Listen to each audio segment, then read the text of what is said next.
Don't you be bashful. I like it, John. Hold on. Let me hear Angry Snowman. What'd you say, Angry Snowman? No, John doesn't. It is what you have isn't racism. It's pure, unadulterated hatred. That's what you have. Yes, pure hatred. exactly. Yeah, I like it. The way I like he says it. I'm it's here hate. for it. It's real hate. I love it, John. I love it. Like these motherfuckers fire up some like PTSD for you when you start thinking about them, like some trauma that your brain has tried to get you to fucking forget. Bro, you know, it's wild. It's like everybody's a psychologist nowadays, man. It's like watching a Vietnam vet have a fucking flashback from when he was getting run down by Charlie and shit. I'm speaking purely out of love. You remind me of Raspberry off of fucking Cheech and Chong's next movie. Hey, I'm speaking purely out of love, man. I promise you, man. Or Strawberry. That was his name, Cousin Strawberry. they don't get it, John. They don't get it. I'm speaking purely out of love, man, because I know where this is. I know you are, man, because that's how I talk about the people that you know what I'm saying. Like this shit really, that's why your hatred is fucking pure and righteous, though, because you love the motherfuckers. Therefore, you hate them too. I don't just being honest, man. He's just being brutally honest, and sometimes people can't handle that, man. I'd rather have the brutally honest shit, man. Tell me some shit I don't want to hear than some bullshit. Now, what do you? Do you guys see that? What don't you see right here? What don't you see right here? Ain't no white man disgracing. I was gonna say no crackers nowhere. No, ain't no white man gonna do that shit. Hey, we don't call them crackers anymore. We call them honkies, man. Hey, dude, I will refer to my people however the fuck I feel like referring to my people. Sir. Honkies, man. Honkies. Respectfully, that's the new lingo. Sun runners. No age. Sun runners. I ain't never heard that one before. Sun runner. I've heard that stuff of CT man. shit and all this crap. Sun runner. What? Hold on, right? Hold on, no. I gotta be fair, right? There's no Black Americans there. What you see is a bunch of immigrants. This boy right what here. What you see is a bunch of immigrants. You pointed that out to be a bunch of immigrants. No. Just because it's not black skin, you pointed them out. Very few Mexicans. When you heard them talking, none of them were Black Americans, or what so-called whatever Black Americans are. Because I don't even know what the fuck that is. Hold on, man. Hold on, American man. One at a time, right? So let me go back to the video, and I'm going to see if I can show you. They calling me? They calling me? They calling me? Now that one right there, that little thing, that was America. I bet you, or Caribbean. You sure? I ain't sure. Hold on, Black American. Listen to the video. Fuck, I can't hear a thing, man, because this dude won't shut the fuck up. Hold on, American man. Hold on. Everybody be quiet. Hold on. They calling me? They calling me? They calling me? Oh shit, this is wrong video. Let's see. Yeah, I don't know who the fuck. About this. Hey, look at this family. Like, look, come on, man. We ain't gonna do that. Hey, look at this. He just run his fucking mouth. Oh, come on. We gonna do that? We ain't gonna do what? I don't know who that piece of shit running his mouth. Hold on. I don't know who the fuck you're talking to. You better check yourself, man. You've been running your fucking mouth this whole time. Shut the fuck up. Shut up. Shut up. You ain't gonna do shit. You ain't gonna do shit. You ain't. Come on, guys. We better than that, right? Don't make me put you backstage. I don't like doing this shit, so I'm gonna bring you back up, and we ain't gonna do that. You guys over it now, right? Sure you are. All right. Hey, let me show you some more of these videos, pictures. Look at the luggage. Someone mentioned you're an Angry Snowman. I know how to get them, huh? No, man, dude. Hey, Snowman. What do you think? Snowman, what do you think about this luggage here? I can't see no luggage. John, somebody's in the luggage. They're smuggling in more of their people. Somebody's in the luggage. They're smuggling in more people. What do you think about that, Snowman? It's big enough to smuggle kids in it. Yeah, you can't check that, Matt. You have to check that. You cannot. That's not a carry-on. There's definitely some people in there, man. You didn't drag it through the desert. What do you think about the quality of this? Like, just look at everything they have on. It's all nice, man. It's all nice. It's all fun. Nice. It's all funded. They look like they were paid to come here. Yeah, exactly. Whoever Tax said that's dollars on hard point, at man. work. Look at this lady right here. Disney World. Like, Look at this lady right here. Doesn't Like- she look so nice? Doesn't she look nice? She look like yeah, from the That's way. Lululemon. Dude, John, I That's think that shit Lululemon just right came there. out of the Yeah, laundry That's too, man. Lululemon. that's That shit steams, That's man. That stuff $200 looks for them. nice. She got her $200 for summer that. dress on. Look, they're real Adidas. They're not Rikers. That's Adidas Look at shoes. and she got a That's not Rikers or something. Avius. All name brand shit. By the way, plus, hey, and this black man, like this African Kid's got real Crocs. Hey, and this black man that done got him some kind of non-black woman. This nigga is living the American dream. Tell me he ain't. Oh, that's an African. That's an African. Say All right, funded by John. the taxpayers. Say Who right, pay John. taxes, That's they're an funding that African. shit. Right, hey, that African that came up here and elevated himself above of the American boy black man. He got a free place to live. So he about to go to war and get his brains blown out. He worked, man. You can't send that undisciplined motherfucker no war nowhere. Hey, listen, that Let man. me tell you something. You looking at dead people. Hey, all I know now, and all I know right now is all I know is what he care about right now. He get the layup for free with a yeah. woman. That man living the Until time of it's his life. until it's time to head to war. Hey, I bet you looking at dead men. I bet this boy he sleep so good at night. He probably think he done hit the lottery. Yeah, his belly's probably real full too, man. Hey, man, listen. That man done hit the lottery, man. Like for real. For real. First class. Like like you can't even put yourself in his shoes, man. He don't have to work. He eat. He got a big old ass to jump on top of. That big I'm surprised he don't got an iPad or an iPhone. He's not playing on one of them screens paid for by the citizens. You know how many niggas are in prison for selling dope? How many arms and legs do you think are in them suitcases? What do you say? How many arms and legs do you think are in them suitcases? Man, them all closed, man. I guarantee you, man. Like, no, there's at least a couple legs in there. They pull them babies out and get credit for them. They get more money. The more children, the more money. It's fucking disgusting, man.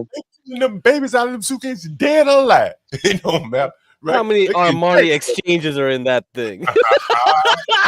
Wow. Now, here's something that just crossed my mind, and I mentioned this one more time. You guys are degenerates. I don't know why the fuck I came over here, John. I showed you. You know, everybody's laughing about this shit, but this stuff really pisses me off, man.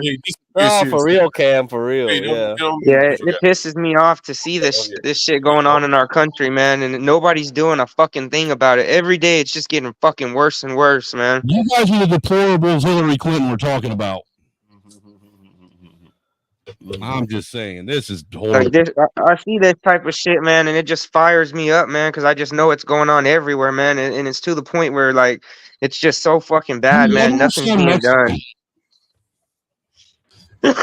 Let me go ahead and play this liberal, because I think it's time. I got my phone charging now, and I want to play this liberal that lives a block up from the migrant shelter.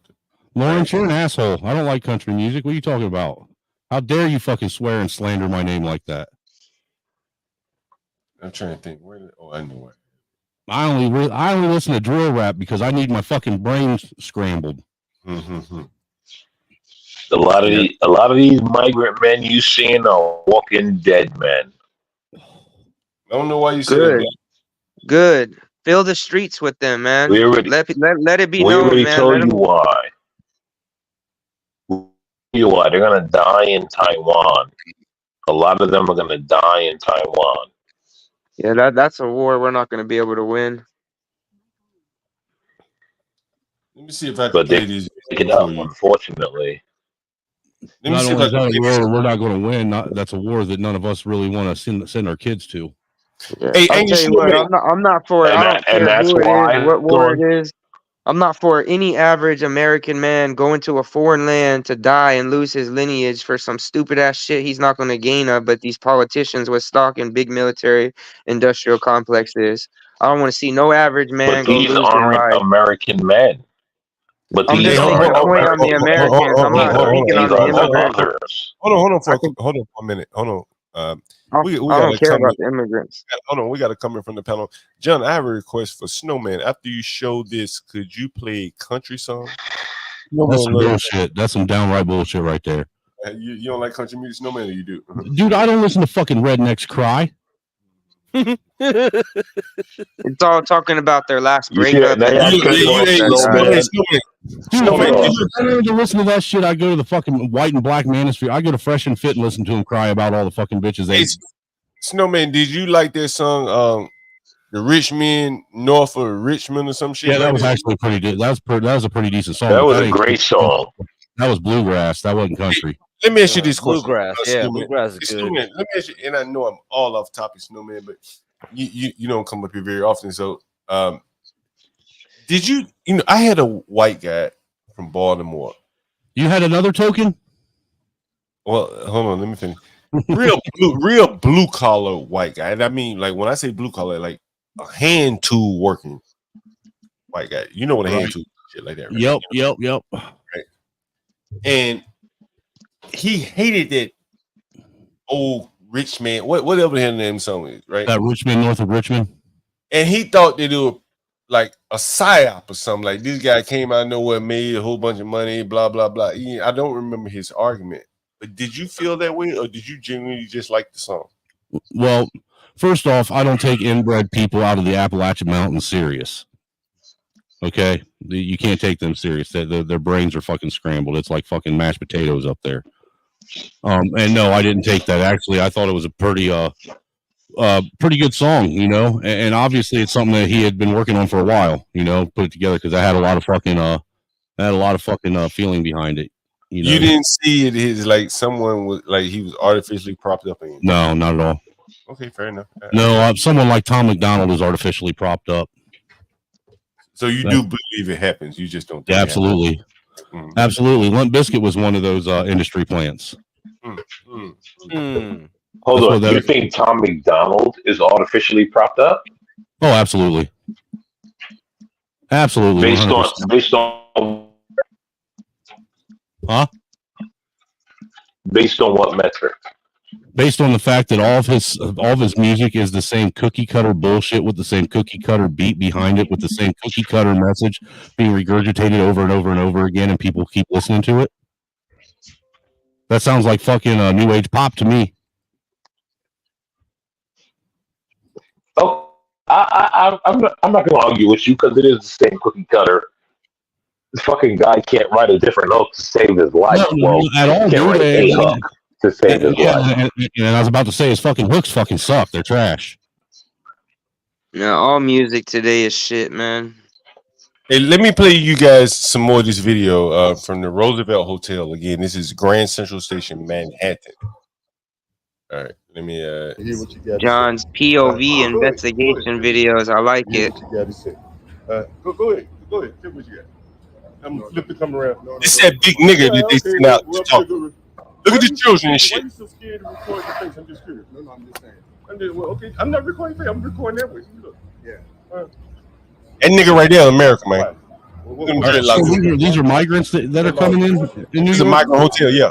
Used to be the Roosevelt Hotel. Isn't this an old 5-star hotel? Huh? Isn't that an old 5-star hotel? Used to be. That's what I thought. Hey, man. One of these days, listen, man, I swear we keep going off subject, and that's fine. I really don't have a problem with that. You know, one of the things I really would love to talk about is who owns all these hotels. Boy, it would blow your. Yeah. I know that they probably don't live in America. It's all the same people too. Some of my enemies own those hotels. Like it's all the same people, John.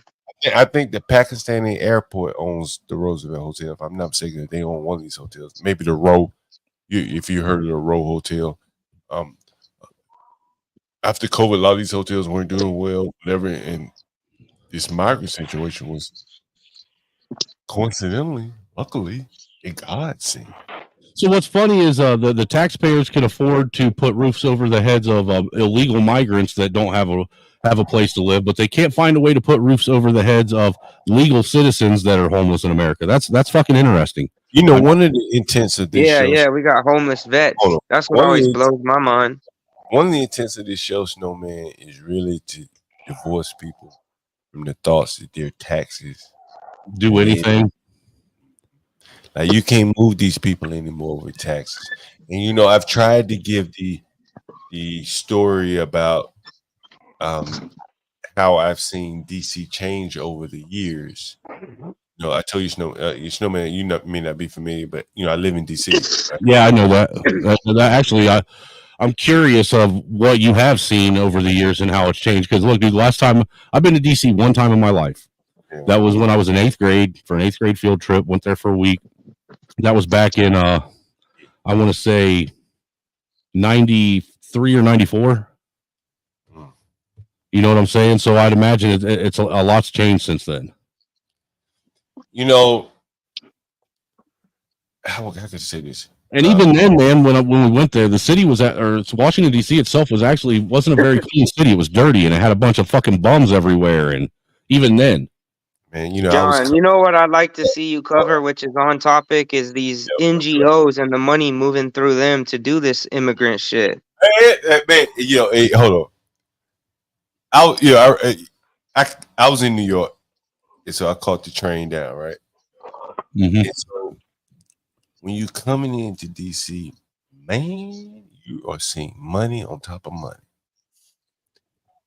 All brand new buildings within the last 10 years. And I've worked all over this city, man, as a software developer.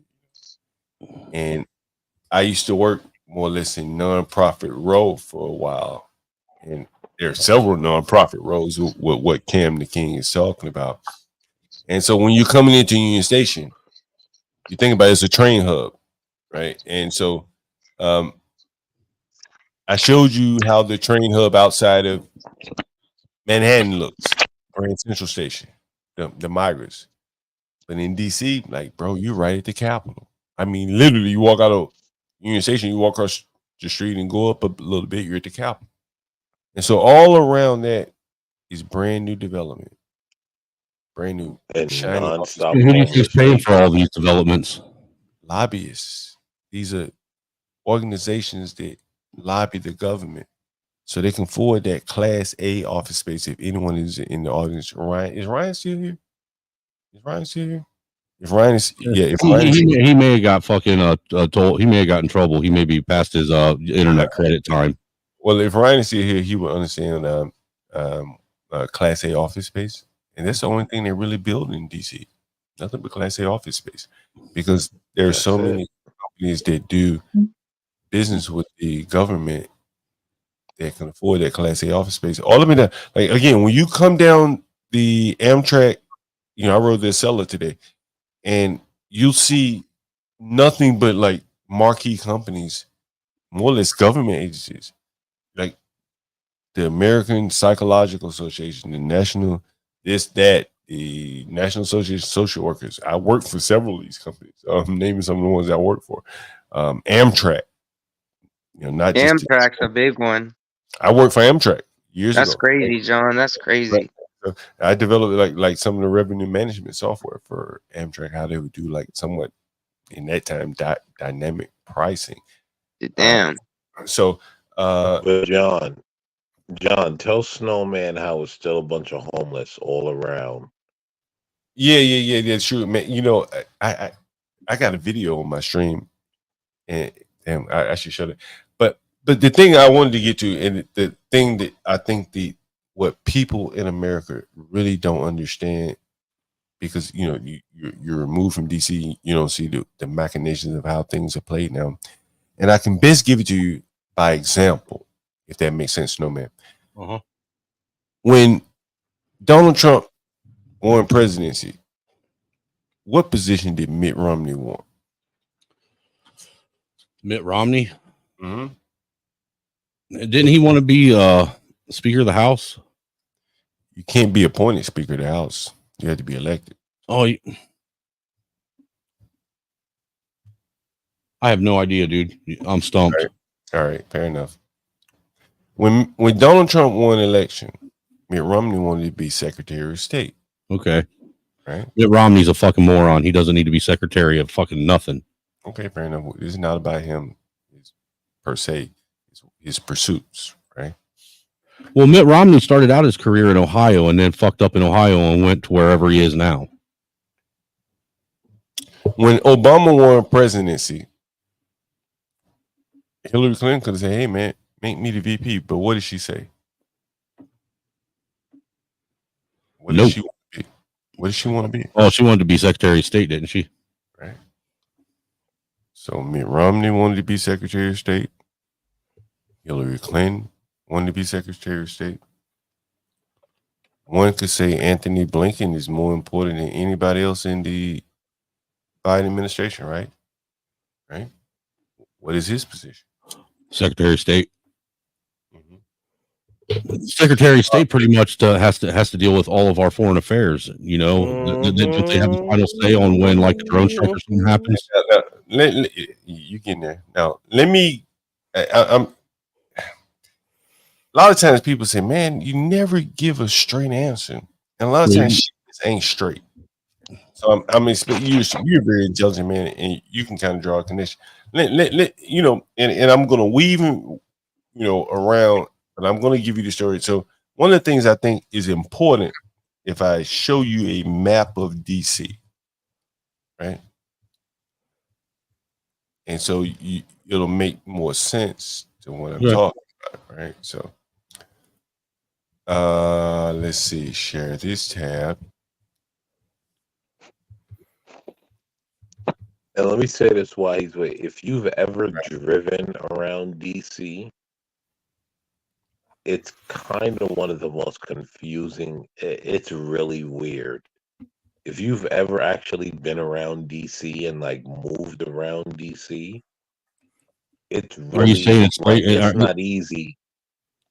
Is it laid out like a maze? Is that what you're saying? Yeah, like it's not like the rest of our cities, how like every street. No, it was well designed that way on purpose. It's really weird. Like DC's a Freemasonic layout, man. Oh, there we go. Cam's right. Let me give you the example of what's going on in place. Right. There's some history in it, man. Mm-hmm. Let me tell you guys a story. I used to work at the World Bank, and I'm going to see if I'm sorry. I said, "Oh shit." And I developed 3 of the sites. I've shown you guys before. 3 of the sites at the World Bank. And so this is the World Bank area right here. Right. This is the World Bank is like 20. Fuck, man. Right. Now this is like the World Bank. Now, what you understand, like this is Foggy Bottom GW. This is you know what you gotta share it. You gotta share it, John. You should not share something. I am sorry. Damn, I am so sorry. All right. Show us. There we go. Here we go. So I'm gonna explain to you like in a roundabout way of like why things are the way they are. So I told you about Mitt Romney, Hillary Clinton, blah blah blah, Anthony Blinken, blah blah blah. So when I was working at the World Bank, which is 20th and M, so let's just say K, it's KLM. The streets going alphabetical order, so that's about right in here. I think 20th and L, so right here. Mm-hmm. This is money, right? Like the proximity to the White House. The closer you are to the White House, the more money you get, right? Mm-hmm. Well, the State Department is in here, right? The State Department. In here where? I don't see nothing. I don't see a mouse or nothing. Yeah, that's what I don't either, John. When you keep saying here, I'm trying to figure out what you're talking about. Okay, so you see Foggy Bottom. You see this? Yeah. Mm-hmm. If you Google like the CIA and Foggy Bottom or GW is a university. Mm-hmm. You see there are connections with them. Right. When I worked at World Bank, and the World Bank is like 20th and L. So this is 19, so it's like 20th K. No, it's like 20th. It's like right here. Right, somewhere right in here, the World Bank. Mm-hmm. Mm-hmm. In fact, I'll look it up. I'll pull it up. Hey John, like when I use my laptop and stuff, I blow up my mouse size and I turn it black. Yeah, because it's kind of small on the screen. Yeah, you got to blow up your cursor size in the How do I do that? System settings and all that stuff. But Okay, it's gonna take time from here. Yeah. Let me take it. Hey man, he's an IT guy. He writes program. He should be able to find this shit with no problem at all. He can find it. Yeah, I just did it. Yeah, I just found it. It's all good. It's just small. I mean, we can follow along. It's tiny. Scroll. Let's see. Mouse size. Where is it? Oh, I see it right here. All right. Okay, you got it. All right. I mean, all right. So look, this whole area, right in DC, like you see, like the World Bank. Yeah, I see the World Bank, right? Mm-hmm. Georgetown. Like, go back and Google like all the drops and shit that the CIA does. Has done where they caught up Robin Harrison and all those people. All this shit happens right in here. All of it. Where they leave some shit under a park bench or something. All right here. Look, it's right in the White House is like right. Where's the White House? Right, White House is right in here somewhere. There's the Capitol. It's the green square, right? The green square right there. It is the White House right here. So again, so I was working at the World Bank once, right? And it was a Chinese woman working there. She was going to GW, and at that time, GW was about $60,000 a year. It was the most expensive school in the country. She was going there for event planning. She was getting a master's degree. I said, damn, you came all the way from China to learn how to plan weddings? And you get $1,000 a year? You get a master's degree in that bullshit? You're a dick for saying it like that, dude. That's like them ginger study degrees, man. But that's why if you're trying to get in the CIA, you're trying to get in the State Department, you got to pay up. All right. Live there, Georgetown, GW. I just showed you the map. Let me show it to you again. And so I think America has really, all the corruption is going overseas. Where was Hunter Biden getting the millions of dollars that he got? Burisma. What was that? Ukraine. That's not in America. We have so many accounting and he was tied to foreign investments in China too. Right. Well, again, this is my point.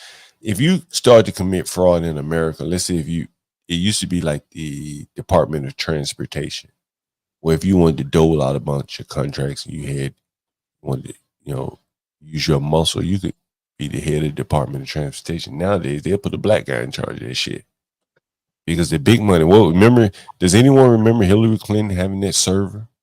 She was doing that shit because she's running a full-on operation. Yeah, remember she had it acid wash so nobody could find out what she was doing with it. Right. Nothing ever happens to these people when they do shit like this either, man. That's the thing. All that Libyan. Well, that's because they claim that everything they do is within the halls of Congress and they have immunity doing it there. Yeah, the thing is, as I say, disgusting. The bigger point that I want to make is, the things that you see and why they don't make sense to you is that I want to explain to you why they do make sense. If you look at it from the other point of view, and that these people no longer serve us, and they serve themselves, they're enriching themselves with the migrant crisis. Cam, you mentioned the NGOs.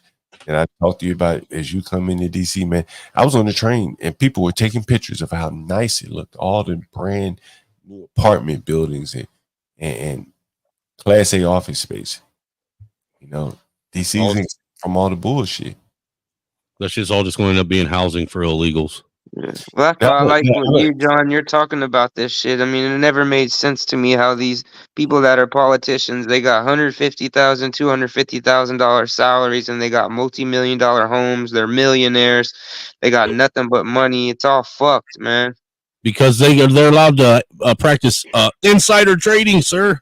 Yeah, not just that, but it's corruption like at all these levels. Like things like lobbying shouldn't be legal. Like we don't have a free country. It's bought and paid for. These people are committing treason at the highest amount. They should be hung in the street for a crew to see, public to see. This is what happens when you do this shit. There's no repercussions for these people in the fuckery they commit. They do it in the open. People don't give a shit. Hey, Kamala Harris, I did not say all that fucking horrible shit he just said about wanting to hang people from the gallows. Please, my name is on enough lists. Strike my name from whatever list you're I'm putting talking in. about Minecraft, man. I'm talking about Minecraft. We're talking about video games. Hey, John has a gaming channel.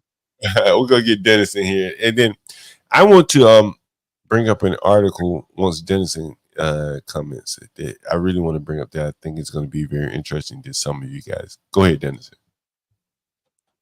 Well, all I heard was you talking about the layout of Washington, D.C. and how the money centers around the Capitol building. Is this the extent to what you guys are talking about? Well, we were talking about how the I was summing up is that the interests of America are no longer being served. American citizens no longer being served by politicians, and I explained that by saying the money in the country, in the government, is primarily centered around international money. Hence, Burisma, China, all this kind of corruption that you hear, Libya during Hillary Clinton's time. And so when the aspiring politicians, the Mitt Romneys, the Hillary Clintons, they don't want to work on anything national. They don't want to solve any problems domestic. They want to go international where they can steal without the accountability. If you would have probably to extrapolate that to the Ukraine war, there's probably a bigger reason why they're fighting over there, and there's probably money and graft and corruption. Resources, the soil over there, it's so rich, man. Well, the contracts and things like that. The reason why they want to go to war oftentimes is because of the money that they make.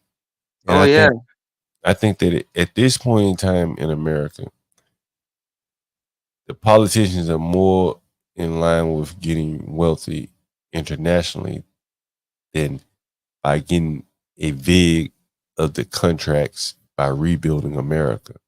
Definitely. So there's been somewhat of a detachment between our tax dollars and what we expect or what we get from our tax dollars. So, when you hear people say, my taxes, look how much money we spend on migrants. Where did that money come from? Like, we need to stop talking about taxes. That's why we're like 36 or 38 trillion dollars in debt the last time I checked, and it just goes up every minute we sit here. The fact they've gotten that deep in debt and nothing has happened shows you that they have bigger plans or something else that is allowing them to keep it afloat. Get Crack talks about the milkshake theory. That very well could be playing a part in that. Everyone is basically desiring dollars some way where it's benefiting America, and the amount of the debt doesn't matter. Get Crack can probably speak on that a little bit better than I could. But anyway, Denison, did I catch you up? Did you want to get when has it never been like that? Well, I think that it has become more like acute in the sense that, as I told you that, I think when I noticed that Hillary Clinton, Mitt Romney, Blinken, you have 3 people in succession that have had more power than almost anyone else in the government. Hillary Clinton ran her own fiefdom. Blinken, to a lesser extent, is doing the same thing. That's what Mitt Romney wanted when he wanted to be a part of the Trump administration. And I think if that is where the politicians desire because of the power, that's clearly where the money is going. And I think it is becoming more and more apparent today. When Obama became president, did he have any international connections to money that was as visible as Burisma? No.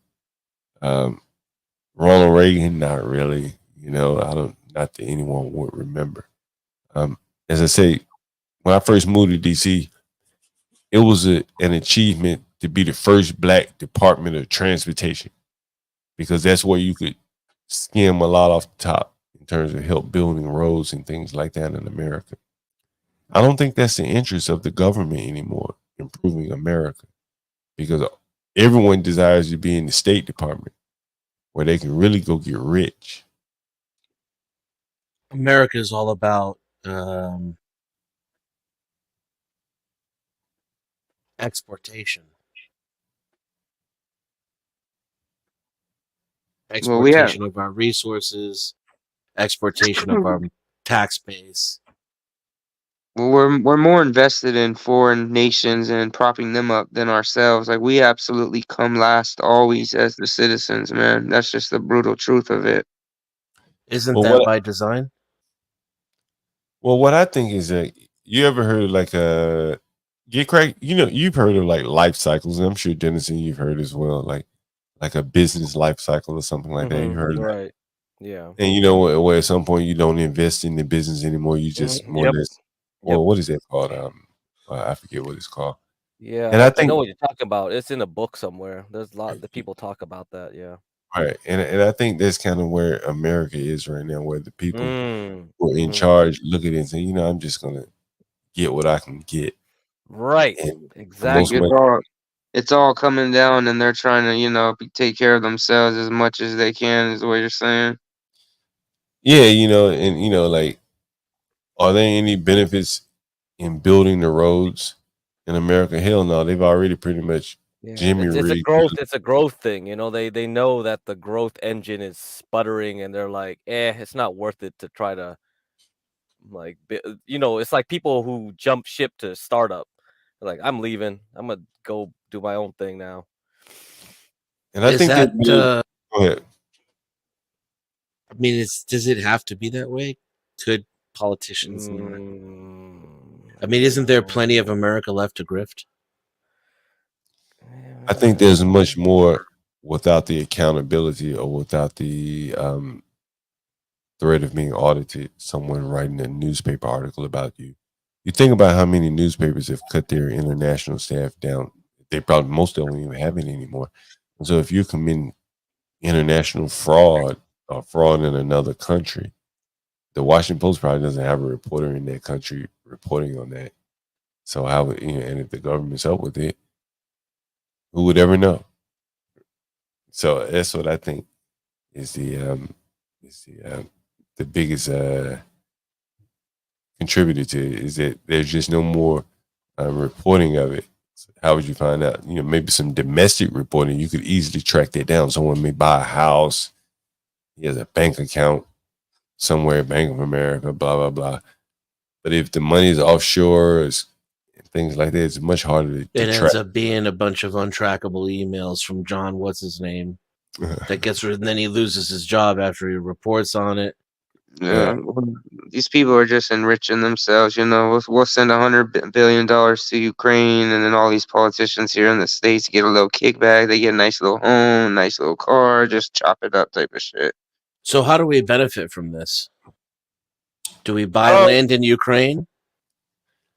Well, I think there are some things, as they say, are too big to fail, right? Right. Like, can America let Boeing airline fail? I don't think so. Right? That's just my opinion. Really? How come? Because they make a lot of things that keep us a first world country. You think about it, like, let's look at the country Ethiopia. They can't let their airline fail. They just can't do it. In America, if you Google presidents in Boeing airline, Trump, Obama, whatever, they'll all mention we can't let it fail. We got to give it subsidies. They can't, they make too much military. Let me go back to the map. Yeah, but that's a lot of these companies, though that they have the same policy with where if anything goes bad with them, we'll pump money into them to make sure they're okay. Yeah, I mean, Yeah, some of it I think is legitimate though. Why not choose Lockheed at the end of the day, though? I'm sorry? Why wouldn't the United States just choose Lockheed at the end of the day, though? Let Boeing get absorbed. Because I think they do specific, different things. Like if you look here, right? Are you guys able to see my screen? Right? Yeah. So this is DC. And so remember, the World Bank is right here. this is probably some of the most affluent areas of the country. So if I zoom in, how does that work with the World Bank Treasury? Where is that in the hierarchy? I'm not sure about the World Bank Treasury. Maybe that's just the name of it. Let me see if I can zoom in. So you see, like, this is all military type stuff. I'm trying to find the Pentagon. Let me see, where is the Pentagon? It's just outside of DC in Arlington. Yeah, I'm just trying. Yeah, that's another one. The Pentagon's a shit show. They've been failing audits left and right. Pentagon City. You see Pentagon? Well, oh yeah, there's Pentagon. So, all right. Right. They got missing money and they don't know where the fuck it is. Now you see that they does it all come? Is this all making sense now? Right? like, do I have to explain anymore? Do I need to zoom in? Maybe I need to zoom in. And, I've told you that the closer you are to the White House, that's where the money is. Right? I've told you that. Right? Does everyone see? Like, this is Georgetown. This is GW University. This is the White House. This is the World Bank. This is the Pentagon. Right? They're like, basically all lumped in together. And this is just a straight shot to the Capitol. Show them where the IMF is, John. Might as well show them. The IMF is right in here too. Yeah, that's correct. The IMF there you is go. Right here. That's the big money too. The IMF is like right. The IMF is maybe on 17th. Let me see. Let's see. I'll just Google it. And then there's another one. I forget. There's another one. Interdevelopment Bank or something like that. Let's see. Yeah, I mean the Chinese tried to make their own kind of little like development bank and stuff too, So you see that here's the IMF, right? Now, so here's GW, the IMF. I mean, they're all over the place. IMF child care centers, and then over here, you're at the Pentagon. Here's the Pentagon right here, Oh, man, don't tell these two Americans, John. You're gonna get us all killed, man. And then you go here, you're at the White House. Like this is all the money, and again, the way that, like this, it should be all very apparent to you right here. It should be like these people are all in cahoots with each other. Oh, most definitely. And within this map, if you go out a little bit further, like if you want to look at the really rich people that don't want to live amongst the muck of this, they live here. So you probably heard of MicroStrategy, Michael Saylor. This is where he lives, right? This is up near, like, man, there's so many. So this is like the northern, you can see the DC line. This is like the high-end hospital in DC. It doesn't take gunshot niggas from Southeast. They don't do that. And so here's where like Michael Saylor and really, really rich people live. Not in the muck of the politics down here. Right? They just get the money and they go up to the hills up here. Go out, a little bit north. So, so that's the way that I think DC works now. I think that the money has all gone offshore to our detriment.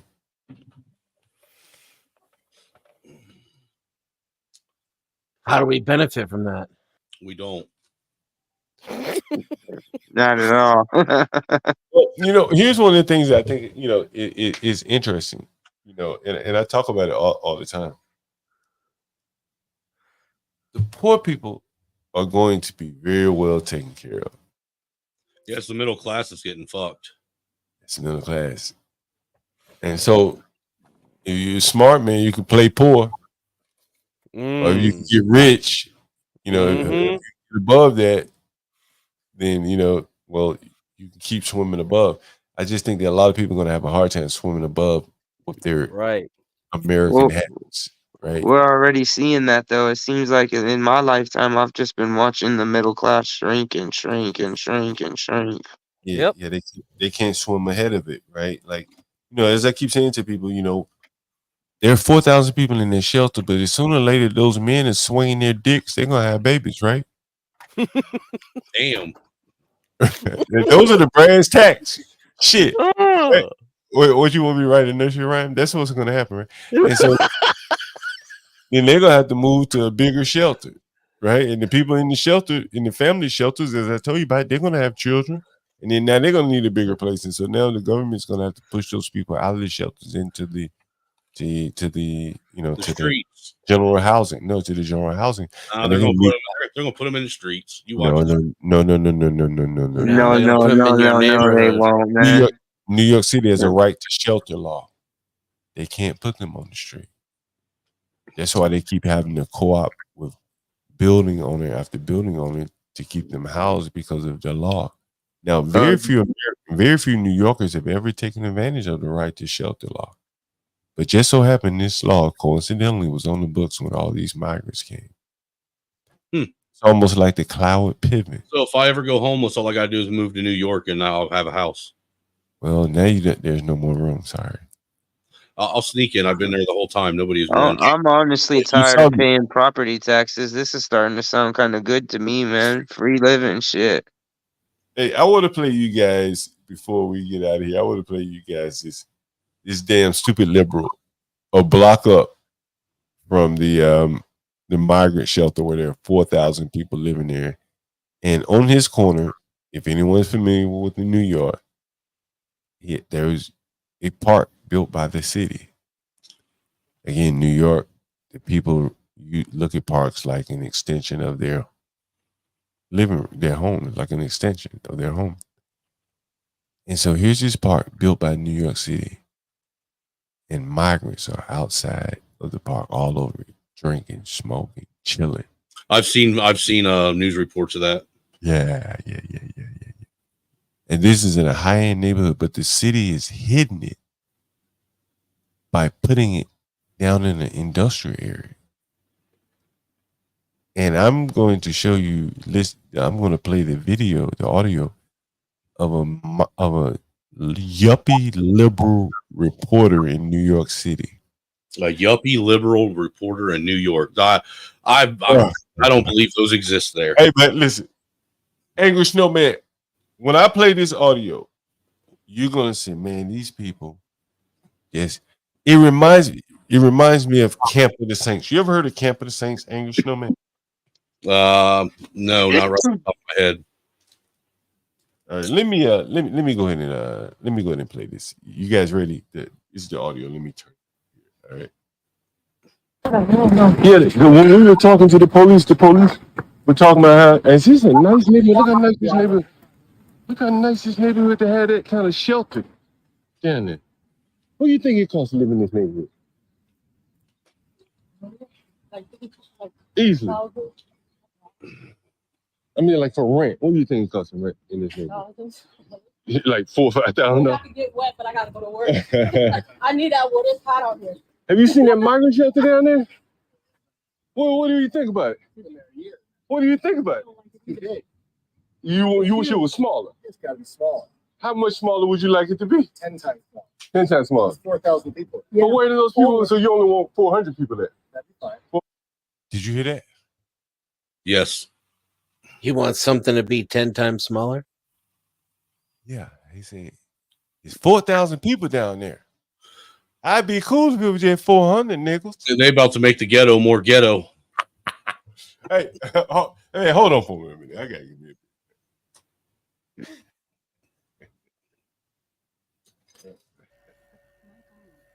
400. He's okay with 400. I'm not okay with any shit. 1 roach, 2 roach, 400 roaches. Fucking get them all out, man. Every last one of them. Dude, if there's 1 roach, you got 4 million roaches. That's what it is, man. These guys don't think. They're like, oh, 400 is cool. 10 is cool. They bring their families. They start breeding like rabbits, and then it gets out of control. Next thing you know, you got cockroach gang wars happening on your fucking wall. Yeah. I like the way this guy's thinking. He almost seems like he's on the same page as me with this shit. I hate this shit. It's fucking disgusting, man. But you see what we're up against, right? This say, hey man, you know, like 4,000 is too many, but I'll take 400 third world motherfuckers. Right? Like, I'll take that. Even though I paid 2,000 over to, and he was lying about his rent, he probably paid much more than that. Because again, I'm showing you the rent a block up from the migrant shelter.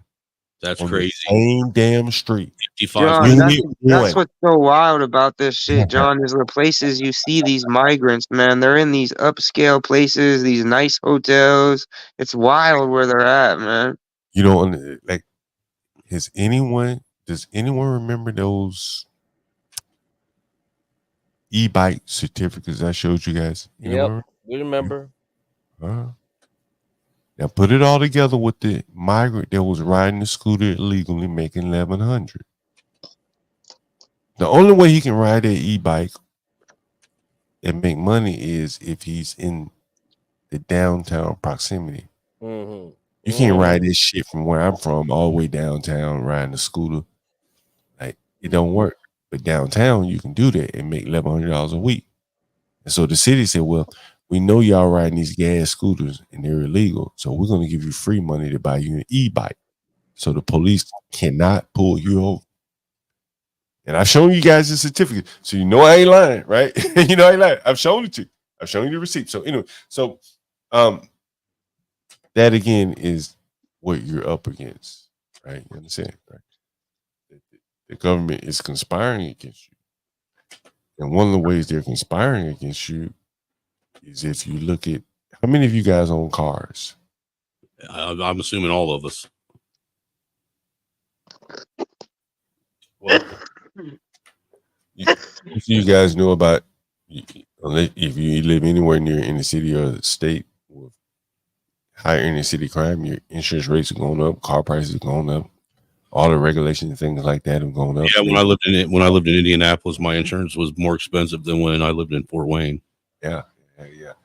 And so those type of things, they're forcing you. Let's say if you drove Uber or DoorDash or something like that, you're driving in a car in the perimeter of cities and things like that, the migrants will have a distinct advantage over you.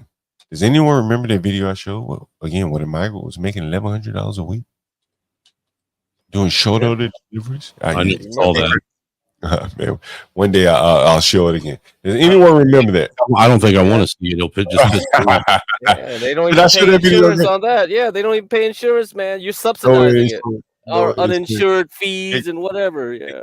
But you know what the most appalling part of it all was that the media saw him breaking the law and covered his face. That shows you what you're up against, Americans. As Americans, they hid his face, concealed his face, because they knew he was breaking the law, making $1,100 a week, not paying taxes. Now, I heard migrants commit significantly less crimes than people who are born here, John. Wow. Yeah, they're hell.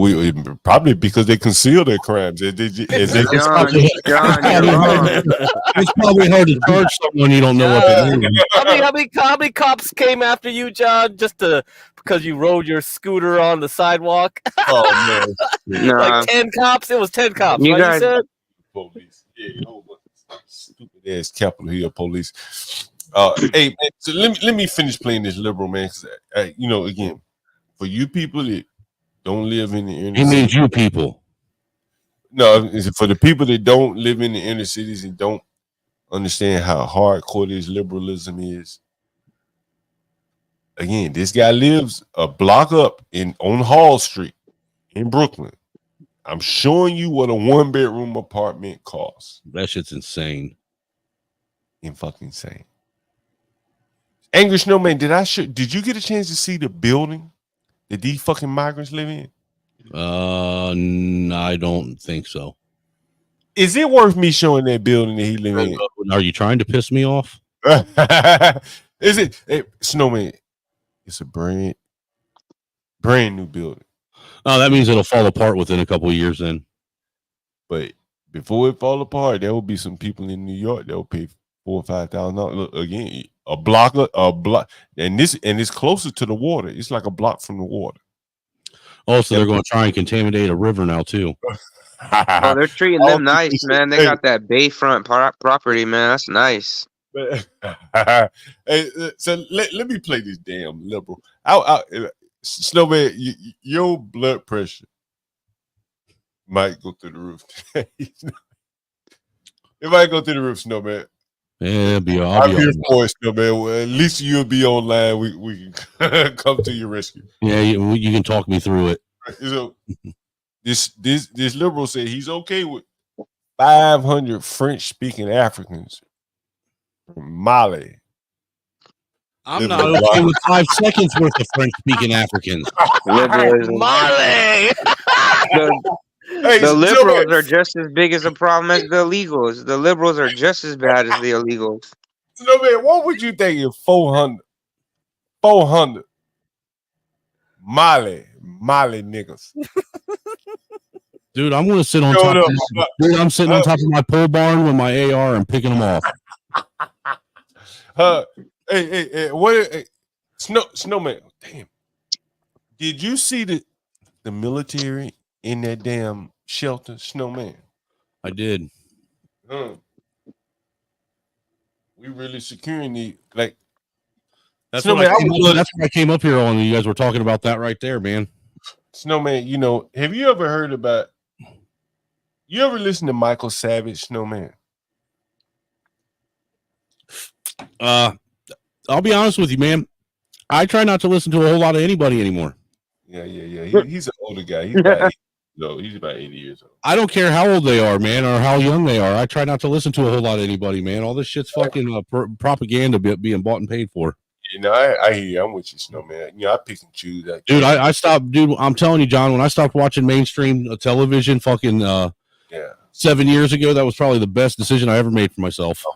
Man, I don't even have a TV in my house, man. It's all bullshit, dude. My TVs are used for computer monitors. Yeah. Snowman, I don't have one. Snowman, Cam, Crack, man, I tell you, man, I probably have at least 50 TVs. A nigga stole a TV from me. Did I tell you guys? I told you guys about it. A nigga stole a TV from me. I ain't even do shit, right? No, you did mention that. Don't, that's crazy, though. 50 TVs, John. You know, because in all my places, you know what I'm saying? If I would count them all up, it's probably 50 TVs, give or take, right? You know, but I don't watch one. Hell, I got one behind me, man. I don't even know how to cut it off. I don't even know how to cut it off. Where's your remote control? 24/7. I haven't watched mainstream news or any of that bullshit in probably close to 10 years, man. I only look at independent media, like that redacted news I dropped earlier.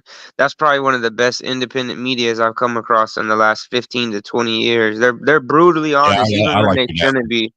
I like redacted. Hey, I gotta check that redacted. Hey, let me go ahead and play this damn liberal. I've been holding off long enough. Yeah, I'm trying to see this, John. You've been saying you're gonna play it like 9 times. What he's doing is he's holding it hostage to try and keep us around a little longer, get his watch hours up. I'm down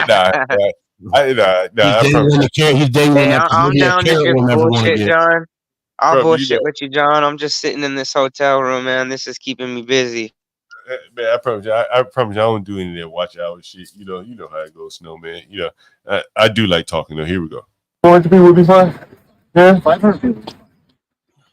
How is it people? Do you own this place? Town I used to live in. Do you own this place? No. If you, what's the general amount of rent around here? Full range.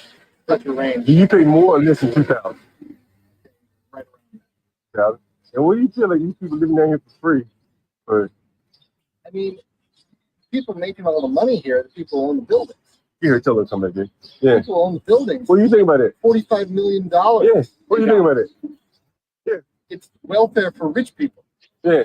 But it's hurting you too because you had to pay rent while they don't have to pay. Hey, would you like to, oh, come on. Hey, would you like to come on my stream? It's made a big. Yeah. No, I can't. I'm a reporter. It'd be anonymous. No, it'd be anonymous. I have my face? No. You just come. You log on. You don't have to. You can even call in. But I do a stream once where you have businessmen and things like that on there. You can be totally anonymous. I love talking to you, but I can't go on. Yeah, you can be totally anonymous. You can just tell us all that. I'm just swamped right now. Yeah. But what do you okay with this? If just not too many. fact that they're here is not the problem. It's the fact that there's 4,000. It's not the fact that they're here. That's a problem. These the fuck it ain't. Are fucking insane. You're not gonna vote your way out of it, man. Fucking retards, man. Fucking retards. God bless the people. And this was clearly an intelligent man. He's a reporter. He has an ability to use words to make a living. Intelligent man. What the fuck? So what I'm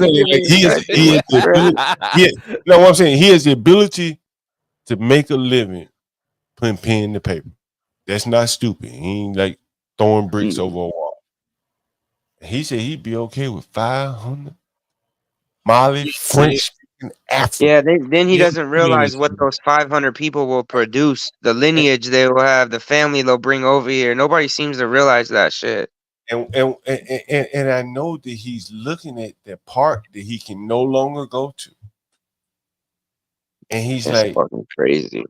It's like the most amazing thing ever. Like, these people are truly insane. Like, that's what I'm saying. And you're saying he's intelligent. They're just stupid, man. Like, it's crazy. You'd be smart and still be insane, you know. And I think that this guy is fucking insane, you know. Like, it's like a mental illness. Like, maybe he said that to me because I'm black. And if he were talking to some of his friends, you know, he would be, you know, I hate those people. True.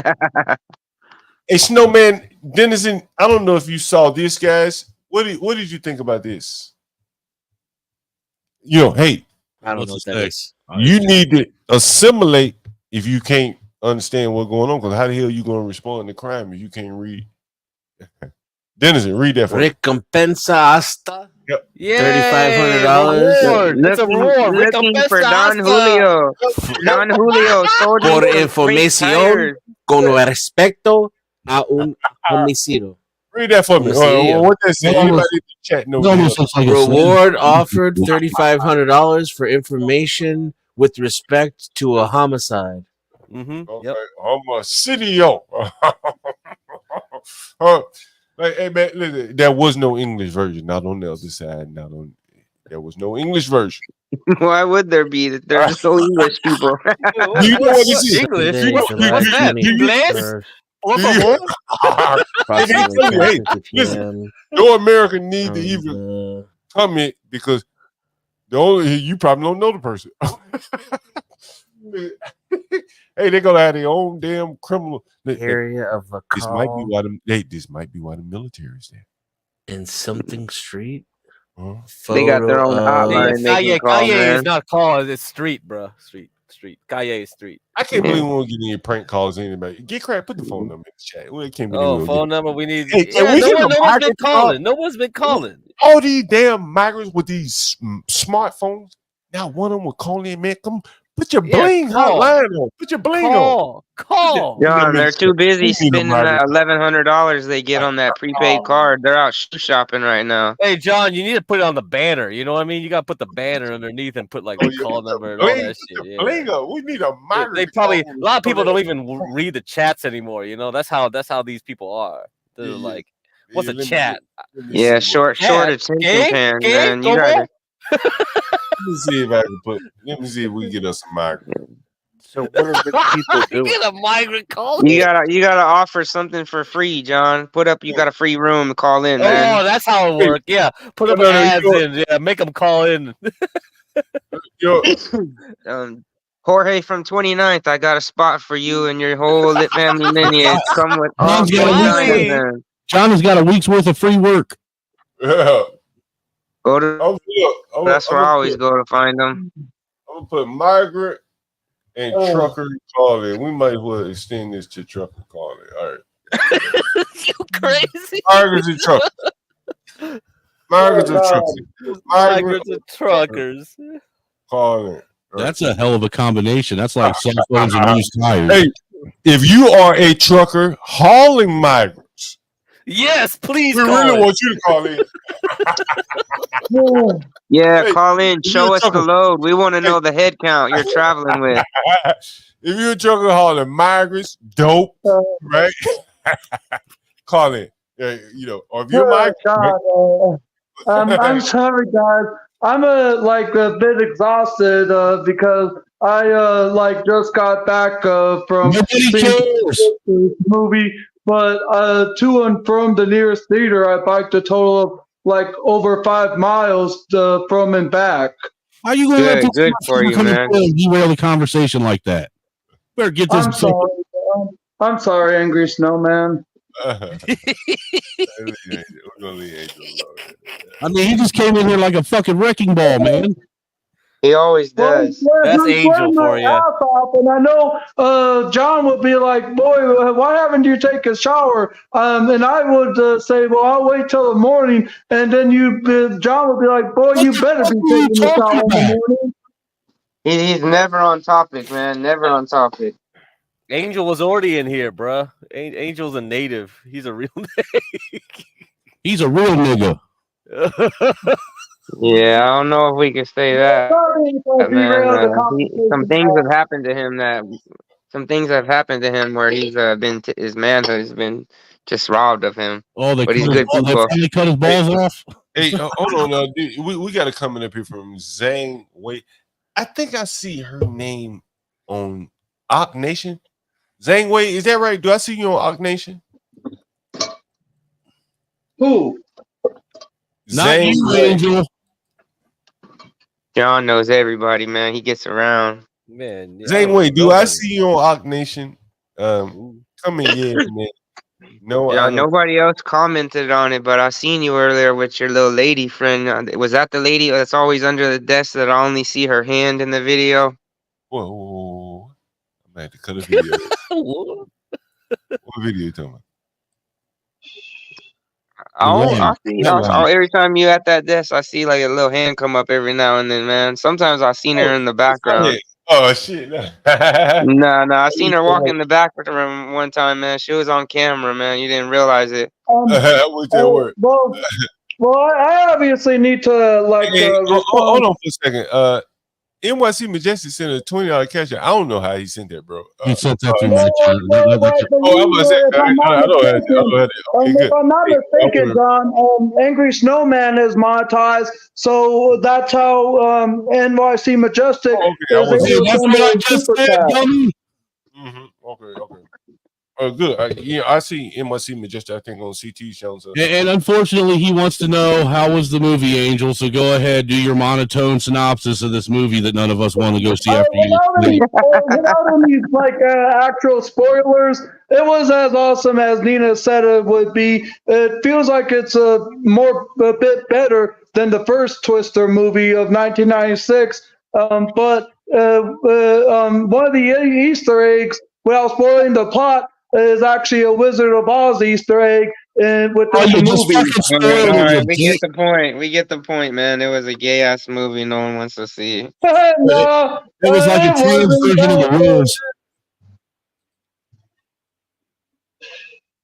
But you just probably think that because you probably never seen the original Twister. Is that the movie? Is that the movie about the tornadoes? Yeah. Yeah, it's like a 20-year-old movie. It's not relevant at all to what we're talking about. Glad you had fun, though.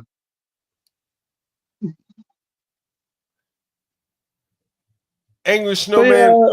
Go ahead, Angel. But yeah, I hope that answers your question, NYC Majestic.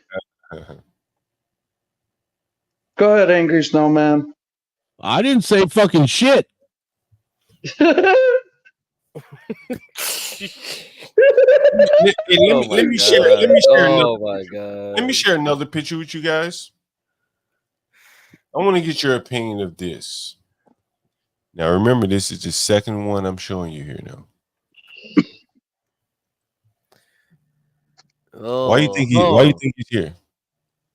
Why do you think he's there? This is from the Roosevelt Hotel, by the way. That's going to be the new military that's going to take people out. Recruiting. He's recruiting, man. He's recruiting all his family members. That's his cousin. That's his cousin. Are these Mali? Are these French-speaking Malians going to Space Force? Hey, real quick, Majestic, you ain't shit, by the way. I just want to let you know you ain't shit, brother. But thanks for that $20 super chat. Let me show you this right here. I don't know if you do. I hope I have it. Whoa, I got the streak. So you know I ain't lying. Oh my God. You see this? Look, I used to work, like, you're able to see my mouse, right? You see my mouse?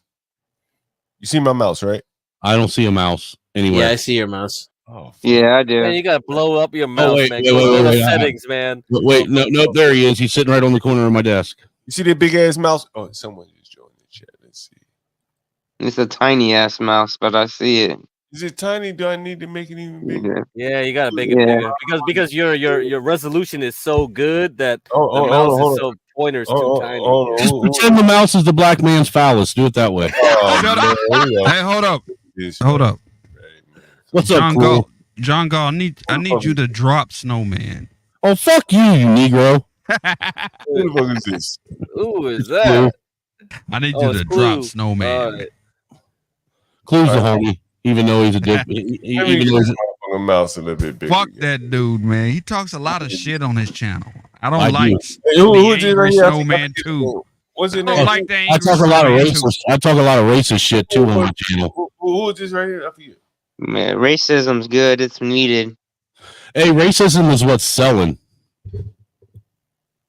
If everyone else can monetize it, why can't we? Yeah, but it's so overused nowadays. Everything's racist, man. You can't walk out your door without being called a racist. That cigar you smoking is racist. Everything's racist. But I think a little bit of racism is a good thing, man. Absolutely. Gets the blood going, and it's good for society, man. Yeah, I get up every morning and drink my cup of coffee and think, how can I oppress a black man today? Yeah. Stereotypes are real things, You man. ain't impressed me, motherfucker.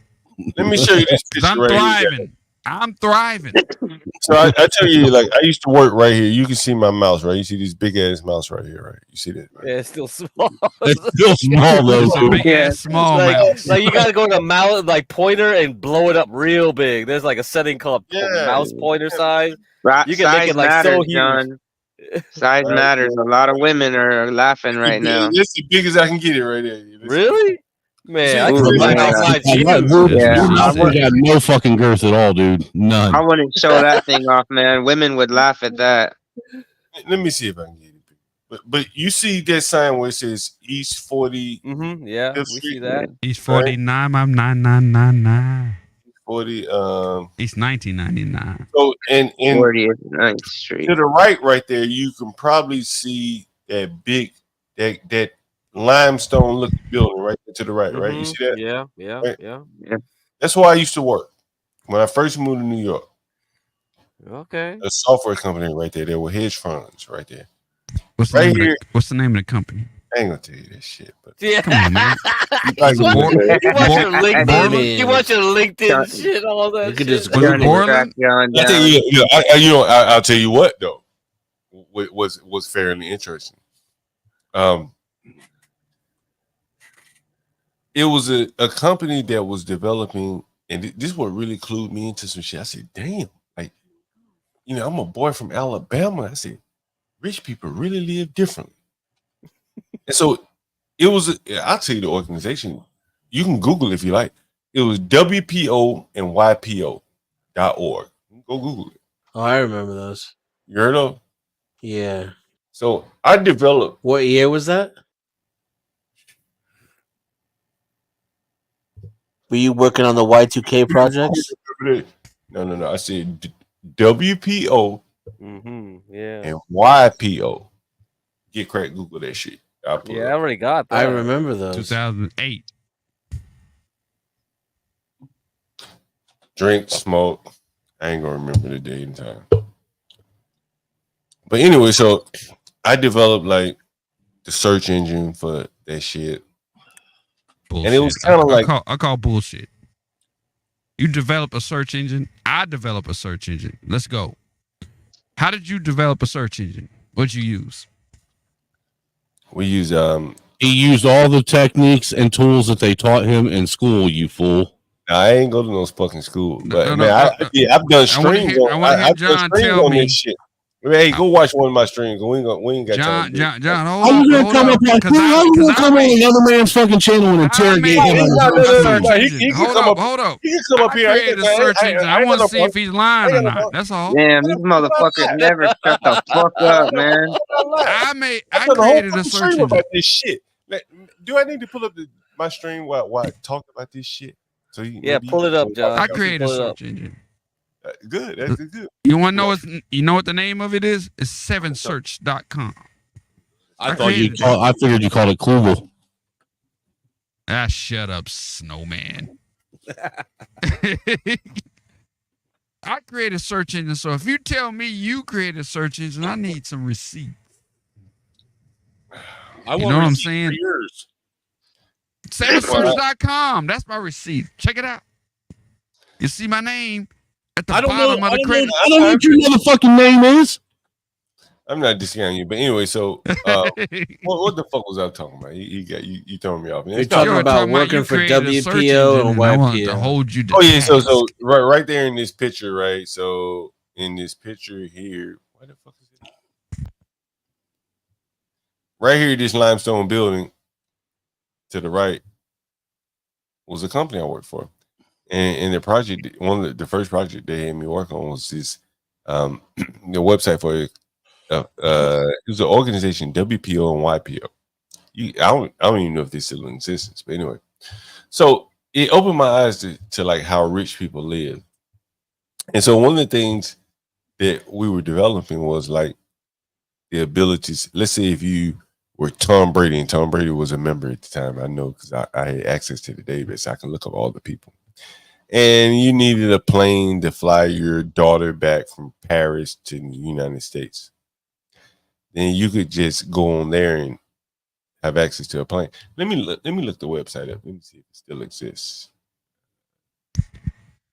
I call cap, but go ahead. Oh man, why would I lie? I mean, you can sit here and Google it yourself. I'm just being friendly. I'm being friendly. I know, man. I don't mind. Clue's a friendly contrarian, dude. Is that Clue? I said I ain't know that. Yeah. I've been on your channel before. You know. Yeah. I'm a heckler. I'm a heckler. That's what I do. Yeah, and if you say, well, you know, and you probably be, you know, if you're like Stanley, you're Stanley, I ain't nothing like that. That old. He's just like Stanley. Yes, yes, he is. Like that old Frederick Douglass looking motherfucker. No, I'm not.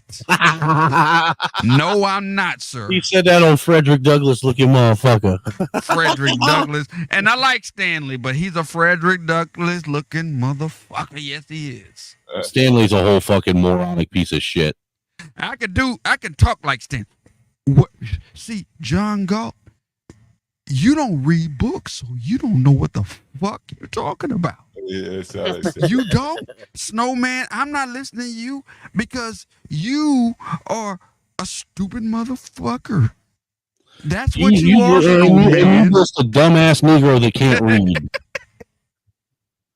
Don't get mad at me because I got the best of you, Snowman. Don't get mad at me. Okay. Hey, what do you think, dude? You remember that day that I came up and we all started? I came up with his avatar and I called myself the real. That was funny. Stanley. That was funny shit. Did everybody hop up there and stole his fucking avatar? And there were like 7 Stanleys on the fucking panel. That was funny as shit, man. That was the greatest troll. He was so pissed off that day. You don't know what the fuck you're talking about because you don't read books. I don't have to read books. I have Audible. I can listen to them, sir. Why? He did. Don't you read a book? Snowman, he did trigger you that day, and I was kind of bad for you. He did trigger me, but you know what? I trolled him really well. You know what? Y'all just don't read books. Who said that? That was Stanley's gay cousin, Stanley. Stanley? That was me. Trailer Hood. I ain't seen Trailer Hood in like 3 years. I know. I thought Trailer Hood was dead and buried in fucking Trey's backyard. Hey, salute Trailer Hood. We miss you, Trailer Hood. What stream are you referring to here? Oh, Gracie's feet. I don't know anything about that. shit. Get that shit off the screen. But yeah, Clue. Yes, sir. I've used solar for the most part. So you probably technically, I guess you're correct. I didn't create a search engine. I'm more or less what do they call that? Customized. Well, I created search engines, motherfucker. So let's go. Salute the Clue. Hey, say, look at the screen. Salute the Clue. Again, I ain't in a pissing match with anybody, man. You know. No, you know me. I'm a heckler. I'm a heckler, bro. Yeah, I understand. You know, but I think again, like I think it's a good time for me to mention something that I mentioned earlier. Before you go, I'm mad at you for one reason. What's There's that? only one reason I'm mad at you. Because you have the trucker show at 2 a.m. Man, you know the trucker show. What the fuck trucker that's making money? How is he up at 2 a.m. if he's making money? It's kind of fluid because whenever our trucker goes live or goes on the road, that's when he gets online. So usually, it's usually about 4 or 5, not really 2 a.m. That's worse. It's worse. Yeah, but it'll go hours, man. So most people can catch at least a little bit of it. And you know, the good money's in the daytime. The good money's in the daytime. And here's the thing, Clue. You may because you have a channel, right, Clue? Yes, sir. If that's what you want to call it. You know, Snowman, you have a channel, and Dennison, you have a channel. I think there's a couple of people streaming up here. Yeah, Snowman and Dennison has been on a stream on my channel. Good dudes. And so one of the things that I'm thinking about doing is crowdfunding like editors and stuff. I'm not an editor, and so and again, I don't, I ain't gonna say I don't need the money, but I wanted to make the show better by more or less crowdfunding the editors in my chat that want to make some money for their abilities. I'll put your Cash App up during some of our longer streams, maybe even 2 or 3 days if you really put in some work. I need my nonprofit to start getting mentioned, John. I'm trying to get it off the floor. Have I told you what we have started doing? I got an idea what your nonprofit is, Cam. I have an idea. Tell me about it. I bet it has something to do with selling people lies. No, actually, I'm actually helping women with potential breast cancer, or women that just need, a checkup because they're worried about that. We actually do oral mammograms and oral pap smears. Somebody drop this dude. He's being blasphemous that was right now. Great, dude. That was great. I approve that message. I approve that message. Yeah, I'm saving lives, man. Saving one chest, one lick at a time. Yeah, if I'm short text, any of you guys are welcome to come work an afternoon or two when you have the time, man. It's a good cause. Two boobs at a time. Well, we also do oral pap smears too. I don't know if you heard that. What if I only want to work with the Latina clientele? Is that possible? Oh yeah. I'm telling you, I'm so short-staffed right now, and there's so many clients coming in, man. So if you could fill in an afternoon, man, the reward just knowing that you're helping someone, it's really valuable. It's really helped me. Hey, I'm gonna play a little bit of this Roosevelt Hotel to finish this, and then I want to get to a somewhat serious topic since we have a few content creators here. Let me see. Any of you guys, before I get, I'm gonna. You know what I do? I don't mean to cut you off, John, but respect to anybody that does do YouTube, because I'm new on YouTube. I'm only like 4 months. I just fuck around with some shorts. I don't know how people have the time to do that shit, man. That's bullshit. I got. You did my show 2 years ago, so you just lied. I didn't do your show. What are you talking about? This Dennison? No.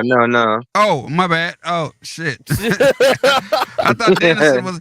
Dennison, you did my show 2 years ago. I did. Hey, let me play this video, then. I want to go to a serious topic. And I'm interested to hear you content creators, because how many of you guys have been suspended before? I've had 2 channels shut down. All right, good. All right. across all platforms. I'm still banned on Facebook. We're going to talk about that in a minute, and then we're going. I think I'm going. So you were part of the Purge of 2020. Yeah, that's why I'm new on YouTube. Is because I fucking get banned everywhere else I go, man. A lot of creators will ban me on their fucking shit too on YouTube. Yeah, it's because they're pussies. Well, just because of my views too, man. And so many of you guys have probably been on channels. Well, let's play this video, and then we'll get to that. I'm assuming you speaking the law. You just want me to be kind and not do it. And then you just want me. Okay, so what? Okay, so you can see I'm speaking to that Nigerian with the chest plate on. The niggers have called him out to tell me to stop filming. Yeah. Now I'm on the sidewalk, public place, walking up down the street. Shit, though. Right. And I'm telling him, and he's saying, man, I understand that. I'm not the police. Don't be confrontational with me. But, I just really wish you wouldn't be filming here because, they got families and shit. And I'm like, well, why are you niggas working here? If you're embarrassed and shit, I wouldn't work anywhere. I was embarrassed, period. Right? They got to eat. They got to eat. Oh, shit, nigga. Shit. Eat. Hell, I go in the migrant shelter and live like them. Before I enable them to replace me. That's just me, though. But anyway. So you telling me, you're asking me to do something. You're not telling me. You can't tell me not to do it, right? Just like I can tell you don't talk to me, right? But I'll let you talk to me anyway. So who called you to tell you to come out here and tell me that? I don't know about you. I got a spot with my face. No, I'm just asking you, who called you to tell you to come tell me? Who called? I'm just curious. Let me give me a minute. I'm on YouTube on this show right now. About to get back. I know I went to the one on Hall Street. I've been there a couple of. There seem to be a lot of foreign guys working like security work. Who foreign? I'm American. So you say you're African, right? You're Nigerian. Are you not African? No, I'm not African. I'm black. Yeah. But I don't have an accent. I'm American. I'm born and raised. But I'm saying, but you understand what I'm saying. I'm not saying you're not American, but there seem to be a lot of foreign-born Americans. Can we say that? Now you see, he's trying now. Does anyone see what he's trying to do with me? Yeah, he's obfuscating right now. He's trying to play the race game. Me, but you African too? No, nigga. I've been to Africa, yeah. But most people like me ain't been to Africa. I ain't African. But they're bringing these foreign, like, overseers. Now, as you can see, he's a supervisor. The little dumbass nigga who arm is right there, he ain't nobody. All he doing is checking IDs or whatever the hell they got him doing. But they sent that African out there to come and tell me to stop filming him. And he's diplomatic. I give him credit. Fair enough. Stop being a douchebag and filming, John. Well, I was trying to be respectful. I just wanted you guys to hear. Yeah. Well, a lot of them do that, John. When I went to Chicago, we were filming stuff. They tried to shut it down. So many foreign-born Americans. Primarily, they don't want you filming shit. You got some good footage here, though, John. Only from a fellow black man like you and myself. Yeah, I'm just saying. You keep trying to see, coming from a fellow black man, like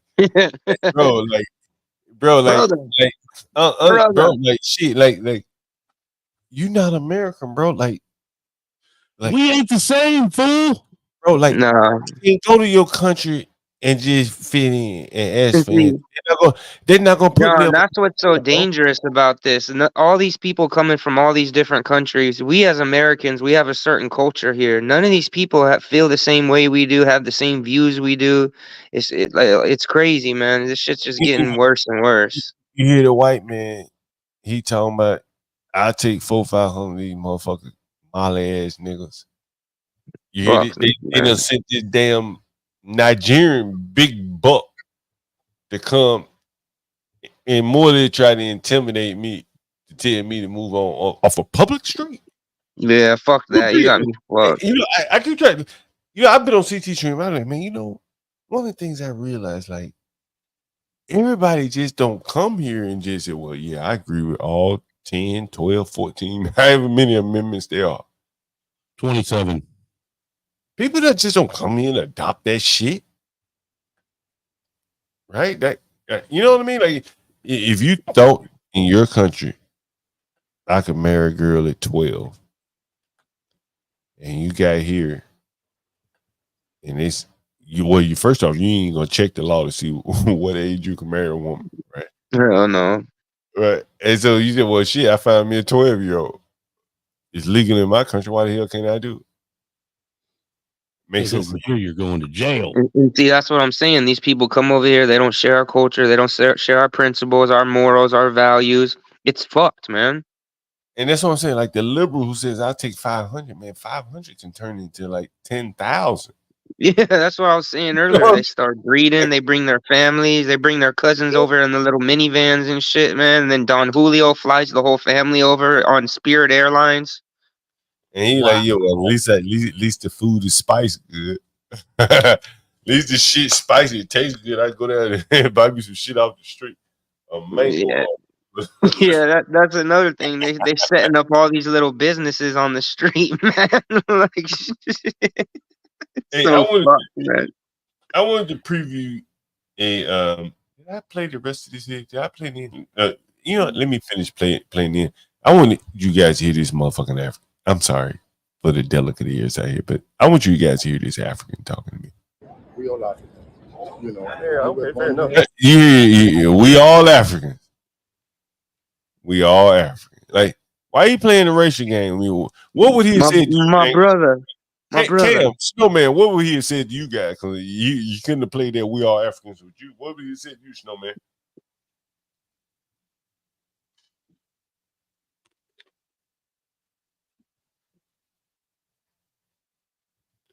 Cam, what would he have said to you? Oh, he wouldn't have said shit to me, man. I wouldn't even entertain that shit, man. You're gonna come over here and try to tell me what to do? I'm standing on a fucking public street, man. So get on your way, man. I ain't got time for that shit, man. Go about your day. He wouldn't have been able to play the "We All African." Well, maybe he would have, because you could have played along and said, "Yeah, we all did." Yeah, I would have been like, my brother, my people. Yeah, I got you. Same tribe, brother. Same tribe, man. I've thrown spears in their neck of the woods too, man. We get along. Get along for the get along. Where do you think these people are coming from? Oh, they're coming from everywhere, man. They're coming from Africa. They're coming from.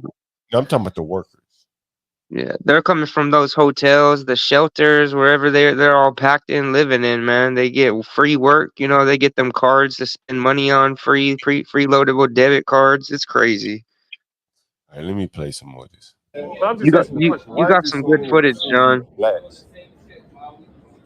by way of Africa, working at security. I'm just curious. Oh, working at security? At these migrant shelters. Because I've seen it in so many places. I'm just wondering, is there like a pattern, is there a reason? Are they bringing you guys in maybe because many of the people are African? Bring us in? Like, did they say, hey, we need some African guys to help deal with the Africans in the shelters? I'm just asking. I don't know. That's all. So it's more of it. Man, I like John so much, man. He's funny as fuck. But you look, if you want to be interviewed to make some money for you, are you watching this shit? I'm not. I went there a couple years. But after when I did, but you know, I just wanted to hear. I got video of all this, right? And at some point, I'm going to. Oh well, damn, that is a video. I mean, I got some other video. But I got to get it edited. I don't want to show certain things. So I may have to get Portia.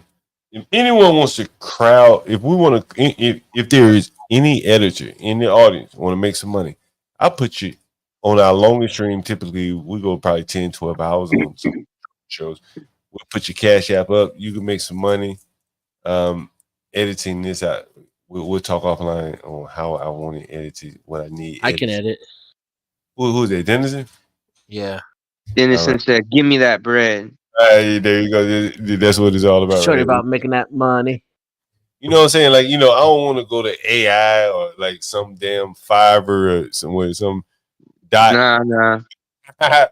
It just takes too much time, John. That's why I was saying respect to anyone that does YouTube. I don't got time to fucking do all this video shit, man. I'm running a business. It's too much, man.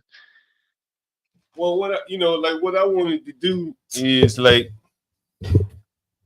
you know, I wanted to be able to help other people make money. Yeah. Cash App up. You know what I'm saying?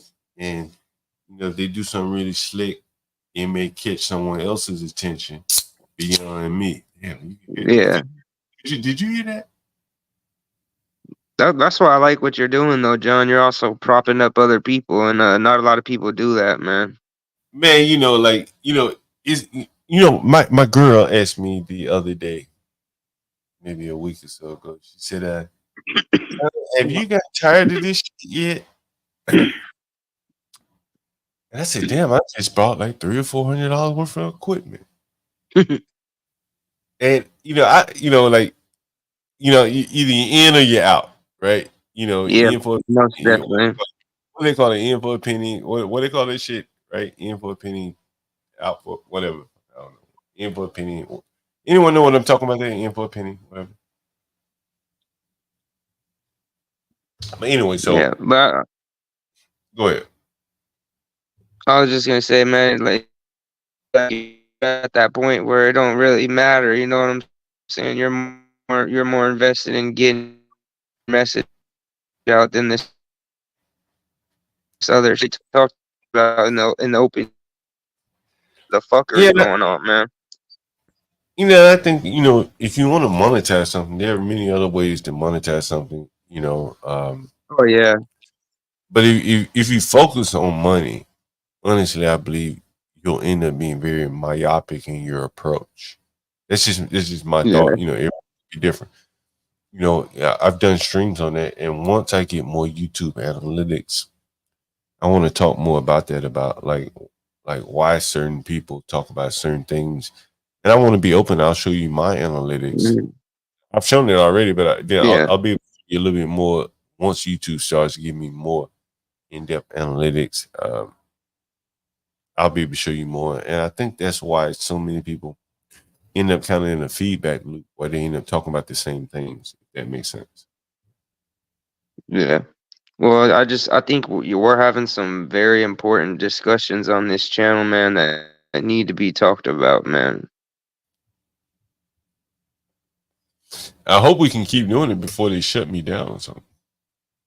Yeah, because that's what usually tends to happen. Like I said, I usually get banned everywhere I go because I'm talking about shit like this. If you're not with the whole propaganda and on the Team A squad, if you go against the narrative, you're very quickly a target in today's world. We don't have that free speech bullshit everybody starts campaigning and talking about nowadays. That's a fucking myth.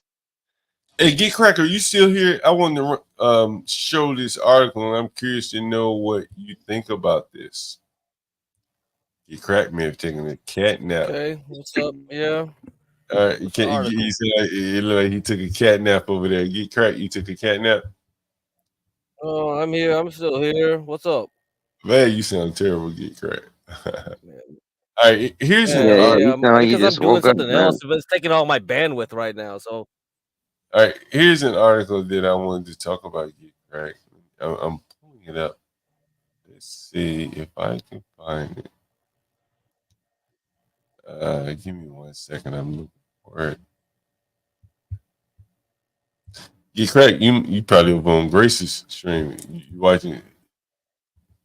Those young girls sit on the grass with their legs. I'm doing something else because I'm taking no, that I don't know what that guy wants, but I mean I saw that stuff though. But it's like, what guy? He's got to find it. What are you talking about? Guy that wanted feet. I already told him like go look for it. It's like somewhere back there.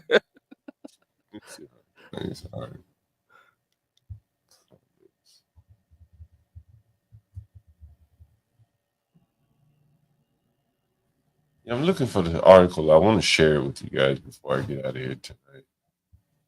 Let's see. And I read it earlier. I said, man, that is an interesting article. Let's see.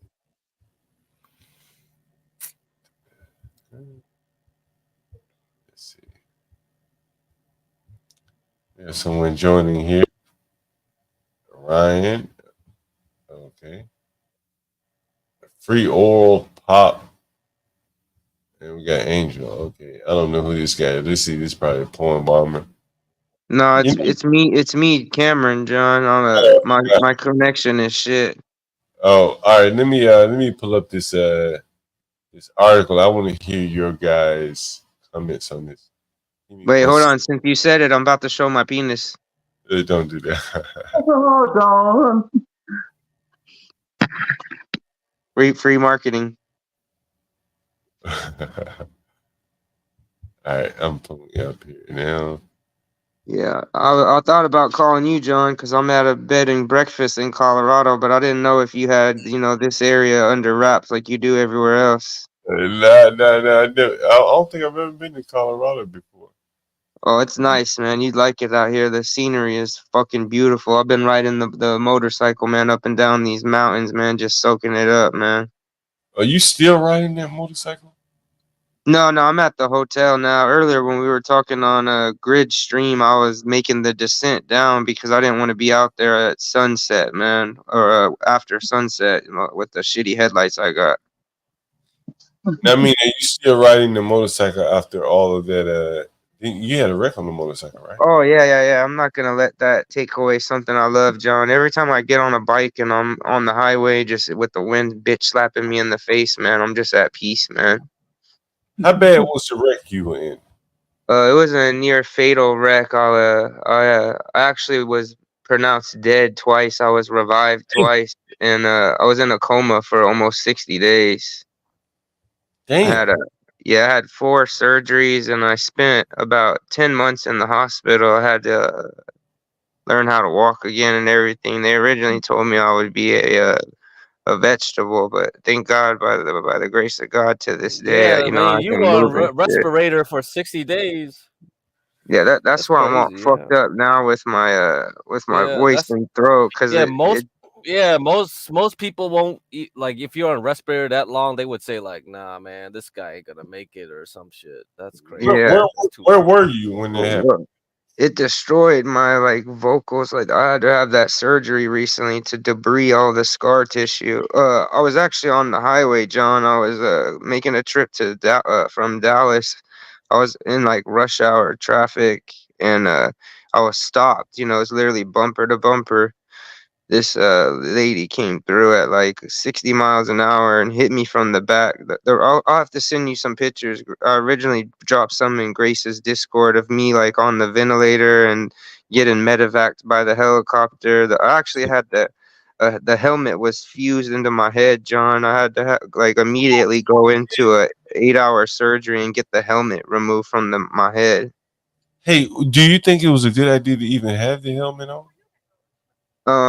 It probably did. It saved my life, but it also did a lot of damage too, because like I said, I had to have pieces fused out of it. So I still ride today with a helmet even after that happened. I mean, I've had buddies, John, that have had wrecks at 30 or 40 miles an hour, and not really doing anything major because the gear they were wearing. That's another reason why I'm alive today, is because I always ride in full gear.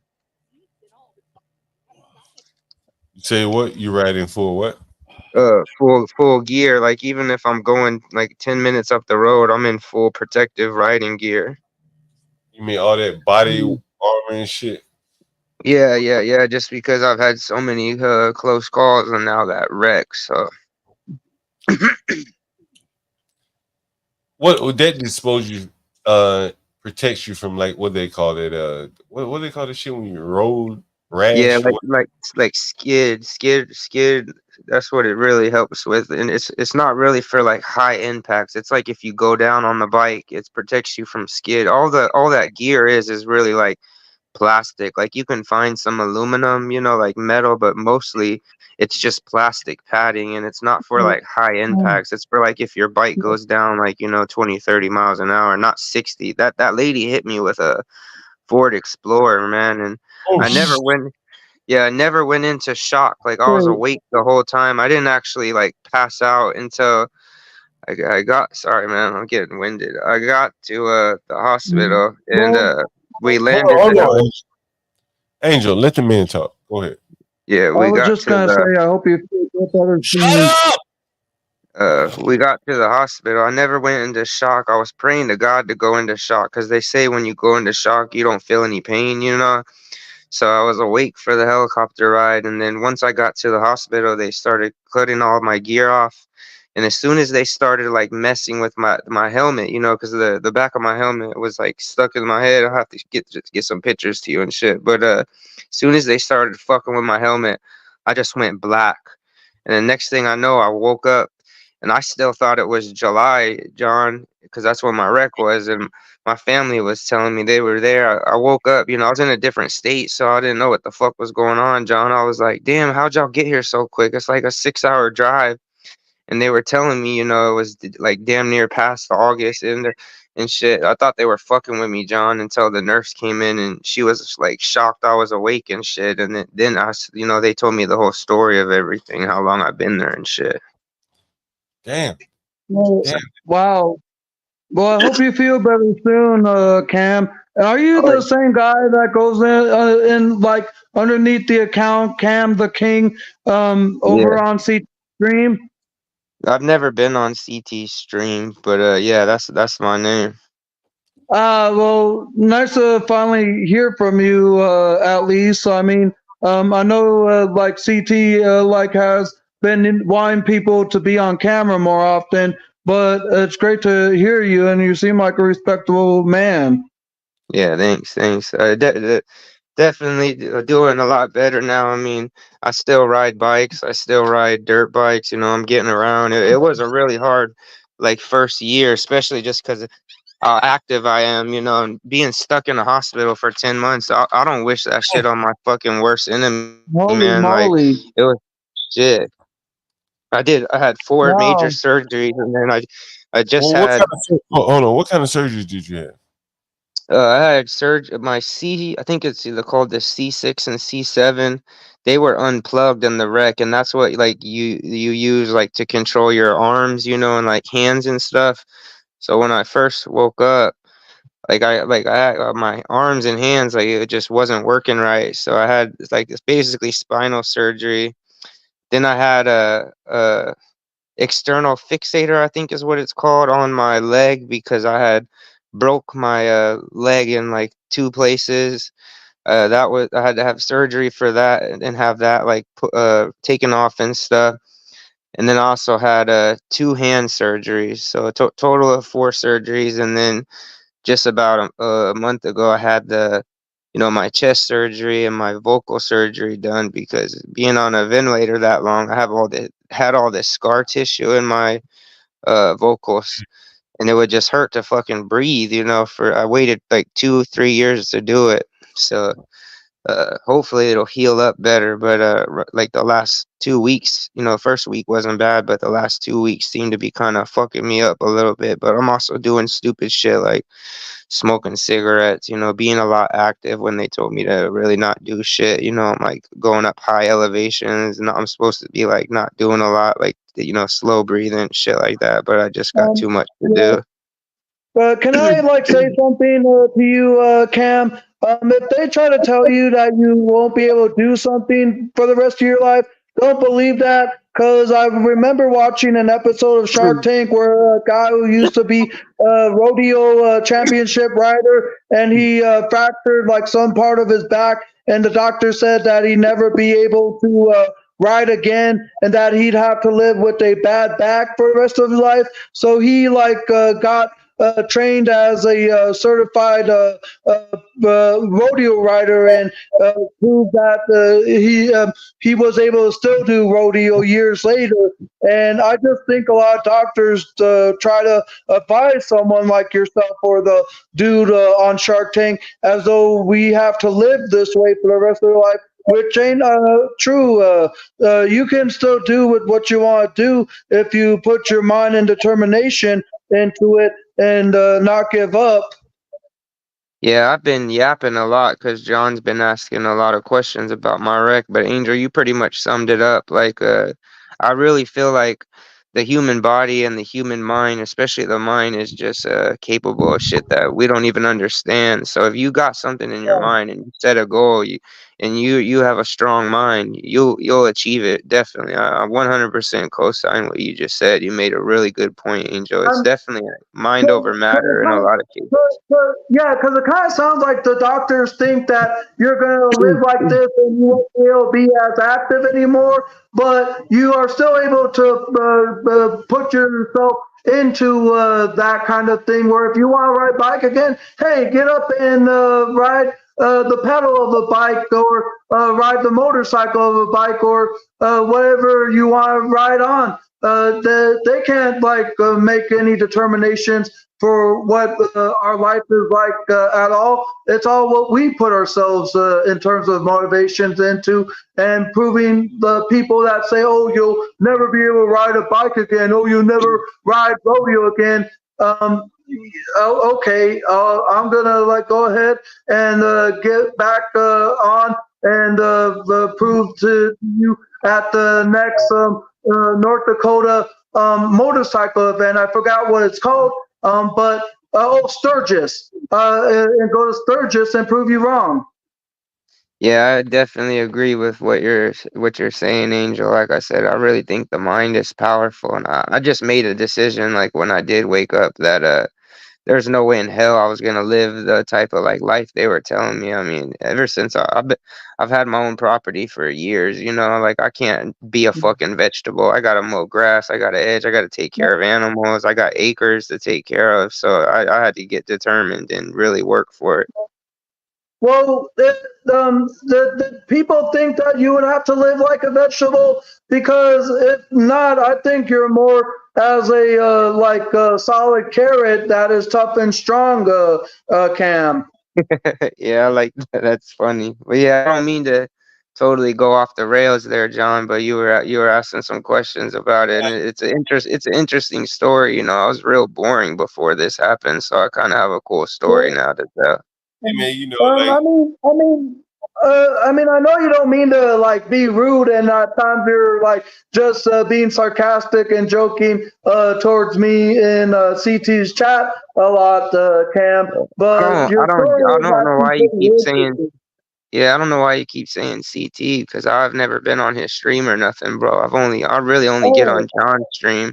There's only 3 creators that I follow. John's one of them, and John's one of 2 panels I've ever been on. Oh, well, I thought I'd seen you under the name Cam the King and CTs before, but if you've never been to Chaotic Truth before, then my apology, Cam. Oh, it's all good, man. I was in his Discord for a week because John's moderator told me that's how I get a hold of John, but John gave me his email, so I've been emailing John that way. I'm not in the Discord anymore, so you might have seen me in the Discord for a week, Angel. So you might not be wrong. Okay. Because that's probably where I remember you in the form of some affiliation with CT, but I thought I'd seen you in his chat before. But if you've never been to his channel, then I've never actually checked out his channel, but you and John and multiple people have told me to check it out, so I might check it out in the future. Yeah, let me read a snippet or two from this article before we get out of here today. Yeah, we kind of went off the rails there. Sorry, John. Understand how your social media voice becomes the enemy in 2024, and the connection to Kamala Brad Harris. Right. And I'll let you read it. I just want to read the title. And there's some things that I think you guys may find interesting here. And this is from the Conservative Treehouse. But I think you'll find it interesting relative to if you read articles online, some of the things you do and don't see. So take a look. He's talking about Homeland Security and big tech being kind of in bed with each other. And so he says, immediately everyone saw how big tech via Twitter, Google, Instagram were using every resource to control information, sharing, and shut down speech. In the bigger picture, this can be looked at as an effort to control online communication. What the fuck? Controlling online communication is not only about the content of the voice under the guise of this malinformation, but also by controlling the visibility of the scale of voices who agree. For those content creators out here who feel like you being throttled and things like that, this may be some explanation for what you're saying or what you're hearing about. Ultimately, it's like an ideologically like-minded crowd in a stadium. If you can stop them at the entry points, the stadium looks sparse as the crowd is forcibly turned away. You don't know that your opinion is held by tens of millions of people who think exactly the same way you do. This is why I have continually pointed out that we are in the majority. It's not me writing this. This is the author. They just control the platforms that give us the online impression of size. Hence, YouTube being bigger than Rumble. There is a difference between the real world and the online world. Tens of thousands of attendees to numerous and frequent Donald Trump rallies are a visual demonstration of scale, while dozens or hundreds attended the same for Joe Biden. There are other examples like random site-specific polls, whatever. But here's what I want to point out to you. And I think that you'll see this throughout what you read about. And this is this one guy's experience. Excuse me. Let me see if I can find it. That's okay. Yeah, this is wild, man. And I think I lost it. Let's see. John, what is this article from? This is from the Conservative Treehouse. This is a very, very good blog. And I'm going to see if I can find the piece. I had it highlighted. Oh, yeah, I found it right here. In the years leading, I'm going to highlight where I'm reading from. I'm starting here. In the years leading up to the 2024 election, we have watched closely as every pathway for online voices has been shaped, changed, and in some cases eliminated. One example is very close to home here at Conservative Treehouse, where Google has said directly the content within the comment section is the justification for their demonetization. If the Conservative Treehouse does not shut down comments, Google Ads, controlling 75% of all online revenue, will not be permitted. The goal is to shut down conversation. Let that sink in for a minute if you didn't already. It's not the content of the website that generates the censorship. It is the conversation in the comment section. Right. That Google is concerned about. I mean, I think that's pretty spot on, John. Before you continue, let me finish, Angel, and then I'll let you talk. Let that sink in for a moment if you didn't already. It's not the content of the website that generates the censorship. It is the conversation in the comment section that Google is concerned about. Mm-hmm. Take that example as an empirical data point and then extend it. Now you understand why the comment sections in various platforms have been removed. And even worse, the third-party software plugin like Disqus is heavily controlled and moderated. And this guy goes on to say, let me pull it up here. What big tech has been doing is funneling everyone into the social media platforms in order to have their online conversations. If you espouse an opinion that may be popular, it is against the interests of those who are controlling the political space. Your content is removed, and or your speak is removed. Now, I want to bring you back to the Arab Spring and kind of to double back to the topic where I talked about how the government is so against us. Is that like the same tools that the government used to create the Arab Spring, they use against us now. Yep. Bingo. Bingo. Bingo. Now? Now or for the last 100 years? The part about it's like the communication in terms of like the censorship.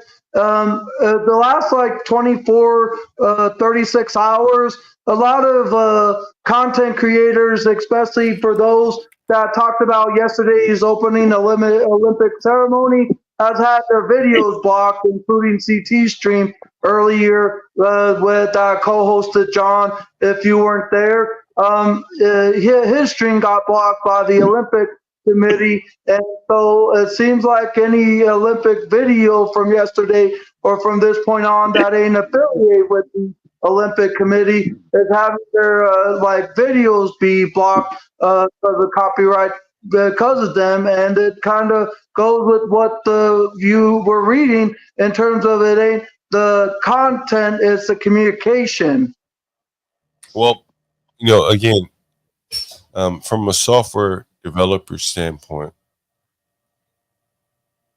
I talked about the analytics, how it would be very easy for you to search the title and the description, but Google YouTube, and now seemingly they're able to search the comments, which makes you vulnerable to the people in your panel, which also makes you vulnerable to people who just want to like basically blow your stream up. They can just get in your right. John, have you seen some of the channels that have reported on there, like where I wish I could remember the article name, but many channels have reported on it where they are doing this thing where very controversial creators and channels, these people that go to their channels, they'll be rediverted to these other content creators that are inside the guidelines, and on the narrative that they want out. So these people trying to search these things get redirected from these other controversial creators to other creators where they're saying acceptable things. I haven't seen it. It was very interesting to read the article. I'll have to find it. It was the same article that talked about how like the Manosphere and all these people like in the red pill deal are on like a watch list. Yeah, I'll send that to me. I'll take a look at it. I'll have to find it because it was on Grid Stream. That's interesting, man. This morning. Let me add Ghetto point of view here. We're gonna let him get in and say his piece here. What is it? Yeah, bring up my man. Hey, hold on, Andrew. Wow, it's 3:00 in the morning, man. Like, yo, I swear, what did I do? I did a stream earlier today, a preview, and then I hopped the train, came down, did the show with MFB, and now we're 5 hours in. And let's go MFB. What you got? I'm sorry, Ghetto point of view. What you got? Oh, no, you good, John. How are you, good sir? Hope all is well, first and foremost. I know you probably sent it to me previously, but if you could, when you have a moment, send me your email. I would greatly appreciate it, good sir. How you doing, Andrew? What's going on, everybody else on the panel? How you hope y'all doing well? Get cracked for me. What's good, bro? Always appreciate the support you be giving. Hey, what happened? Hey, Ghetto point of view. What, you from New York? He dropped out. Was it his connection? Yeah, he dropped off. And the Outgoes got him too. Man, these guys don't play around, man. But yeah, that's why I was saying about the comments with the shadow banning, and CT got banned for a week just because of a poll question. It's like the conversations, that's going on in these chats and comment sections. It matters. I understand why he got banned for the poll question. If he had someone, and I don't know who he has on staff, but let's just say, like, if he had someone technical on his staff, like if he run it past me, I'd say don't do that. But it's the thing, it's the interactions that matter, to them. No, because they banned him before he even started the stream. Well, yeah, that's the thing. But the poll is interesting, right? Because like you said, it was like, oh, it went into a database, it got it. But it's I think, yeah, it's indexed. But the thing is like they care a lot about how you interact with the people, But I think the bigger thing though is that if you're typing in like some metadata for a stream, so if you're typing in the title, the description, then that is going to be searchable because that's how people find it. And so if YouTube is crawling their content, looking for keywords, particularly if you are already in a particular circle, then that same word in another circle may not get you a strike. Yeah, that's true. But that word in your circle may get you a strike. You remember when YouTube started circles? And I talked about this. YouTube started circles years back, where more or less this was what they were doing. They were basically implementing logic against different groups of people, because that would make sense. If you're the conservative crowd, we're going to mute any Donald Trump positive news. If you're, in a liberal circle, we'll give you other news or whatever. Yellow point of view, you're back. What's up? Did he drop off again? No, he dropped off again, man. That's how I say it's his connection, guys. I got him this time. What's up, Yellow point of view?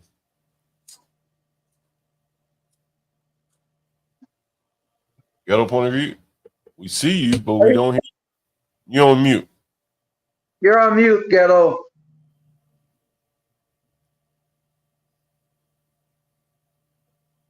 Anyway, so Ghetto, you there? Anyway, his camera's frozen. John, I figured out what the name of that company was that is doing those redirects. It's called Stopping the Hate.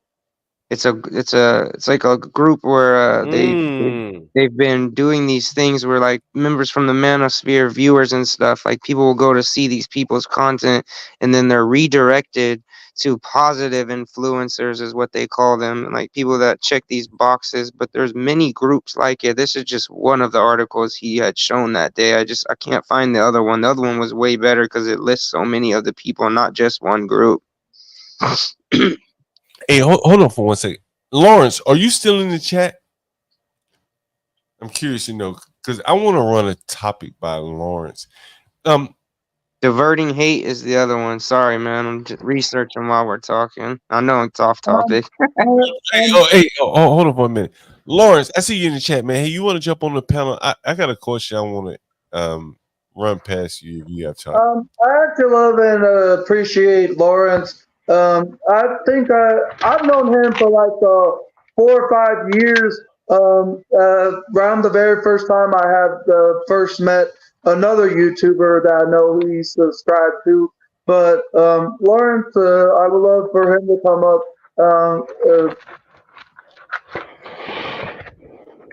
Hey, let me ask you this question. Ghetto point of view. How old are you, by the way, if you don't mind me asking? Oh, I'm 38, sir. All right, it's good. It's a good age. I've been looking at like the demographics of the people that listen, or that join the stream. Someone mentioned to me, and I kind of thought it, and maybe I talked them through it about like, is like the male midlife crisis real? Hey, he dropped off again, man. Oh man. Well, man, anyway, this is bad connection. Yeah, I don't know what's up with this service. He said, looks like he's at home too. Yeah, Wi-Fi. But anyway, that's one of the topics I want to talk about. But while we're here, I'm going to show you, kind of give you like an idea of what we're going to be doing tomorrow. Sorry, man, John. I'm not too sure if I'll be able to sleep tonight because I had two 16.9 ounce bottles of Dr. Pepper earlier today. Oh my God, the Dr. Pepper! Oh my God! Oh my God, the Dr. Pepper again! Angel had it. Stop drinking that crap, man. It's gonna kill you, dude. Trust me. Man, soda is bad. Don't drink that trash. Yeah, my boy John just rather drink alcohol, bro. I'd rather drink alcohol than soda at this point. Yeah, soda is really bad for you, man. Really bad. But I actually drank more water than soda today, and I've always done that. As I've always drank more water than soda. Oh please, yeah. John likes the snow bunnies. No, this is nice. Hey, don't be humble, John. We all know you're fucking swimming in puss, man. Oh man, hey man, He's humble, man. He got three in three different rooms right now. Three different bed and breakfasts. Now.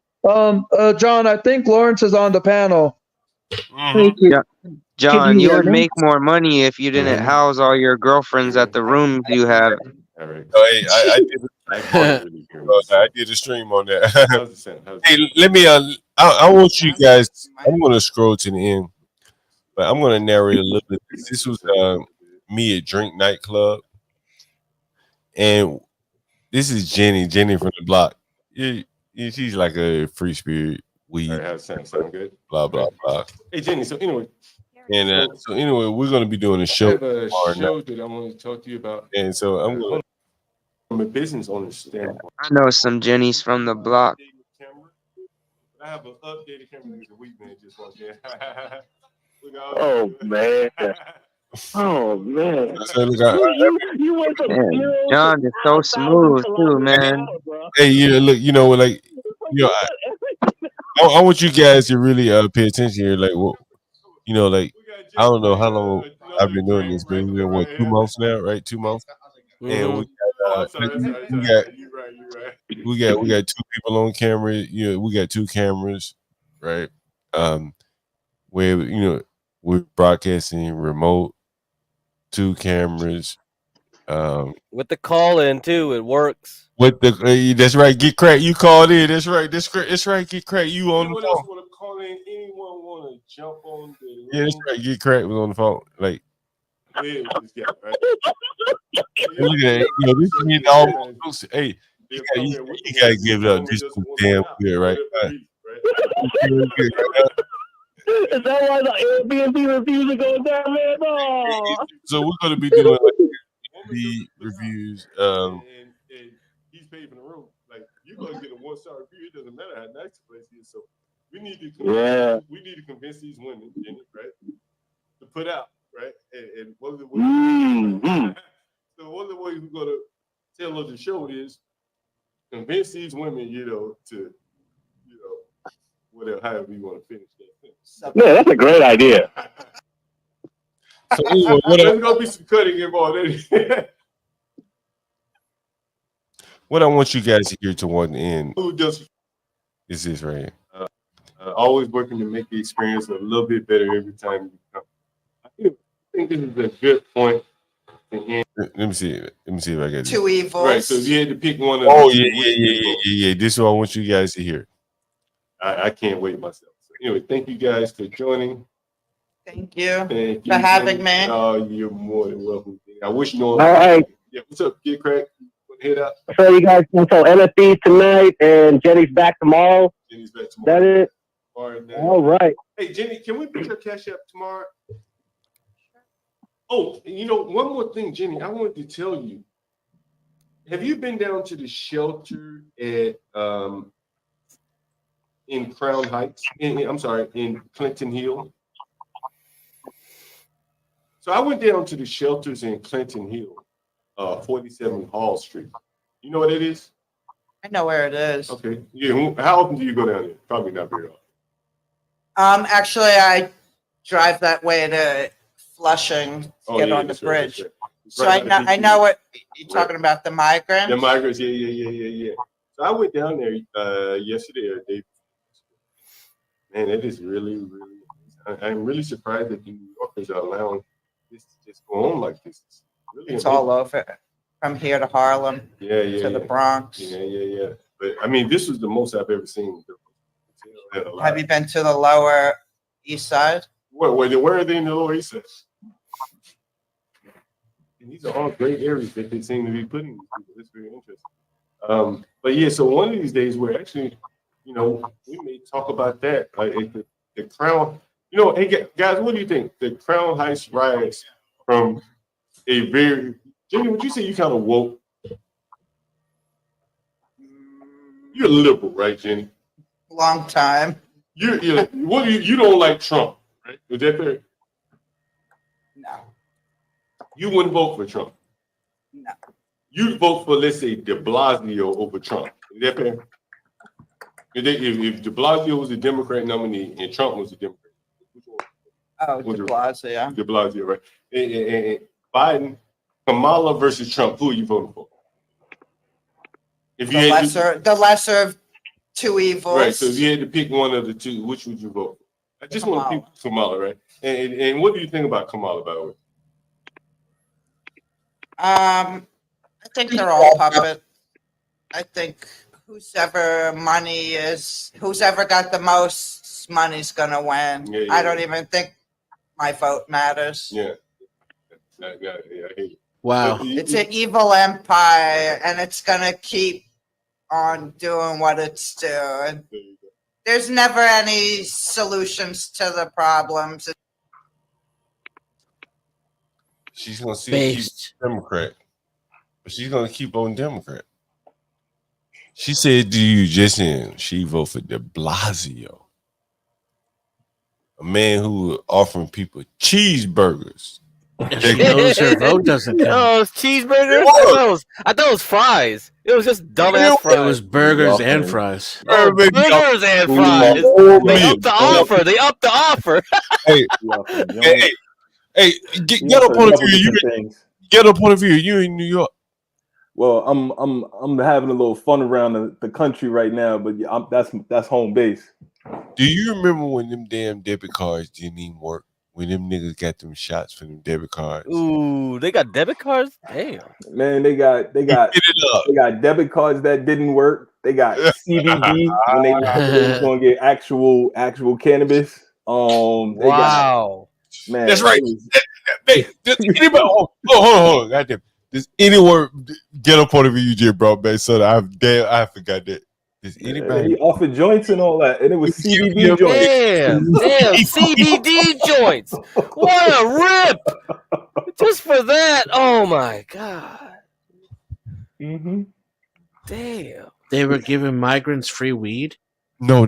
They were giving anybody who went and got a shot a joint. What the fuck? Hey, man, listen, man. CBD too. Sean, Lakita, LaShonda, Shaniqua all got their shot. It was real weed, man. Bro. Yeah. Told you, Deshaun, Lakita, and Shaniqua all got their shots, man. I have a thought about a show. And I'm gonna throw it out there. I'm gonna let you guys debate it back and forth. I'm gonna give me a beer, maybe give me a little snack. And then when I come back, I want to hear what you guys think about it. But here's a thought that just came to my mind, honestly. How many people got in the chat? We got 24 people. Oh man, they climbing. And I want to hear you guys' comments, honestly. You know, again, like shit. Yeah. I ain't worried about anything. So here's what I want to do. Welcome. I know 3 people.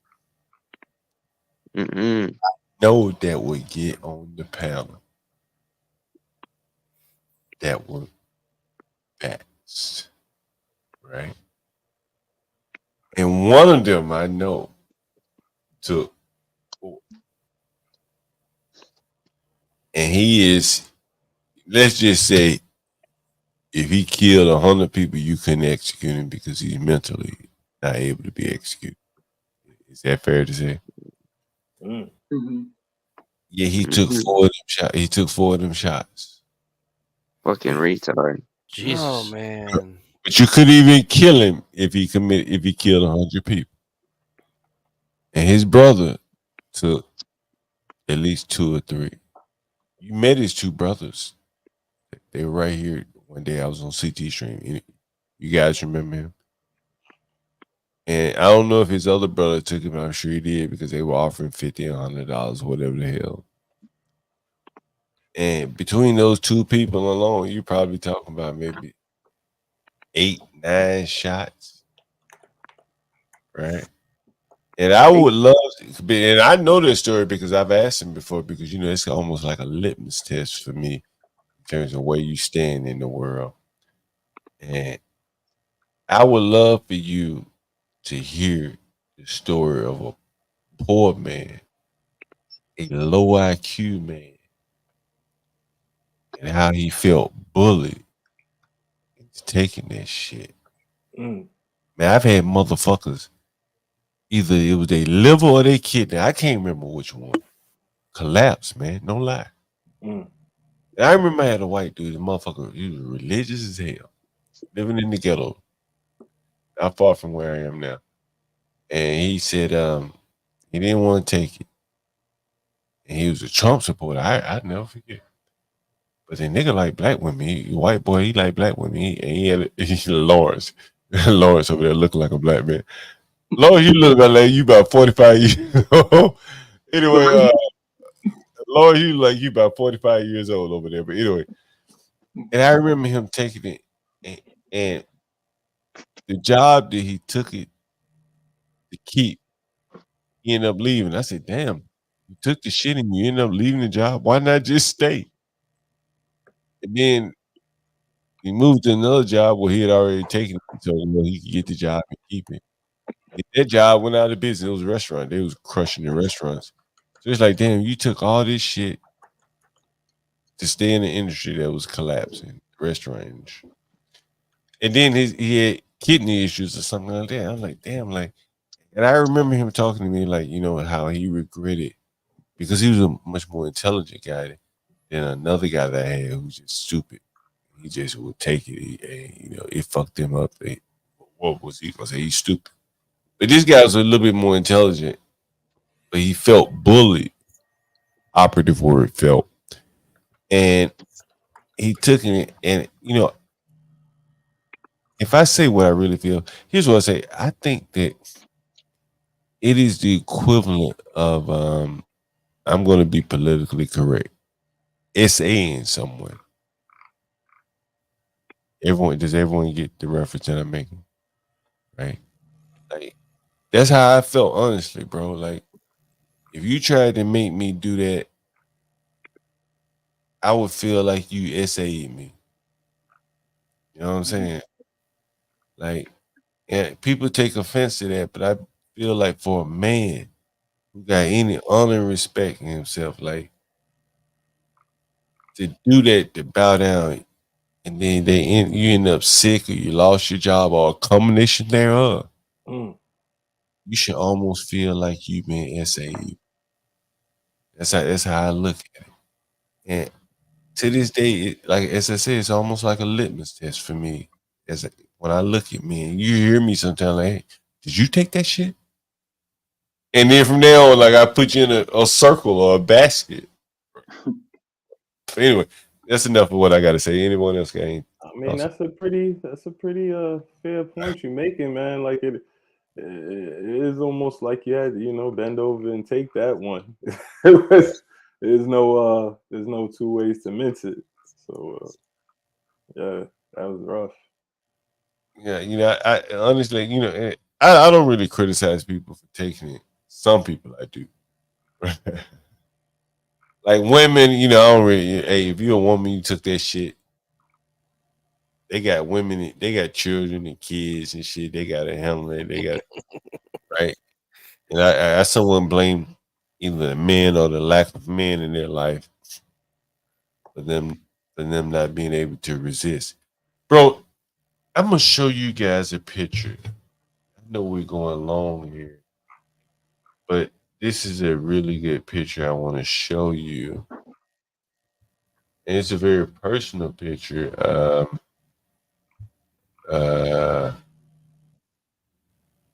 Let's see if I can find it. I think I can find it.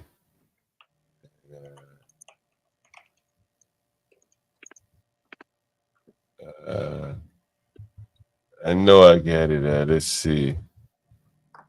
But I'm gonna find this picture no matter what, right? And I'm gonna show it to you. Let's see.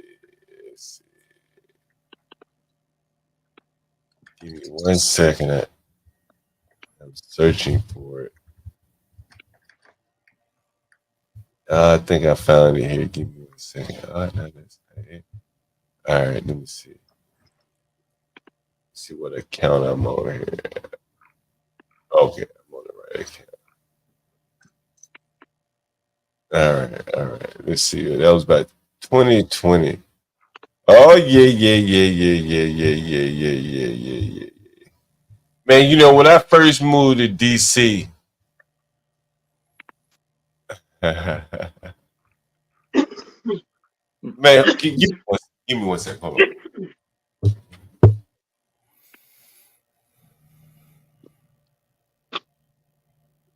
Can you guys hear me okay? Yes, sir. Yeah. Yep. Okay.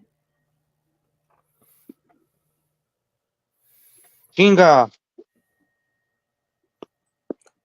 So did you guys? What have you guys talked about so far? Did you guys talk about the? Man, we went through all kinds of topics. Oh my God, I forgot what most of them now, but it was like immigrants.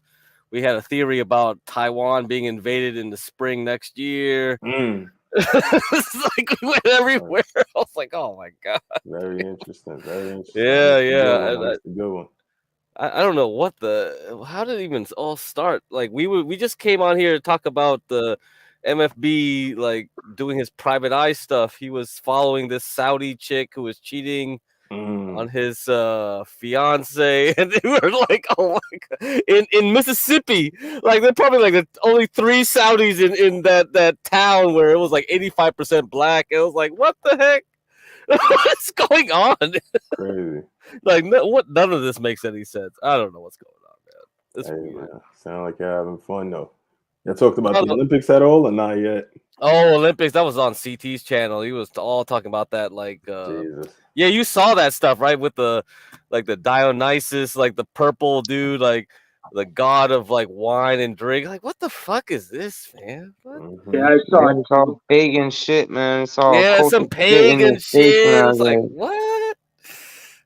That occultic shit is all in your face nowadays, man. It's in the music. The imagery is just fucking crazy. If you have any knowledge of secret societies and the occult, man, yeah, we gotta go through we gotta go have a stream about that, Cam. We definitely do. Oh yeah, shit. I know a little too much. Man, we had a good conversation privately when everybody clicks.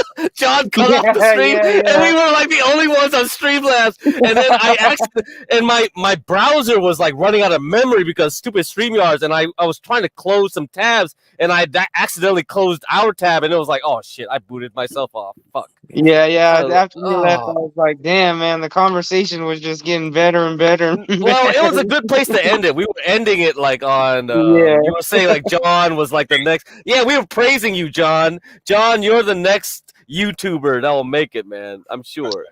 But you know, like as I said, we're going to do that crowdfunding, so it's going to be a group effort. So I think everyone so. Pat themselves on the back a little bit. Anyone that want to contribute, like to any of the editing, again, send me an email. You can find my email in the on my stream on my channel. And again, man, I don't mind putting your Cash App or whatever the hell you want to get paid by, and we'll do it together. And then you can market whatever you do to other people. You get bigger than me. I'm just one person. There are millions of people that are looking for people very talented. John, this is off topic. You'd been talking about getting a GoPro for HP. Don't fucking do it. I got one today, and it came with so much fucking shit. I have no idea what the fuck I'm doing, man. Yeah, I've heard that. Yeah, I think it's a little bit more complicated. Too many accessories, man, and I'm just barely learning the fucking iPhone, man. Hey, John, someone says, John, what made you originally review? Man, shit. Oh, that's a stream. That's another stream. I've already done so many. I've done. Have you done a dedicated COVID stream? I don't think so, huh? Well, I did. You know what? Let me see. I did a COVID stream on something. I know I did a COVID stream, and I talked about. I've talked many times about my experience with. You did one on Grace. Remember, you did one on Grace. Yeah, that's right. I did one on Grace Thorpe TV. That was a good one. Mackenzie girl was like, I Mackenzie showed up on one of those late night streams, and I was the only one on the panelists that wasn't sleeping. They all fell asleep. It was just me. And then she was in chat, and I started roasting her for no reason. I just said, like, you dumb bitch. I was trying to organically try to get her to come over here or something on a COVID stream. We got to get, like, somebody to roast. Yeah, this is like, oh, man. Shit. Yeah, let me see if I can show someone asked that question. So I'll see if oh, yeah, so you see this video right here. Let me see. I'll share this tab. I'm not. But while you do that, how's your weekend start been so far, Lawrence? It's been pretty good. How's yours? I mean, if you saw earlier, I co-hosted a stream on CT's channel, and it was a really fun co-hosting stream that he offered me. Even though it did get blocked by the Olympic Committee for even showing partially of the clip from the ceremony, but it was a fun stream. But when I did get off was when I was headed to the movie theater to see Twisters. Oh, how was that? It was really awesome, just as good as Nina said it would be. And for me, I say it's a 5 out of 5. I almost am thinking it's better than the first one. I've seen both, but it just makes me wonder why it took Warner Brothers Pictures to this long to come out with the sequel. Right. Hey, hold on for a second. I want to respond to Trailer Hood 2.0 Hell on Wheels. You see this guy in the background right here? Yeah. I broadcasted from his bar today. Drink. If you were here, I showed it earlier. Everyone saw that, right? Ghetto point of view. Were you here? You saw me. He got that mask on back then. He ain't wearing that mask today. I don't have that mask on. Not then. Kind of strange on how don't make me unmasked, unvaxxed is what I used to say about myself. And so anyway, so I did the stream, and you can see the title. What did I say? Jon Gault shows the idiocracy in parentheses with receipts of COVID in DC, New York. Does anyone remember the highlight of the idiocracy of this video? Do you remember that ticket that they gave me and they couldn't even write? That was great. That was great. I saw it. I don't think you guys gotta see it. Oh, you guys gotta watch this. I don't think I. How long ago was this, John? That was look, somebody this motherfucker put a COVID. Yeah, they did. No, you know, but I hope somebody watches it, right? Yeah, I mean, you know, not only this type of streams, you know, we got to go back to your PCR stuff. And you know what I really am curious about is your theory about like viruses can't be transmitted over the air. I really want to hear that. I really want to hear you because Mackenzie was really pissed. It's like he's not a biologist. He doesn't have a biology degree. Blah blah blah. I was like, oh man. I told her, what did you say? Then I told her I done PCR testing in the lab. Yeah, she was like, show your receipt, show your degree, show your diploma. I was like, oh man, this is getting like, oh shit. But anyway, so as you can see, this guy here, he's masked, but he doesn't wear masks today. Thank goodness. And one of the things, man, this is nice. One of the things I did tell him is like, yo, bro, you need to disobey these, you know, these rules that they're setting against your business because you're not going to be able to stay in business long. And 3-4 years later, he finally took some of my advice. He's implementing it now. And I wanted to get him on the interview on the other stream that I showed earlier. Someone says trailer hit. I think I cut this one down to 29 minutes. What you need to look for is that ticket that DC government wrote me for not wearing a mask. I think you'll find that very interesting. Anyway, what's I saying? Oh, so Yeah, so I filmed this stream today at this guy's channel. Blah blah blah. I was trying my best to tell him not to wear the mask. But here's what I do want to show you is this. I went and found back during COVID.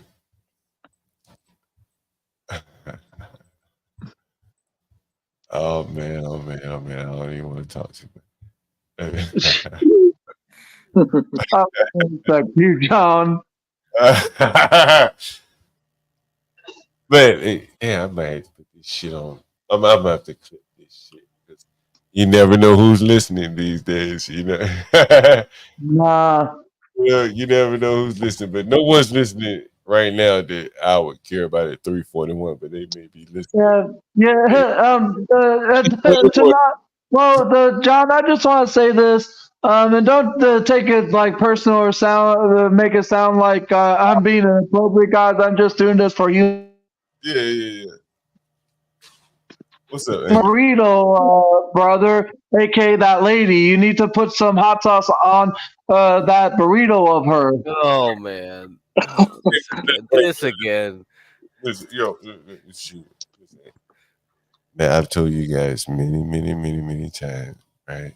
And I'm sorry, Kid Crack, if that was you, man. And so this ain't no fucking woman story, Angel. I only have to tell those stories. Those stories tell themselves. See that smile on her face, Angel?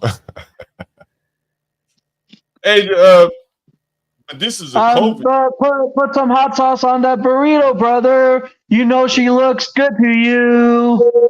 I'm gonna send his ass over to Fresh and Fit or something. Man, if Angel went on Fresh and Fit, like, oh man, this is a speed date, man. Everyone can tell where we are with the setting in this picture, right? Mm-hmm. No. Where am I?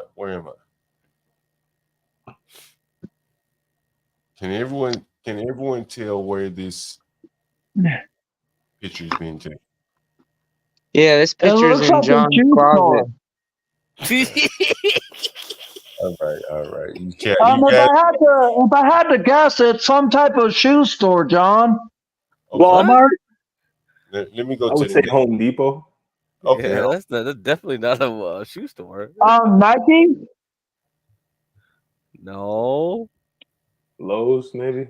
Come on, Okay. Angel. What do you see, Hardware? Angel? Okay, that's Home close. Improvement. Yeah. Ace. Home Depot. Yeah. The Home Depot. You got the orange, yeah. Oh, so I got it. Mm-hmm. And so when I saw her during COVID, someone said trailer here says Home Depot, right? So I saw her in Home Depot, COVID. And I walked in there with no mask on, of course, right? Bucket. Make me put one on. That was my approach through the whole shit.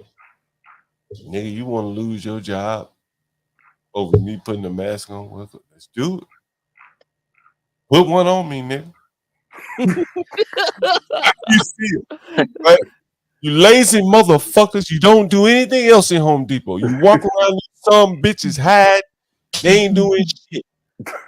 You Mix some paint and put a mask on the paint jar. Put it on me, nigga.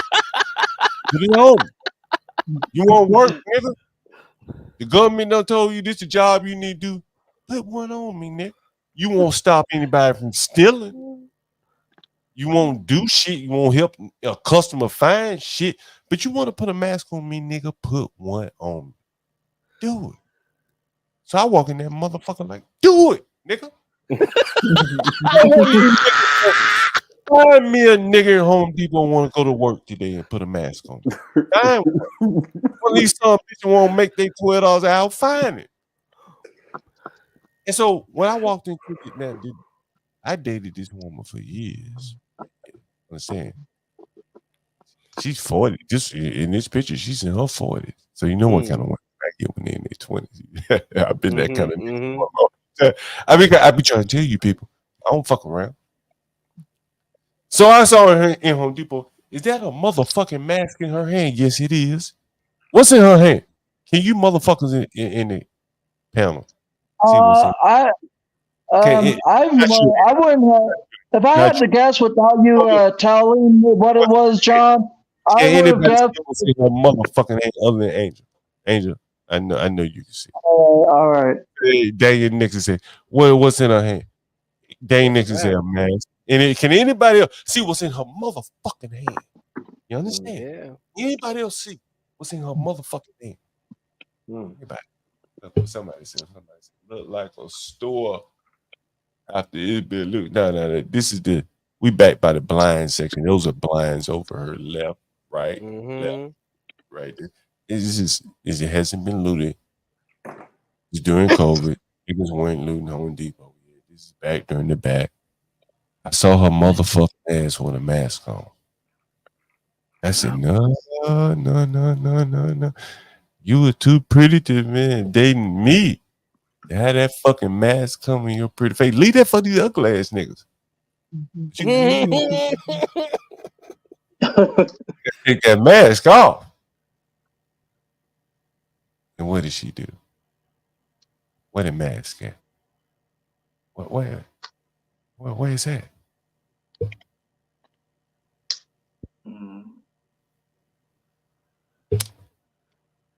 If there had been more men like me, honestly, I'm here to tell you, these bitches wouldn't have been wearing no mask because the men wouldn't let them. Look, where the mask at in these bitches? Where the mask at on this bitch? Right? Where is that?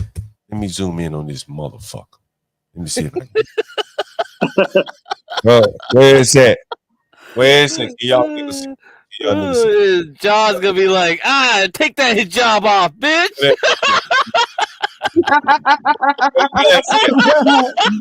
Where's it?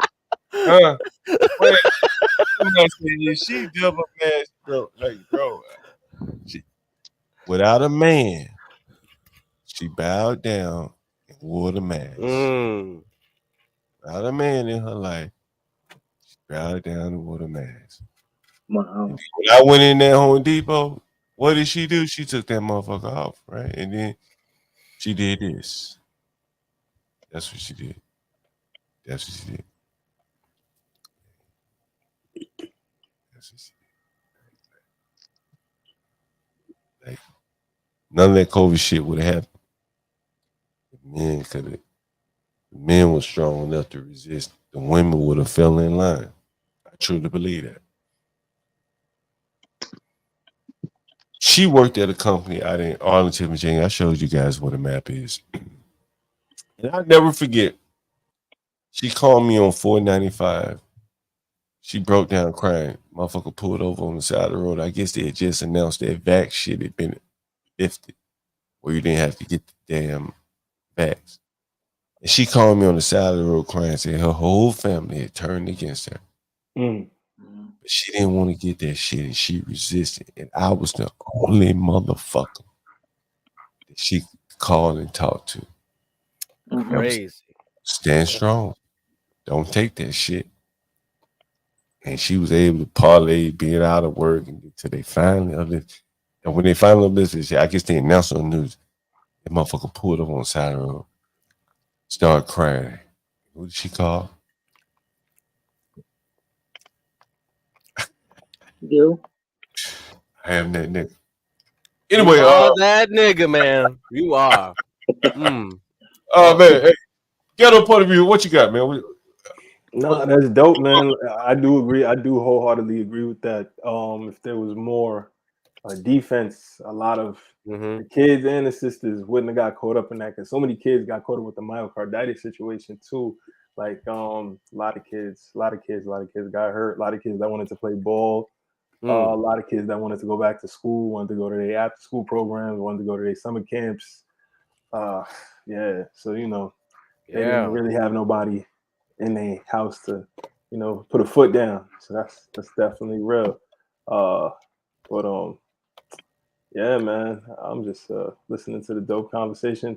It's interesting. That's crazy though.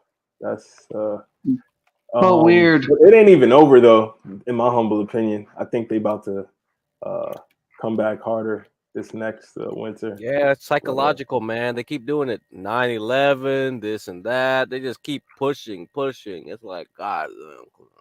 Do you think that this is any way to try to sway people's votes for president or something like that?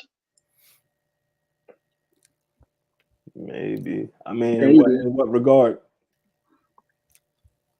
I don't even think voting matters anymore, to be honest with you guys. Yeah, I think I was in that opinion long. Before Trump, I really didn't care too much. I really thought it was like the same old. I mean, one time I wrote in like Saddam Hussein in one of those ballots. I don't know. I was just like fucking tired of it. Yeah, it was just like Trump. Yeah, Trump 2016 was the only time I was really juiced. I was like, man, fuck. Hey, let's get Lawrence in here. I'm sorry to have you waiting, Lawrence. Man, Lawrence, you look like you're about 45 years old. Yeah, I am. Yeah. Seriously, you're 45, Lawrence? Yeah. Wow. Wait a minute, I thought this was like this 70-year-old Lawrence. What? There's a 70-year-old Lawrence? Oh, that Lawrence. Oh, I haven't seen him in a long time. Where'd he go? Anyway, what's up, Lawrence? What are your thoughts here? Yeah. So you were saying that the girl you were talking to, her family disowned her because she wouldn't take the jab. Well, disown may be a strong word because in her situation, she was like the breadwinner in her family, so they couldn't necessarily disown her because they needed her. Mm-hmm. So it was like, girl, do it so you can come around us, so we can get some money from you. Somewhere, in the black family, that's kind of how the situation was. It was all girls. She was one of 3 girls, and so, she was a breadwinner in that sense. You understand? So that was probably I would imagine that was some of the pressure, and is that she couldn't lose her job because her family depended on it. You understand? Mm-hmm. Maybe not directly, but she couldn't be a weak link where she probably made the most her most immediate family. Somebody need to go on mute. But anyway, go ahead. Yeah. Yeah, I know before my father and I knew very much about it, we actually did take the shot the first time. I remember I got really, really sick, but yeah, and then the year after that, the nurses insisted that I get the booster, and I did, but that was the last time I got it because it just wasn't worth getting so sick afterwards. And they claim that you would be immune, Lawrence, but that has been a false claim from the very beginning, which is why I never got even the first doses and never will. Mm-hmm. Go ahead, Lawrence. Yeah, I've been hearing about people still getting it. I think Joe Biden, didn't he get it? And he still got the virus. I mean, he's had several rounds, allegedly. Yeah, get your jab today. Have your DNA rewired. It's free. Oh my God! We'll give you a lollipop and a Wonka ticket. Pull up that sleeve and just take that jab, boy. Oh my God! Yeah. You gotta save Papa and Granny. They'll get the bug if you don't get the jab. So go ahead, Lawrence. So you got sick. When you say you got sick, what happened? It felt like I had the flu. My body got really achy, and I would like feel sore if I got chilled and everything, and I could barely stay awake. It was just horrible. But yeah, it felt like I had like the flu. And that was right after you took the jab. Yeah. And I was like, I'm not going to take it anymore because it was very unpleasant and I don't want to go through that again. I'm sorry to hear that, bro. Rest in peace. Thanks. Carlos, you want to join the panel? Feel free to jump up. Look, I've had many people, not many people, but I've had several men tell me your story very similar. Some worse than yours. Yeah. Now, I don't know if you heard me tell the story earlier, but I think it's the closest that a man can face being, SAE. You know what an SAE is, right? Not really. What does it mean again? Like sexually, a criminal offense, a sexual, right? Right. Nah, right. I think as men, we should be wired to resist. Yeah. And when the men, particularly whenever I hear men say they forced me to, I say, ain't nobody forced you to do it. Mm-hmm. You could have quit that job, found something else, bought you a lawnmower, started cutting grass. That's all you do. Right. Nobody forced you to do anything. And I've told a story about when I was up on Capitol Hill, the Capitol Hill police officer said it explicitly, like, no one was forced to do it. We didn't have to do it. Those guys didn't do it.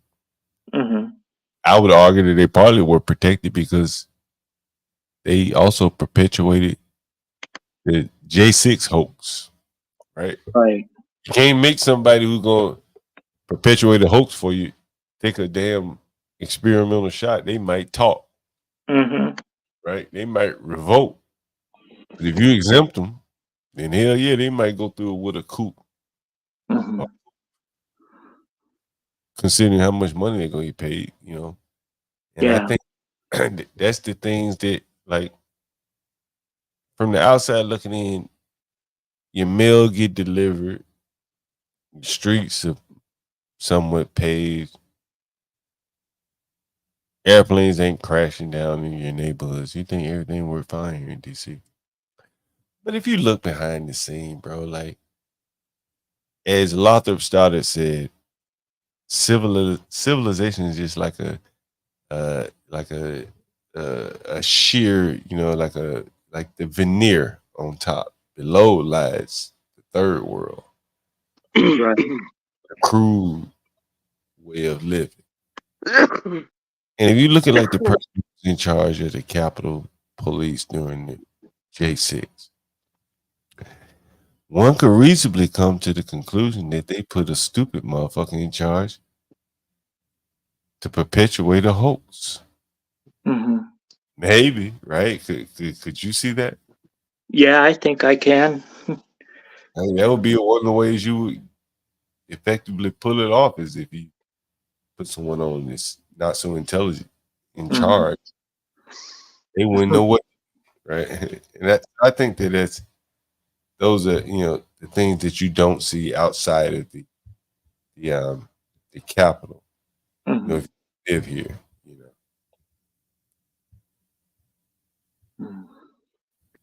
Anyway, here's the Joe Biden tweet where he's saying, what is he saying here? I'm sick. I guess this is after he's perpetuating the COVID hoax one last time here. He's saying, I'm sick. This is July 17th, 2024. This is after he had told us we were going to have what was it? A cold winter, a dead winter. You remember that? Do you remember when he said that? I heard of something like that. Yeah. But I can't remember what he meant by that. I know this past winter was very mild over here, so he probably didn't mean a physical cold winter. Would you take the jab again if it came back around? No. No matter the pressure? No. If your job was at risk, you wouldn't take it? Probably not. I mean, I know my father tried to talk me into taking the booster again a few years ago, and I said no, I don't want to, and and that was that. Yeah, I was isolated from my family for not taking the jab. Some of them didn't take it. The ones that did looked at me like Satan. Lawrence, if you could go back in time and reverse your decision of getting the needle, would you? I probably would after hearing the horrible stories about it. I mean, I can't remember where I heard it, but over the years I've been hearing some bad stories about people eventually getting sick and dying because of it. Lawrence, do you believe Lawrence, do you believe COVID was real? I think it was, but I think it was also exaggerated to make it sound worse than it really was. Why do you think they would exaggerate? Hold on, Angel. I'll let Lawrence answer first. And hold on, Angel. The reason why I'm asking him is because you didn't take the vax, so we want to hear something from someone who did take it. Right? I think it was exaggerated because the media tends to over-exaggerate a lot of things, and I was just thinking that, like, you know how people exaggerate how bad climate change is, and it's just on the news. A lot of times people tend to make things sound worse than they really are, and after you hear like the truth, you find out it's not as bad as what they said it was. Do you think fear mongering had anything to do with it also? Yeah, I do. Hey, hold on for a second. Get crack. What are you showing here? Get crack. Are you there? Do you think it had anything to do with Big Pharma making the most amount of money in the shortest amount of time possible on a single thing they ever did? It's possible. Hey, get crack. What are you showing here? Oh, it's for another stream, man. I think we can talk about Taiwan more in depth. Since we had two people claim that they think it's gonna happen, and hey, if they got connections, like we had Ryan with the NSA, you had American Man with his connections. As the time goes on, the perfect time to invade Taiwan is basically March, to May. And then if you miss that window, it's basically September, October. Those are the only two times they can cross the strait and do an amphibious assault. So if Hopefully China we don't do it. Yeah, I mean, we'll have to see. We don't have the military right now to do it, man. No, we won't do it. China has to invade us. That's why you don't need to do much as a defender of Taiwan. So this article basically planned out. We were about to invade Taiwan and take it from the Japanese, but we bypassed Taiwan and said, "Fuck it, it ain't worth it." So, so this was the cost. If we invaded Taiwan, it would have been 150 people dead, and we said, "Fuck that shit."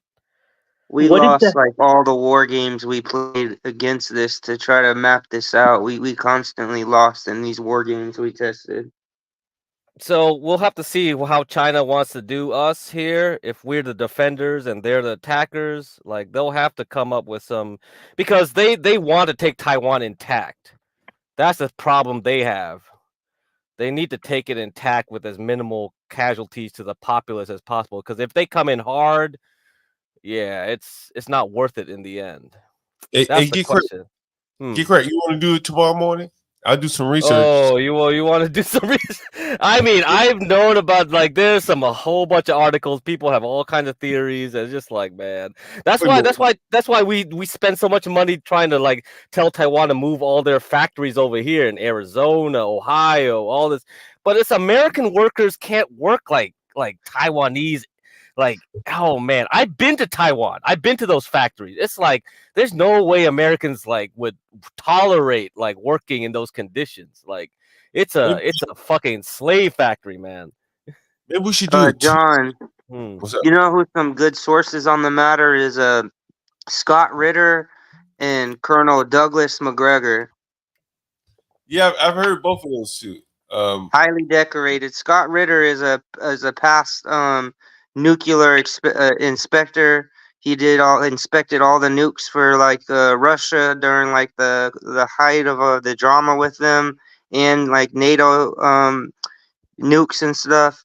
And then Colonel Douglas McGregor, I mean, he's just got so much experience in past military service. It's crazy. Like they're two very well decorated sources on the matter, and they speak heavily like on Ukraine and stuff. And I go to them for any type of information I'm looking on those type of matters, like world events and war and stuff like that.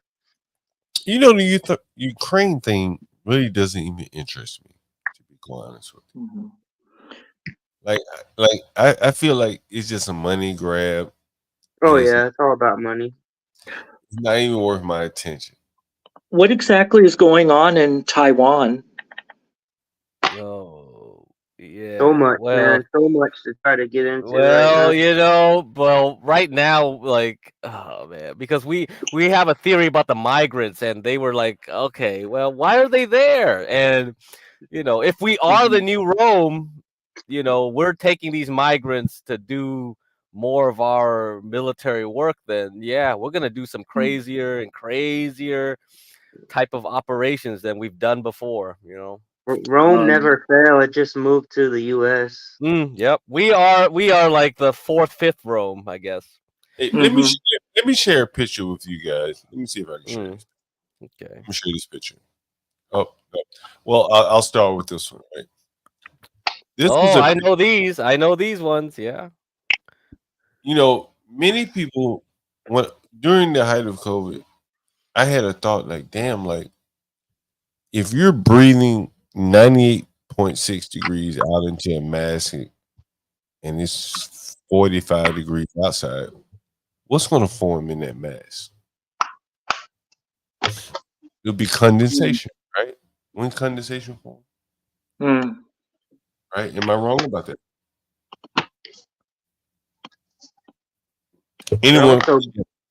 You're also breathing in all the shit that you really shouldn't be breathing, that your body, like the CO2 and shit like that.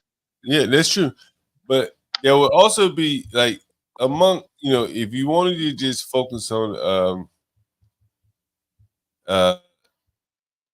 just the mask and the consequences of wearing a mask, above and beyond everything else, is that there could be bacteria forming in the mask. Oh yeah. And I remember reading a few years back that there was a listeria outbreak in New York City. There were like water towers on top of buildings. And here is all the way back in 1990, there was an anti-mask league of 1994. Anyone knew this? Did anyone know this? No. Right, yeah, I'm sure you did. Right, and you can see that a policeman wearing a mask, a flu mask, speaks to a maskless man during the flu epidemic in San Francisco. Look how ridiculous that. You guys know what my avatar is, right? You know my. Isn't it just like look at my avatar? Oops, that's not me. That's your avatar? What? That's what I was wondering. Let me remove Lawrence.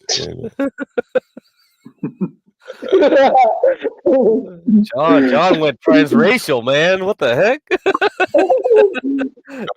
Anyway, I don't know how the hell to do it, but anyway.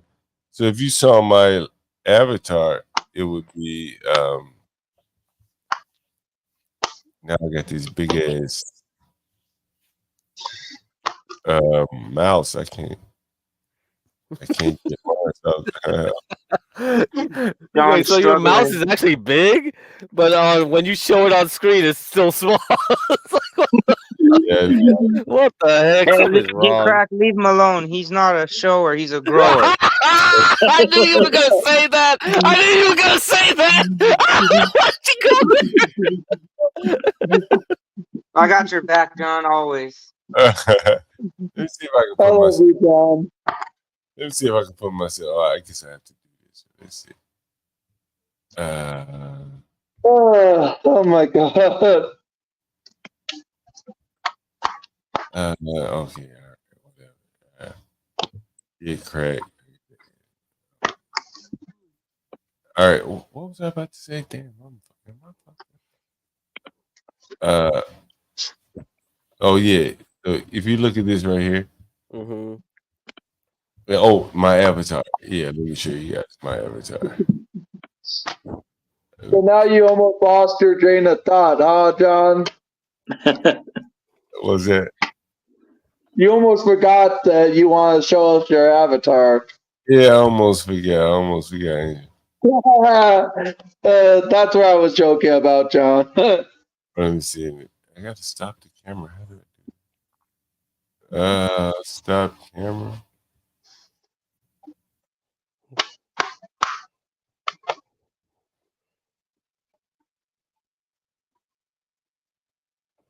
No, you just stopped your mic, man. That's it. Yeah, the camera's still going though. I don't know.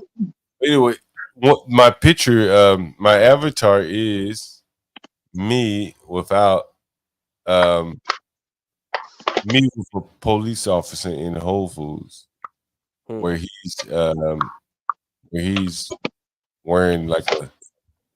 Yeah, you see it? Let me see. No, it's just a white circle, man. It's just a generic white circle. Oh, really? Yeah, generic faceless white circle. The one that you see sometimes, even if you do have your avatar on when you're on StreamYard, but can be blank on YouTube itself. All right, I'm going to show it to you. Right here. All right. Get cracking at me with this big. There it is. Can you guys see that right there? I know you can see it now, right? No. Yeah. Oh, no. You can? We don't see it. Let me go on YouTube. Let's see if the YouTube can see it. Maybe the StreamYard doesn't see it. You see that? I just see a white circle. Same here. I don't know why it is. Do you even have your avatar set, John? Yeah, you know, see right there. What do you guys see on the? The white circle, as everyone has said. Nope. Yeah, YouTube doesn't see it either, so it's not StreamYard's thing. I don't know if you ever like uploaded your own avatar onto your StreamYard, John.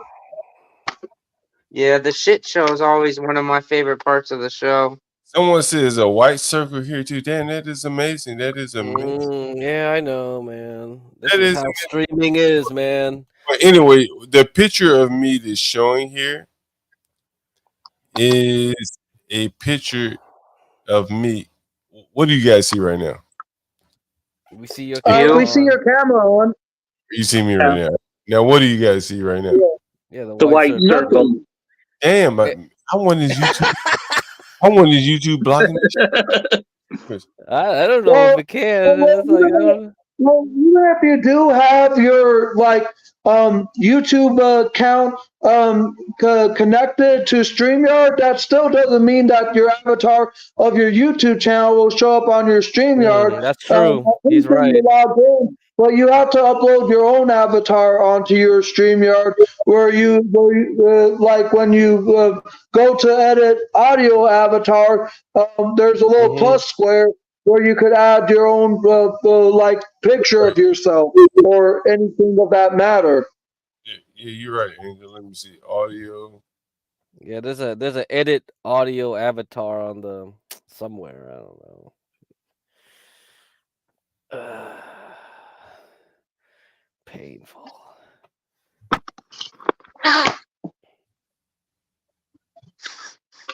Angel, you know all about yeah, I do. About StreamYard, yeah. I wish I could find it, but anyway, so do you guys see this picture right here? Yeah, the group of people on the street, one with an umbrella. You know why that person has an umbrella? It's not raining. Yeah. That's weird to have an umbrella when it's not raining. Who said yeah? Was that Lawrence? Huh? I believe Lawrence was just agreeing with us of how it's weird that the person has an umbrella when it's not raining. Yeah. Yeah. Do you know why that person has an umbrella up when it's not raining, Lawrence? No. Why? That's Antifa.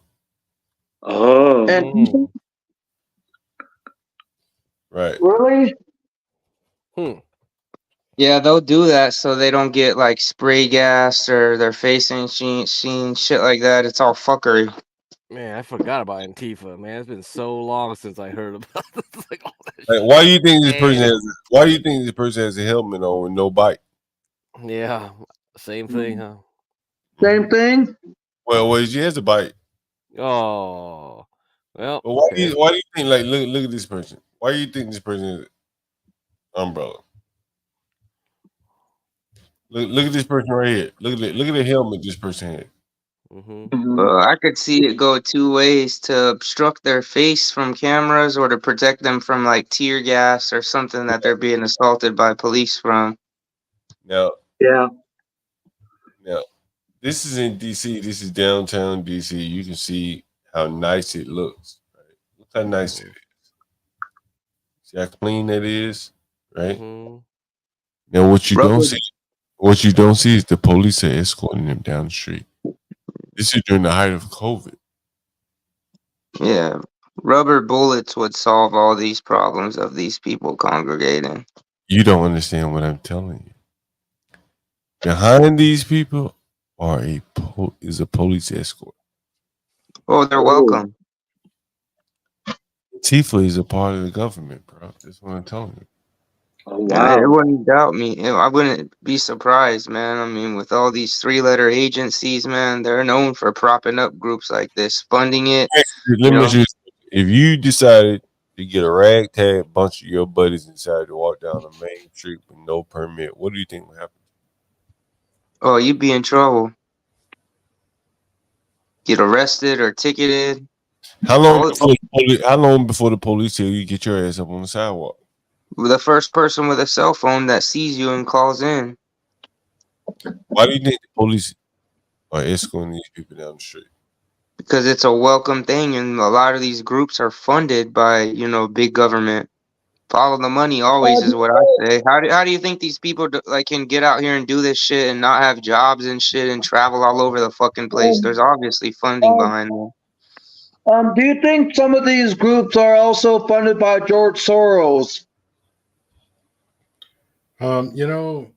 If I may, go ahead. I'd say that the reason why the police would be hanging around Antifa agents is so they could arrest anybody that they attack. See, they'll go and beat somebody up, and when they defend themselves, the police will go and arrest them. Yeah, now that's very true. Speaking of the connection between these sort of hostile domestic terrorist groups and the police, recently there was an assassination attempt on Donald Trump. And were you guys aware that the police that were there have a reputation for ignoring calls to them by people who've been beaten up by groups like this, or going heavy on people defending themselves against people like this in that area? of Pennsylvania. Like the school district there is like very woke, and a lot of parents have had to pull their kids out of that school district because they kept tranifying the kids. It's very that doesn't nasty. surprise me. I mean, that shit's everywhere nowadays, man. It's not just an isolated thing in one area.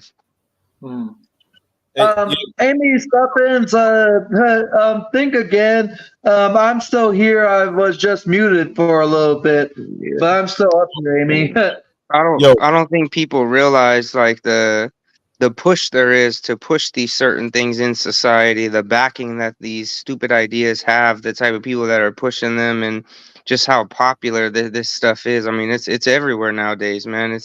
It's rooted in, and that's why you see it everywhere, is because it is everywhere. Yo, I got this video on the screen right here. This is near and dear to my heart. I was here right here when this happened. This is not far from where I was in one of my properties where I was living at the time. This is during COVID.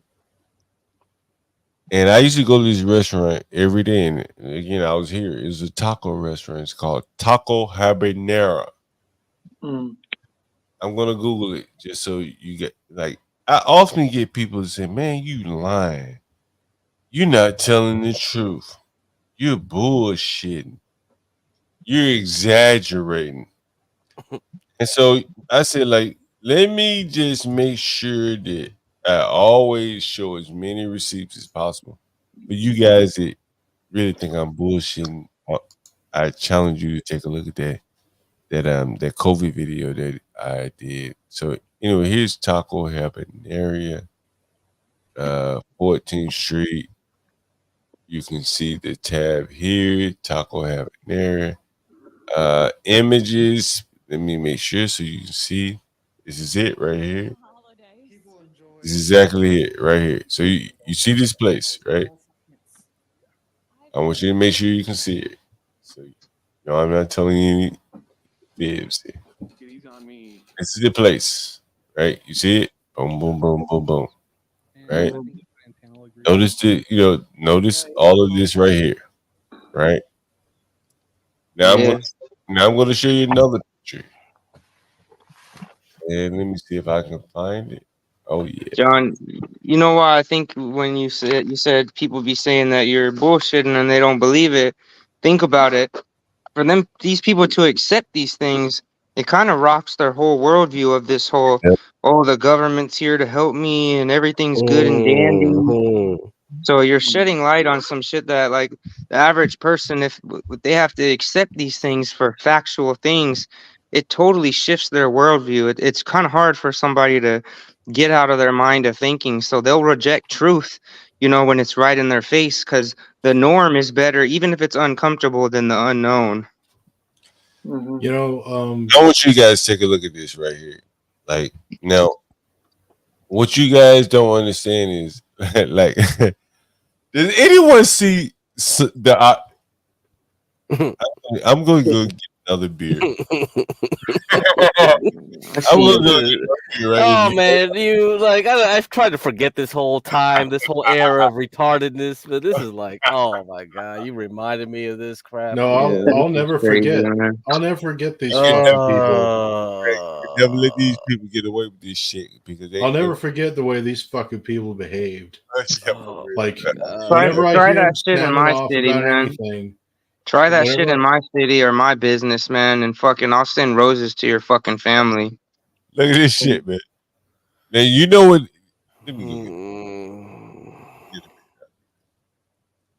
They're very brave soldiers when they're attacking like a single woman just sitting by herself, and they're in a big crowd. Like, real brave.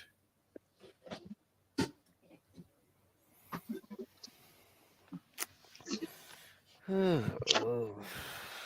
you know what? This type of stuff should worry you. It should show you that when stupid gets together with stupid shit happens, man. Look at this mob of people. All these people with their fists in the air. You could see this lady here. The business behind it destroyed. A bunch of people that don't have a fucking thing tearing shit down that it fucking takes people years to build. Right. Pieces of shit. Like I said earlier, these type of people in society should be hung in the street as an example. Hey, can we get a little audience participation here? What do you think they're demanding of her? They want her to obey. They want her to cry. They want her to prostrate or like they basically want her to get down on the ground and lick the sidewalk. Someone said she has a mask on. Why are they harassing her? If that's the case, because if that's the case, that's pure like stupidity and ignorance. Like, why would you gang mob formation amongst lady wearing the same thing that your slave asses are? It's because they're evil people. It's not that hard to understand. They're evil people, and so they do evil things because their hearts are filled up to the brim with unclean spirits, whispering in their fucking ears all the time, and they listen and they obey. You're probably right, but there's another component to you that I've told people about this on this street right here. There's a very heavy LGBT mafia, not necessarily this far north, but further south, that is emboldened, that goes up and down to the restaurants and say, hey, here's a nice flag you should put in your window. Oh. We think it would be good for business. If you don't put it in your window, well, it might be bad for business. Wink, wink, nod, nod. Right? That's and nothing, man. So this is like one of like, DC is a very, very affluent town. Like I can't explain to you how affluent this city is. Like the poor ass niggas make $30 an hour. That's the way it is. Damn, that's good money. Right. That's man. I'm telling you, man. Like, yo, I'm telling you. And so anyway, there are groups that are very powerful, like the LGBT mafia, can walk up to a restaurant and say, hey, look, put this flag up or else we won't shop, eat, drink here. And it's no harm, no foul for you as a business owner. You're just trying to get by. You put the flag up. You comply. It's like wearing the mask. So I'm curious to know. I'm going to give you guys 2 seconds to tell me, what do you think these guys are demanding from her? Lawrence, 2 seconds. What do you think? To put the rainbow flag up. Okay. Free Cam the King. To join their bullshit, man. Be indoctrinated with the stupid ass ideas. Join the mob. Angel. For justice of George Floyd. You already know what I think of him. This is COVID. All right, get cracked. What do you think? Oh, that drink ain't do funny enough. You gotta get a do funny drink. Who was they down there? Turing, Flang. Because I'm about to play the video. Yeah, they want her. They want her to put her fist up. They want her to give him a that's fist an easy bump. one. John, you know what? This picture, like all pictures, say 1,000 words. Look at how many people in the crowd are with a camera. Instead of helping this woman, look at how many people are filming. There's 4 people that I count right away with fucking cameras, not doing a fucking thing, just watching this shit. The people with the cameras are part of the mob. They're not. Oh, I know. I'm just saying. That's society nowadays. Her just as much as the other people do. I wish Angry Snowman was here because I'm about to play this motherfucking video. Right, I'm about to play it. And bro, I'm gonna tell you, man. Like, listen, I grew up in Alabama. Even though it is like, oh, go ahead. I've seen the Ku Klux Klan in my lifetime. Seriously, with the fucking hood on. They ain't bother me. They're good people. They ain't bother me. I drove right through. They didn't give me a flyer. I would have taken the one that they've given to me. Did they try to block? Did they try to?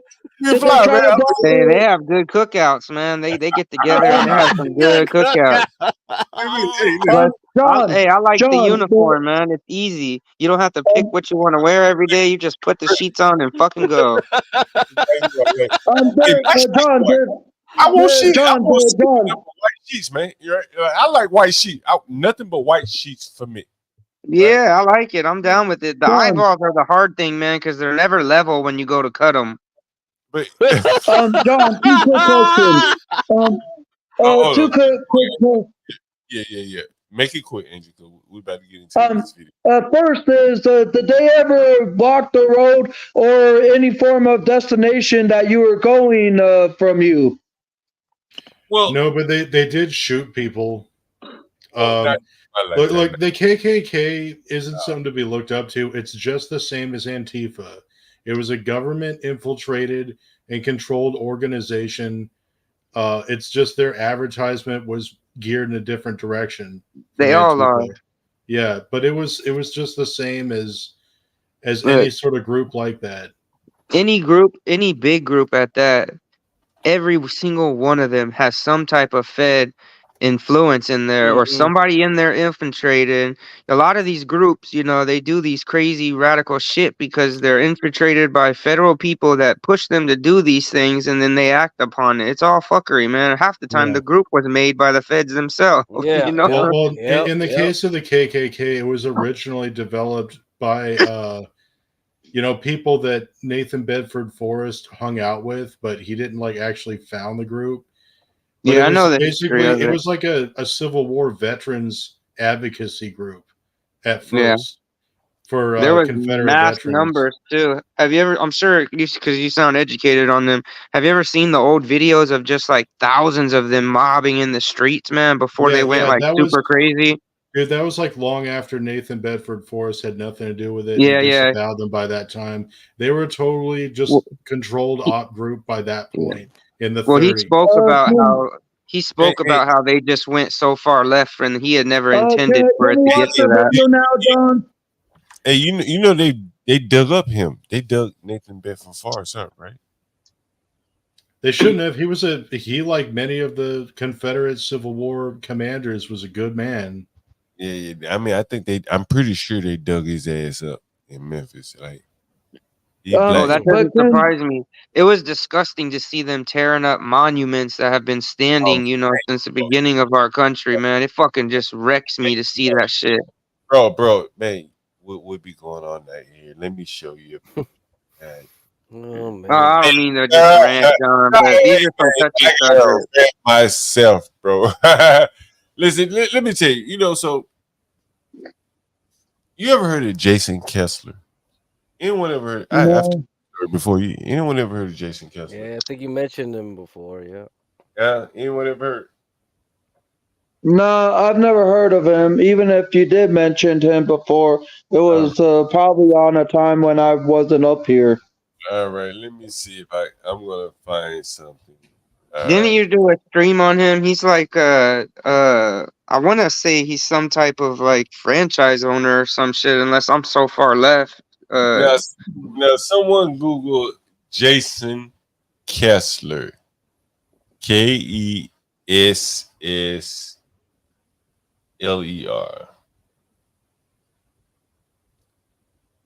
right? And I'm gonna show you something on my phone book.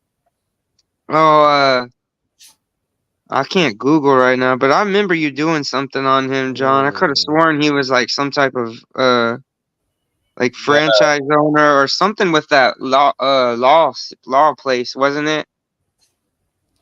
Man, listen, yeah. Listen, hey man, listen. I went down to Richmond, Virginia. What time is it? It's for? Okay, I saw how these niggas were destroying these statues, and I didn't know I was going there, but here we are, right? Here we go. Wow. Man, anyone who knows it, man, look at here, Lord have mercy. Yeah, that's disgusting, man. Even if it's not something that you approve of, that's a piece of fucking history, man, that you just can't Gotta get wear that back once you mask too. destroyed Gotta it. wear that damn mask. Yeah, it's Well, fucking disgusting, man. the main reason why And damn, they're look at all against is Humpty Dumpty sitting on the wall there, man. Hopefully Humpty Dumpty don't fall. Somebody said good people on both sides. Good people. I think the main reason why they're against the Civil War statues is because they just don't know anything about the Civil War. Like they just know what the TV said, like, oh, like the Yankees were trying to free the slaves, and the Confederates, those evil Confederates, were like trying to keep their slaves. It's like that was like the last issue involved in the fucking war. People don't know shit. I read about Robbie Lee, bro, and I took my own money and I drove down here to see what the fuck these niggas and these liberals were doing. See this great white man. After what I read, honestly, hey, man, see your business. Man. Stanley was up here. He be yelling, screaming. History, though. Hey, I'm open to my mind being changed. Yeah, I don't know, man. I feel a different way about it, man. I mean, history is history, and once you destroy some shit like this, it's almost like a piece of history lost to the past, man. No matter if it's something you agree with or not, I mean, history is not something that we should go just trying to cover up because we currently feel bad about the situation, man. You want to know something? It feels like they are like taking a page out of DuckTales. If people remember the 1990s TV show as a kid, or the 2017 reboot. What's one of the lyrics that? What's one of the lyrics in the theme song that you guys remember? Hold on. I remember that. Well, let me just cite the lyrics. Might solve a mystery or rewrite history. And that's what these people are trying to do, is rewrite history to their own kind of device. Hold on, Angel. We have someone in the chat, Trailer Hood. He's demanding that we get on with the video. So let me please gotta talk to them. Are you guys ready for this? Oh yeah. Well, he better get used to the commentary, man. Everybody has commentary. Otherwise, you gotta put Grace's feet up here or some shit. Oh, I'm fuck ready for no, the not video. those little piglets. He wanted them. Hell no, hell no. Yeah, I'm ready, John. I'm ready to find out what these gang mob is like Goon doing. Squad, G Unit. Does anyone look before I play it? Can we get at least someone to like wager a guess in the chat what they're demanding her to say? They're probably demanding her to transition. Anyone in the chat? I really want to know. Get the snip and tuck. The liberal foxholes. Please subscribe. The liberals have fallen. Please subscribe and share the video as well. This is at a restaurant, Taquero Habanero, one of my favorite taco restaurants in DC, where I live. And this is not anymore. Well, I still like the restaurant, but this is during the height of COVID right here. And as you can see, this white-looking woman, I'm not sure what her race is, she is cornered. You can see her back against the wall. And I'm about to play the video of what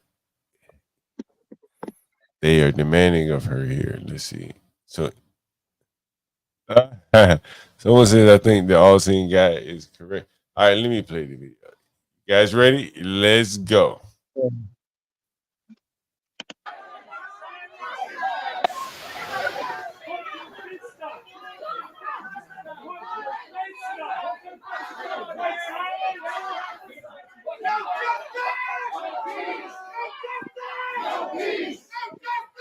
Oh, it's an Asian lady.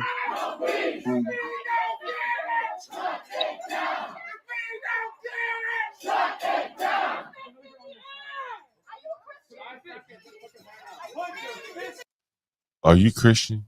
Did you hear him say that? I heard that. Did you guys? Yeah. So Soon they'll be was this cutting like an Christians' attack heads on off in the street. Christianity? Yeah, that's what it's really about, killing Christians.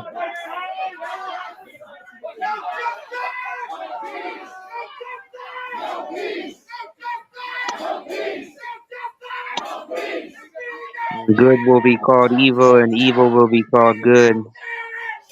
Is there a black person like unfact? Yeah, I think I hear a nigga voice screaming, "No justice, no peace," but I don't see any black people anywhere in sight. No. And the quote is, "Woe unto thee who calls good evil and evil good." Yeah. Like there's tone to it. It's not just like a prediction. It's woe unto thee. Because I think the point was made. Like, can I ask you a question? Like Cam the King and are there any other white people up here? I there- would be. Who? I am. Who said that? Turn Flang. Okay. What the hell is wrong? Like, what explains these white people? White people aren't like the same people. Ukrainians and Russians both have white skin, but they're fucking enemies, aren't they? Well, It starts in the colleges, John. All these kids are getting indoctrinated. They go to college and then they come back with blue hair and nose-pierced septums. Like, I could understand like going to bat for some black. These people are so deranged. Like they're not a part of the American nation anymore at all. Like they're not Americans. They don't believe in America. They don't understand the system they want to tear down because like really they're actually serving the system itself. They don't know how anything works. They're ignorant and deranged, perverted, degenerate. And like I said before, their hearts are full of unclean spirits that they listen to all the time. Well, John, you know, Why are they advocating for George Floyd? Look at these people. I think people can just be shit people too, though. Yeah, that's true too. I mean, that's the reason why they're attracted to the politics is because they're shit people. Yeah, like And it a lot of these doesn't people, flow too. like it doesn't flow automatically. That I have certain political beliefs, therefore I'm a shit. No, it's I'm a shit, therefore I'm attracted to certain political ideologies. Well, Yeah, but I feel Cam, like too they get into these big groups and then it's like, oh man, these people are all doing fuckery. Let me be cool with the in crowd. I'm no, gonna do you're some right. fuckery too. Yeah, you're right, Cam. You know, Cam, you're right about the college thing, though. So when I was in high school, you know, Berkeley, UC Berkeley did an early outreach program. So you can look it up, early outreach program. And so you would spend like the weekend going to Berkeley and, you know, you have some professor there, probably teach you some garbage. But yeah, one of those little sections I had, they had some readings to do. And it was actually quite eye-opening to me, you know, as a little kid. You know, at that time, it was just like I was still in high school, and I was like, it was pretty much some anti-white shit I was reading. If I could go dig through my old schoolwork, I could find that stuff and scan it for you guys. It probably, and this was in the 90s, so it was already starting to happen. So they were already like starting. So who knows how long this been going through the 2000s with these kids? It's probably It's more bad, extreme. get crack. It's Yeah, really it's bad. bad. It must I be. went to a college in where I went. I was maybe one of 3 conservatives in the classes that I would take, and I had a teacher straight tell me one day because you know you share your views in class, and Yep. She straight told me one day that she would break me before the end of the semester, and I would be Whoa. on. I'm gonna phrase it wrong because it's been like 10 years, but she basically said her exact words were she will break me and then I will lean her, like towards the left was basically the sum of the conversation. But a lot of these colleges, the professors they're hiring and stuff, they lean so far left. They have these gender study shits. I mean, look at all the drama that we constantly are seeing coming out of these campuses of these like like the Palestine shit, like the shit for Israel. It's all these college students getting in this hyped up bullshit. They're all getting indoctrinated. You go to college, like I said, and you come home with blue hair. So it's because like a wild. lot of the older professors are retiring, and the older professors were even left leaning, but like the newer crop is more extreme, and it keeps getting more and more extreme Yeah. as more of these guys retire. And it's like, whoa, all right, yeah. And they're just pumping hate into these people too, man. It's like they're getting them so hyped up. It's wild, man. Like, and then you get in the in crowd, you got 5 people that are pissed off, ready to act like shit, and then it turns into 100 real quick. People migrate to what's going on, what's popular, So when you're in a group, and the group's doing one thing, that's kind of just like human nature, to kind of phase into the group and do what the group's doing. That's why when these things happen, it's very dangerous, because the more people you get together, the more fuckery you got. You got people burning down fucking cities and shit. Just like same thing with this is the white version of what the blacks would do when they just tear down a target. It's just like, what the fuck? Oh, Like, yeah. once you get all these, that's why they call masses or asses. That's just like the thing. It's just like once you get a group of people together, just like the brain just turns off. It's just animal time. Yeah, how stupid are these people too? Because they're fucking tearing up their own fucking communities. They're not going somewhere else and doing it. They're fucking tearing up their own community. They're destroying the only grocery store in town. Yeah, It's like fucking dumbasses, man. You know what's interesting here? I was just scrolling through some pictures. As I told you, I was interested in seeing the Robert E. Lee Museum in, I think this is Richmond. Yeah. Anyone ever been to Richmond? Let me know in the chat. Richmond, Virginia. Yeah, Richmond, Virginia. Yeah. No, I've been all around Virginia though, not Richmond in particular. I used to trout fish in Virginia actually, and I lived on a military base out there for like 2 years. So anyway, if you've ever been to Richmond, there's a really nice area, Monument Avenue. Really nice houses. Really nice. Big mansion-like houses. And so throughout Monument Avenue, there are statues like this. The Robert E. Lee statue. You can see the house right here. You see the house right there? You can see it, right? Real nice, right? And big palatial-like houses. And here we have, look at these people. You can see these people, right? Out protesting liberals. There's even a basketball court somewhere. And these people are not only destroying the statue, but they're destroying the property values of the people who moved there because of the historical nature. And now all of these statues are gone. Yeah. And go ahead. My bad to cut you off, John. I've actually seen a video from it was a husband and a wife talking about how like they had been trying to sell their house in the area, and how the value, just like you said, of the home had went down substantially, where it had gone down so low that they were forced to stay there and deal with all this bullshit, because if they would have sold, they would sell it at a loss. So you're making some valid points. I mean, like, again, like, look how nice these homes are. Like, and these are like circles. So as you go along Monument Avenue, you encounter these circles where there are these grand statues. And here these people are, man. I mean, like, hey, can you get me a water? My fucking throat's killing me, man. Look at this shit, man. Look at this shit, man. Can you imagine living here? All these people outside, like, protesting. Like, look at this shit. Look at this shit. Fuck Trump. You guys see this? Yep. I'd be dispersing with rubber bullets in the 8 out of the 870 daily. Well, the mayor is black, so he's not going to do that. He's up with them. Yeah. He wants to be in the in crowd. He wants the votes, man. Well, but in doing so, he has destroyed his tax base. And that is what I think, again, I come back to the point that I keep making, is that if you think you're going to be able to influence these people to do the right thing, because, hey, I pay tax dollars. Look what he allowed to happen to the largest taxpayers in his city. He They don't wasn't give a able to shit. keep. He wasn't able to keep criminals from invading a neighborhood, an affluent neighborhood. See, many people say, "Well, rich people are always going to be protected." Hey, well, these people are rich.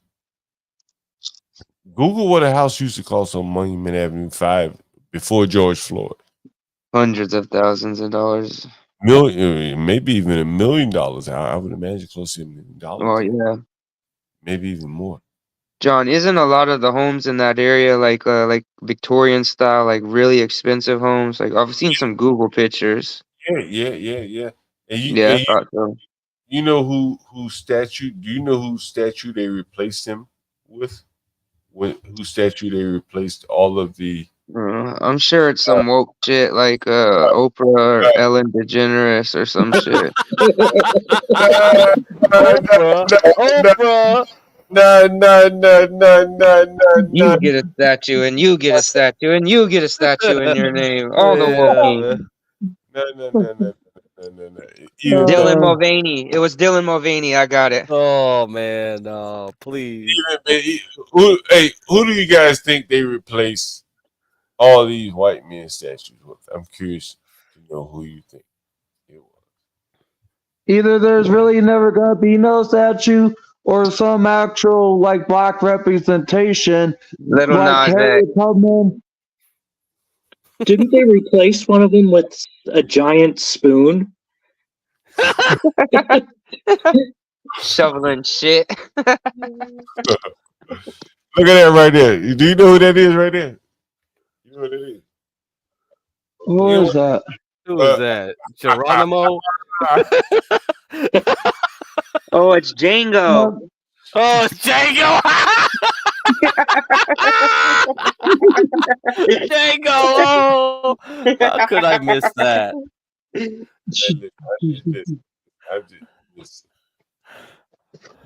This is who they replaced all of the Oh my god! great men statue. Like Robbie Lee was a great man. Like, I don't care what anyone thinks. I read enough about that man to know he was a great man. Someone said, "Is that Frederick Douglass?" No, it's not. No, it's not. No, it's not Stanley. Come on. It would have been better. It would have been better if it was Geronimo. It would have been. Can anybody guess who it is before I show who it is? Anyone want to guess? Anyone want to guess? It's definitely not Chief Red Cloud. Hey, now, I may need. I'm going to zoom in. Maybe I can help you guys. Is that Kunta Kinte? Oh man! I didn't know he could ride horses. Let me see how you zoom in. Let me see how I zoom in. His master taught him. Wow.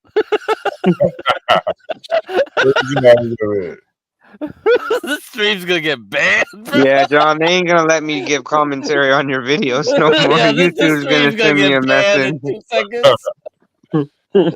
Now, I don't know what you see right there, right? You guys see that? Yeah, we do. You guys see that too, right there, right? You see that? I can do this, right? I can do this, right? You can't call me racist. You can't call me no bad names, right? I'll get you banned, though. You can't get me banned. I'll get you banned. But look, hey, you guys see that, right? Wait, put it up on the page. We got black Indians now. Black Indians, man. Yeah. So this is the statue that replaced Robert E. Lee and some of the other guys. I can't remember the other guys. Man. I like how they did the chest too to let everybody know they're proud of that shit, man. Now, did we get anyone in the chat to comment on who this is? Somebody said Jesse Smollett.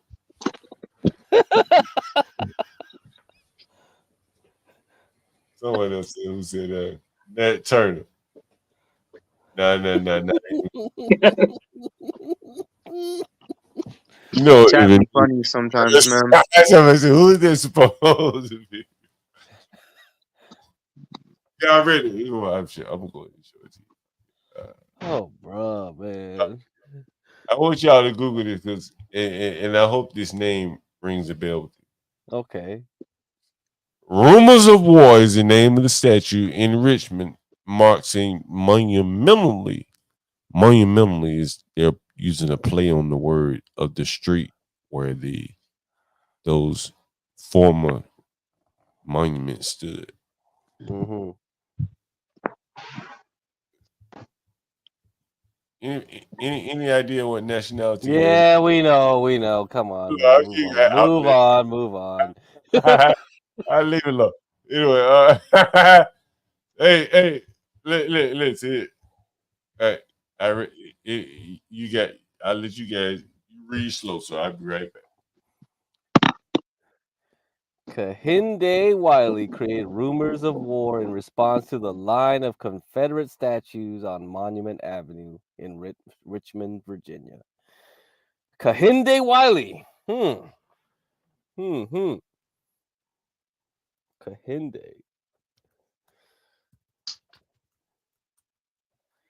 Let's see. Let's look up Kehinde. I'm looking up. Oh, it's the same guy that made Obama's portrait. Oh God. Oh my God. It's the same guy. That's priceless. So not only he paints, he sculpts too. Oh, great. It just gets better and better, man. It never ends, man. It never ends. Oh. I'm surprised they didn't put Michael Obama up there, man. That'd have been a better one. She should be riding with Oprah. Like both of them on the horse. The back though? Who's driving the horse? Yeah, man? I wonder. Let's decide which one, huh?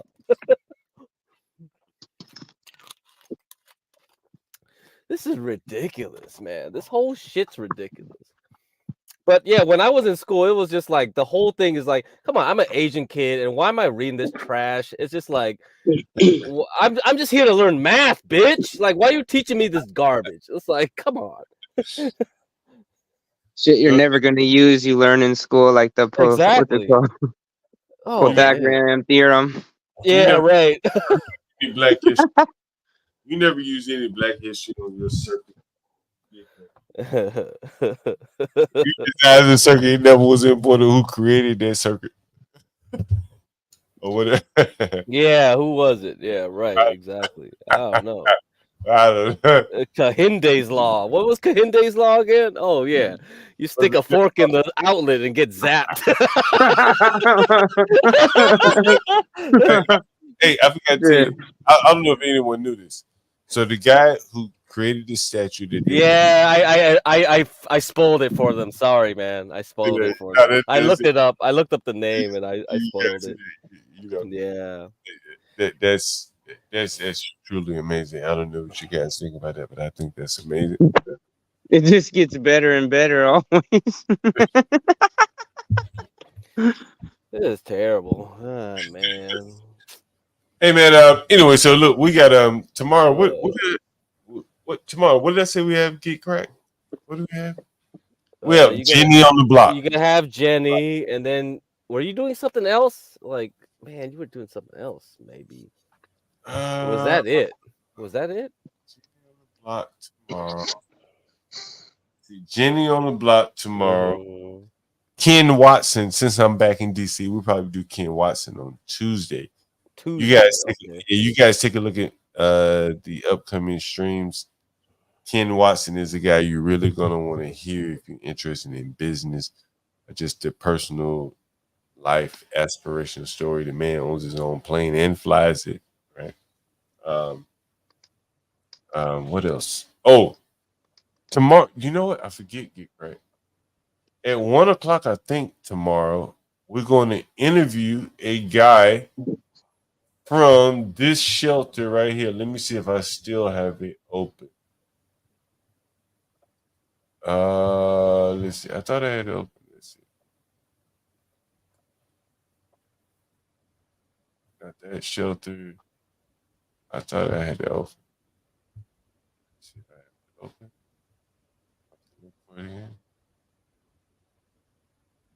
Yeah, we're gonna interview a guy that works at this shelter. And I'll be honest with you, he really wants some cash apps. Because Of course he does. like look at this is the building. I showed you guys. I think I showed you guys. I went down here. You can see it's a brand new building. This is all migrant building. Look at the shelters. I played a video for you guys earlier. So a guy that works here wants to come on and tell his story about how I'm presumably how he thinks it's unfair. Oh damn! You can't even see it. Damn. He's gonna complain about the free hotel, saying that it's not 5-star when it's 4-star. He's eating lobster instead of eating blue crab. No, he works there. Oh, I thought you were talking about a migrant, John. No, he serves the migrants. Oh, that's almost just as bad, man. Right, and he works there as a city worker.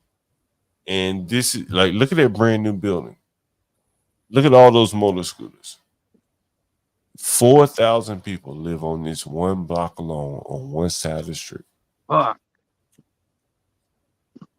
Well, those are the guys that are going to have to get receive incoming Chinese missiles when they're defending Taiwan. I'll just say it like that. Like the price that all these guys are going to pay for marching across the border and getting held up in those hotels is they're going to be in the military. They're going to get pulled in. They're not going to have a choice about it. And then they're going to have to receive incoming missiles and artillery shells. Did you see? As long as it ain't American sons and daughters, I don't give a shit. That's why they're doing it. They don't want to incur the cost on American families because it's going to be severe. Turn, did you see the pictures of the military men in the shelters that I showed you? I've probably seen that before, but not on this program. No. Yeah, there were 2 military men in the shelters at the shelter at the Roosevelt Hotel that were going in and out of the shelter like they were working there in uniform. Doesn't surprise me. John, did you say that he serves the people, migrants, like serves them like in cannibalism? No, he's just a guy who works at the hotel, presumably. Like, oh, okay. Right, like he makes he's sure just going along with the problem, making money off of it. He should be poisoning those people, man. That'd be. Dude, I'm telling you, it looks like they're getting a good deal, and we're all getting a raw deal. Trust me, they want to fight the Third World War, and guess who are going to be the ones that receive Russian and Chinese missiles up their ass? It's going to be all them. It's a fucking vicious trap set by evil people, like. They know that they can't impose like a massive draft like they did in World War II and Vietnam because people don't support the fucking war in Iraq anymore. Like the American people aren't going to stomach like a big war, but they need the troopers because the losses in a war like that are going to be so fucking severe. Yeah, what's going to be worse than the World War I and II for sure with the technology we have nowadays. I'm not really sure that the losses will be that bad because they don't need to use the same tactics. Hey guys, let me ask you a question. I think I should do a stream on why the military are in migrant shelters. Yeah, do it, and then you could do one on why there's MEP centers on the borders bringing in all these migrants for military service. Because I have video, and when I saw those military guys walking out of that migrant shelter, I said, "What the hell are they doing in there?" Zoom in on the patch, man. You had one of the videos. You had the clear image of the patch. We could probably figure out what's up. Oh yeah, you can figure out their unit and everything by that. Where they're stationed out of and everything. Is anyone in the military in the audience that could identify that uniform and maybe even tell us why they would be there? I'm really curious. John, if you can show the patch on the stream, what I guarantee you what it probably is some type of infantry unit, because infantry, when we're not at war, they do the tedious bullshit like that, or mowing the bases, grass and shit like that. Dude, the migrants are not going to be aboard ships. They're not going to trust them with $300 million vessels or trust them with secrets like dudes on submarines. Like No. they're going to be in the No, Marines and in the gonna be the grunts, infantry. yeah. Yeah, they're gonna be dropped off, man, in mass amounts. Yeah, and just they're not even going to be the guys themselves. manning the missile batteries. Like Is there or anyone manning in, the tanks. Is there anyone in the chat that has an idea why there will be soldiers in the migrant shelters?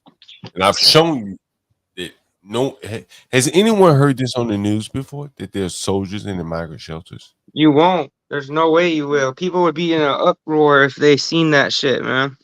So now that you see it, I'm curious to know what people think about this. Yeah, I gave my take on it, man. That's what I think, man. All the time I've spent on military bases and stuff, that would be my guess, man. Very interesting. Very, very, very interesting. You're not gonna see it on the news, John, because just look at how much we're questioning it and how long we've been talking about it on here. People see that shit, they're gonna be just as curious as we are, asking just as many questions as we are. Yeah, you the front line, John. You're doing the real journalism now. No, it's very interesting. You think we should do a stream on it? Yeah, definitely. Yeah. I think more eyes need to be on this shit. That's what I was saying earlier, John. I like about your channel. You're talking about shit. Get blacks on here. He got some experience with that. Yeah. Maybe that'll be the thing tomorrow before we do the Jenny stream. We do the lead up to the guy that works in the migrant shelter. Mm-hmm. And then we need some people to talk about, like, oh well, if Taiwan has to be invaded, what's this or that. Yeah, I could see them being there for logistic reasons too, because soldiers, unlike police officers are lightly trained in it, but soldiers are trained in like urban combat, going through cities, stuff like that. I could see them being in that, in there for that situation as well, man. In case these migrants are acting crazy and shit, better have a soldier do the policing than a police officer that doesn't have experience with planning and stuff like that. It could be like a Judge Dredd situation. This is like Mega City 1. Oh shit! This is Judge Dredd, man. The best case scenario for everybody is that the Chinese do the smart thing and just threaten to attack Taiwan and not do it, and then just hope for an election cycle to turn their way there. That's been my position so far. But if Ryan and American Man were like saying like, oh, they're hearing rumors and shit, we haven't even talked about is the fact that Russia and China have gotten really close in the recent history. Man. They have after that whole thing. Yeah. If they team up, there's no way we're stopping this shit. There's no fucking way we have a chance of them two team up. It's just not happening. Especially with NATO and our European allies, we don't stand a chance against two powerhouses like that where we're at now. No, I think you're a little bit mistaken there. We have military technology that's hundreds of years more advanced than anything that you've ever known about. We have weapons that can create earthquakes. Oh yeah. On the other side of the planet, we can level every city in China and Russia if we wanted to. We have flying saucers. They could zip in there and deploy fucking laser blasts. Yeah. Like trust me. You're talking to someone that knows a lot about electrogravitics and electromagnetics. Look, so we're going into the operation. We're going to Operation High Jump. We're gonna go into like HARP. We're gonna go into. All right, we gotta save that stuff for another time. But you won't see that stuff deployed on a mass scale, man. Like the whole Third World War scenario is more of like a burn off of the population. Like, it's not that Russia and China teaming up have any slight possibility of defeating us on the battlefield. It's how many people do we want to kill, or not us, but how many people does the system want to kill off?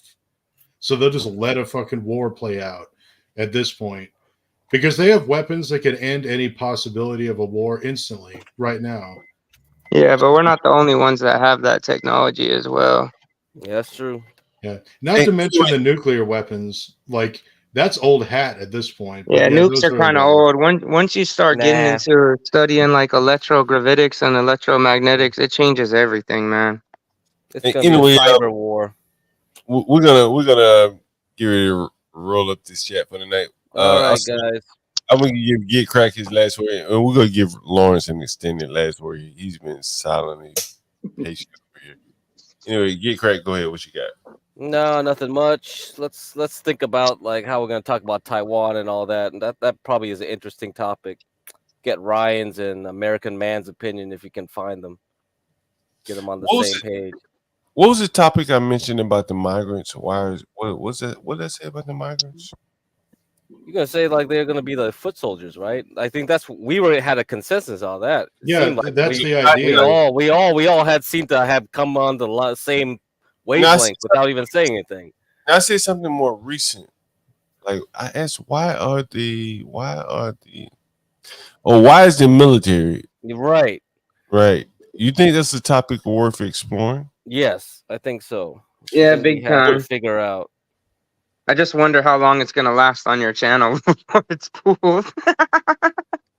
You think it'll get me blown up? I mean, there's just certain things that they really clearly don't want people talking about. I mean, look, you don't see any of this stuff being covered mainstream. It's a touchy subject, but it's something that needs to be discussed, John. That's why I said I like your channel, because you're not afraid to go into these topics that people really need to know about. Like, people need to know this shit that's going on. People need to wake up to reality and see what's being done. Well, unfortunately, like, don't throw your pearls before swine. Most of those people in the world aren't ready to hear it. No, but they don't know what to do with it when you tell them. They don't know how to process it. I agree with that, but the information needs to get out there for the people that are capable of doing it, because not many people know this. I agree with that. When you try to attract in a large audience of people, try to bring in like as many people as you can into the fold, people just freak out and they can't handle Oh yeah, well you got to think it's totally changing their worldview, bro. It's like try to put yourself in their shoes for a second. Like, they're learning that everything they know is a lie. Everything they've ever been told is a bullshit. There's so much stuff going on they're not privy to, and that they doubted that is true. I mean, you're literally wrecking worldviews when you come with information like this. So it's kind of a hard thing for people to accept. I mean, I can totally see that. Like, imagine telling them this. That there are no aliens, but there was just weird people from the future, and the flying saucers are ours. Yeah, we had that technology since like World War II, though. Hold on for a second. Let me we're about to wind down the show, so let me get turned, and then I want to give Lawrence an extended last word here. So get Cracked tomorrow. I'll see you. We're gonna do that military and immigration camp show. Remind me of that. That'll be good. Yeah, send me an email. What time you gonna do it then? You don't know. Huh? As soon as I get up and I get at it, you know. All right, okay. Email you something. Yeah, we're gonna get it down. Who are you gonna have, John, speak on the matter? Well, I have a guy that I met at the migrant shelter at 47 Hall Street in Brooklyn, and he's with it. But we do need to send some cash up, shows appreciation. You know, so hopefully we'll have him at 1:00 tomorrow. Yeah, so that should be good. But let me take you guys down and let me get Turin, and then I'll finish it up with Lawrence. All right, Turin, what's up? Turin. Yeah, what's up? Any last words here? It was good to talk to you guys about a variety of subjects here, and like always. And I look forward to speaking with you all again. Peace. You have to come on tomorrow. We're gonna have some interesting shows. Go ahead, Lawrence. What's up? Oh yeah, thank you for having me up on the panel. This was a very interesting stream. I had no idea that there was something going on in Taiwan and the soldiers with the migrants and everything. Yeah, I look forward to hearing more about that. And I thought you were the other Lawrence. Yeah, I was confused. Like you kept saying, you look like you're 45, and I was like, I am 45. The other Lawrence is like 70 something. Yeah, I was confused at first, but then I remember there was the other Lawrence, the older guy. Yeah. Are you interested in the show about the migrants in the military, like doing a standalone show on that? You think that'll be interesting? Yeah, I do, because I'd like to hear more about it. Since you're 45, I've been looking at the demographics of the show. And are you married or anything like that? No, never been. Any children? No. I'm a lot like Angel. I'm actually autistic like he is. That my autism is a little bit different. Well, to make a long story short, when I was in school, when they tested me, they said I rated so low in the audible area, I was considered retarded, but I rated so high in the visual area, I was in the genius level, and I happen to be an artist. Really? Yeah, I do artwork on the computer. I can show you one of the pictures I did just by, like, here's one of the pictures I did. I don't know if you can see it or not. Yeah. Wow, that is amazing. Yeah, and I also did this right here. It's my seasonal tree. I changed the seasons as the scenery changes outside, although it doesn't look anything like this out there. But yeah, I do a lot of artwork and everything. That art is pretty much all I'm good at. I struggle with a lot of other things and everything. I'm going to bring Dick Crack back up here if you don't mind. Sure. And what's up? And I want to tell you a story. You just brought to mind a story.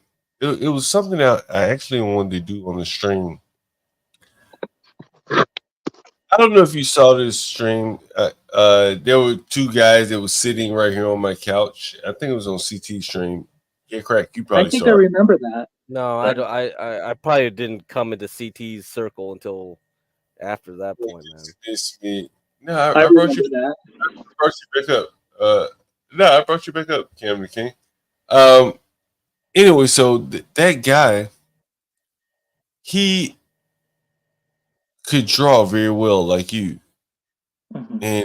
but he's dyslexic, right? And so, if you remember when I said, "Hey, y'all guys gotta get the hell out of here," he was the first one that got up and left. Right. And I more or less raised that boy from a very young age. And the interesting thing is, he had an opportunity to go to Duke Ellington's art school. If you're familiar, you may be familiar with that if you're into art and all that. Dave Chappelle. Dave Chappelle went there, right? Okay. You guys should Google that if you're not familiar with that here in DC. There's Cam King, if you want to come back up, I'll let you back up. But yeah, Dave Chappelle went to Duke Ellington. It's like School of Art. So it's like a specialty school. So even though he was dyslexic, he had a talent drawing, kind of like what you showed there. And so I also make video games too. Like while everyone was talking, that's what I work on. I don't know if you'll be able to see it from here, but I make like the old school type of games that like Final Fantasy back in the Super Nintendo era. I don't know if you're familiar with that, but anyway, this is the game. I don't know if you can see it. This is the game I've been working on. Oh, that's cool, man. That's cool, man. Oh shit. And damn, it is amazing. And you said this is the city I designed. Oh my god. Hey, wait a minute. You say in school they labeled you as retarded? On the Audible side, but I was really good with artwork and everything. I mean, I did struggle with things like math and everything like that, but as far as with art goes, like I was always into art and into video games, especially role-playing games. Were you putting in special ed or anything like that? Oh yeah, I was in special ed pretty much all of school. And I got tested just this past winter to find out what it was. I have what they call level 2 autism. It's do you think you're like special ed, like what people typically associate with special ed? I don't know. I just know that I struggled with every other subject, such as math, science, English, and I also had a hard time following directions people would give to people, and sometimes I would hear things wrong. Like when you were talking about the guy you were going to interview, I thought you said that he was serving the migrants to the people like he was serving them like cannibalism, like he was feeding them to them. That's what I thought you meant at first. That's very interesting. Do you think if I did an interview with the guy who's dyslexic would be interesting, like you and him, because you're very artistic and that was his skill set? So let me finish your story. So he had been identified by a teacher in like elementary for his artistic skills, similar to what you have here. And Duke Ellington, being a very selective school, they did a parent interview. So his mother was a drunk, former drug addict, whatever, so on and so forth. Yeah. So when the school showed up to interview the mother to make sure he would be a good fit for the school, she was drunk. Oh my God. And very belligerent to the that came out to interview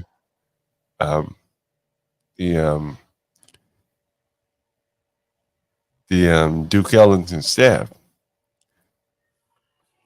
Yeah, that's hard to have. Oh my God. Yeah, something like that. I mean, at least with my parents, I mean, I had really great parents. I mean, yeah, they stayed married until my mother passed on 11 years ago. Yeah. Look at you now, man. Look at this game. This game is amazing. Looking from what I'm seeing. You know what's interesting? The guy may have been. You never know what his potential would have been. Yeah, dude. It's like, but I couldn't even imagine that though, John. It's just like, oh my God, your parent like sabotaging. Oh my God. Deliberately. You can't tell me that was deliberate. It was deliberate. Whoa. On purpose? Wow. Hell no. Why? Well, I should interview him. I should bring him in, and I'll let him tell the story. Yeah. But anyway, here's what's interesting is that I forget what I was about to say. Yeah. So you saw him when he was here, and at the time he was living in a homeless shelter right around the corner from me. Oh man! And then he ended up homeless. They put him out of the homeless shelter for whatever reason. He was arguing with one of the security guards or something like that. But anyway, I may bring him over and do an interview with him and see how it turns out. That if it turns out well, it would make it go live. I think you and him, Lawrence, would be great on a stream together. What do you think? Yeah, maybe. Yeah, yeah, that'd be something we could do. Yeah, that's a great yeah.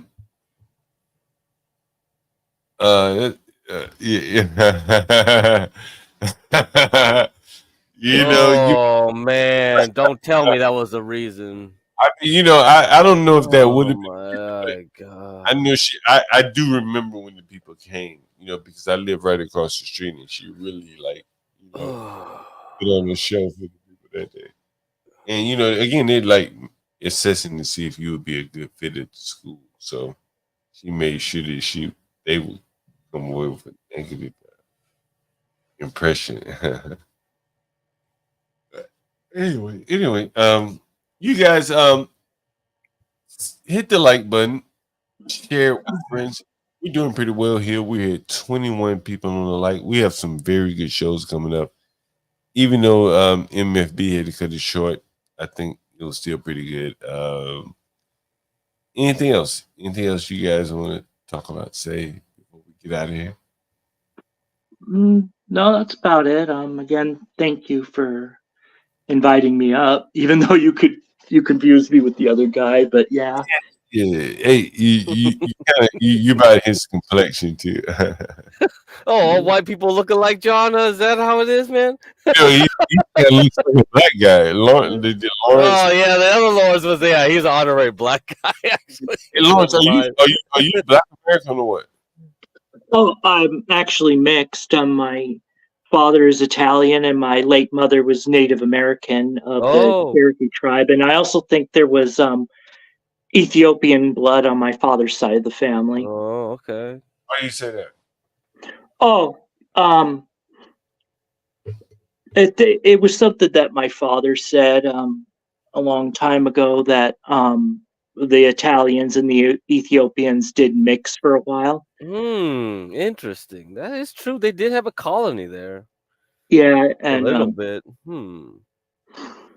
Yeah, and plus, before I shaved my head, I went bald at age 22. I actually had really nappy hair. Oh.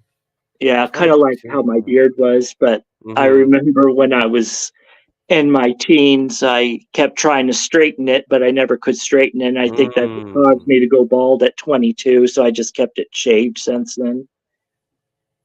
Interesting. Anyway, fascinating show, guys. Tune in tomorrow. We're gonna have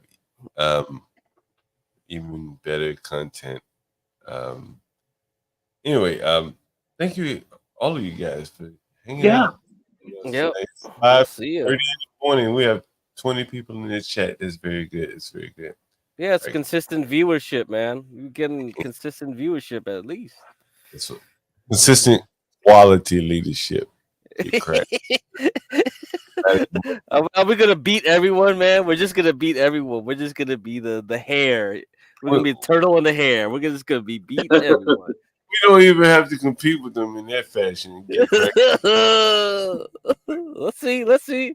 I got faith in you, John. For myself. All right. Good night, guys. All right. Night.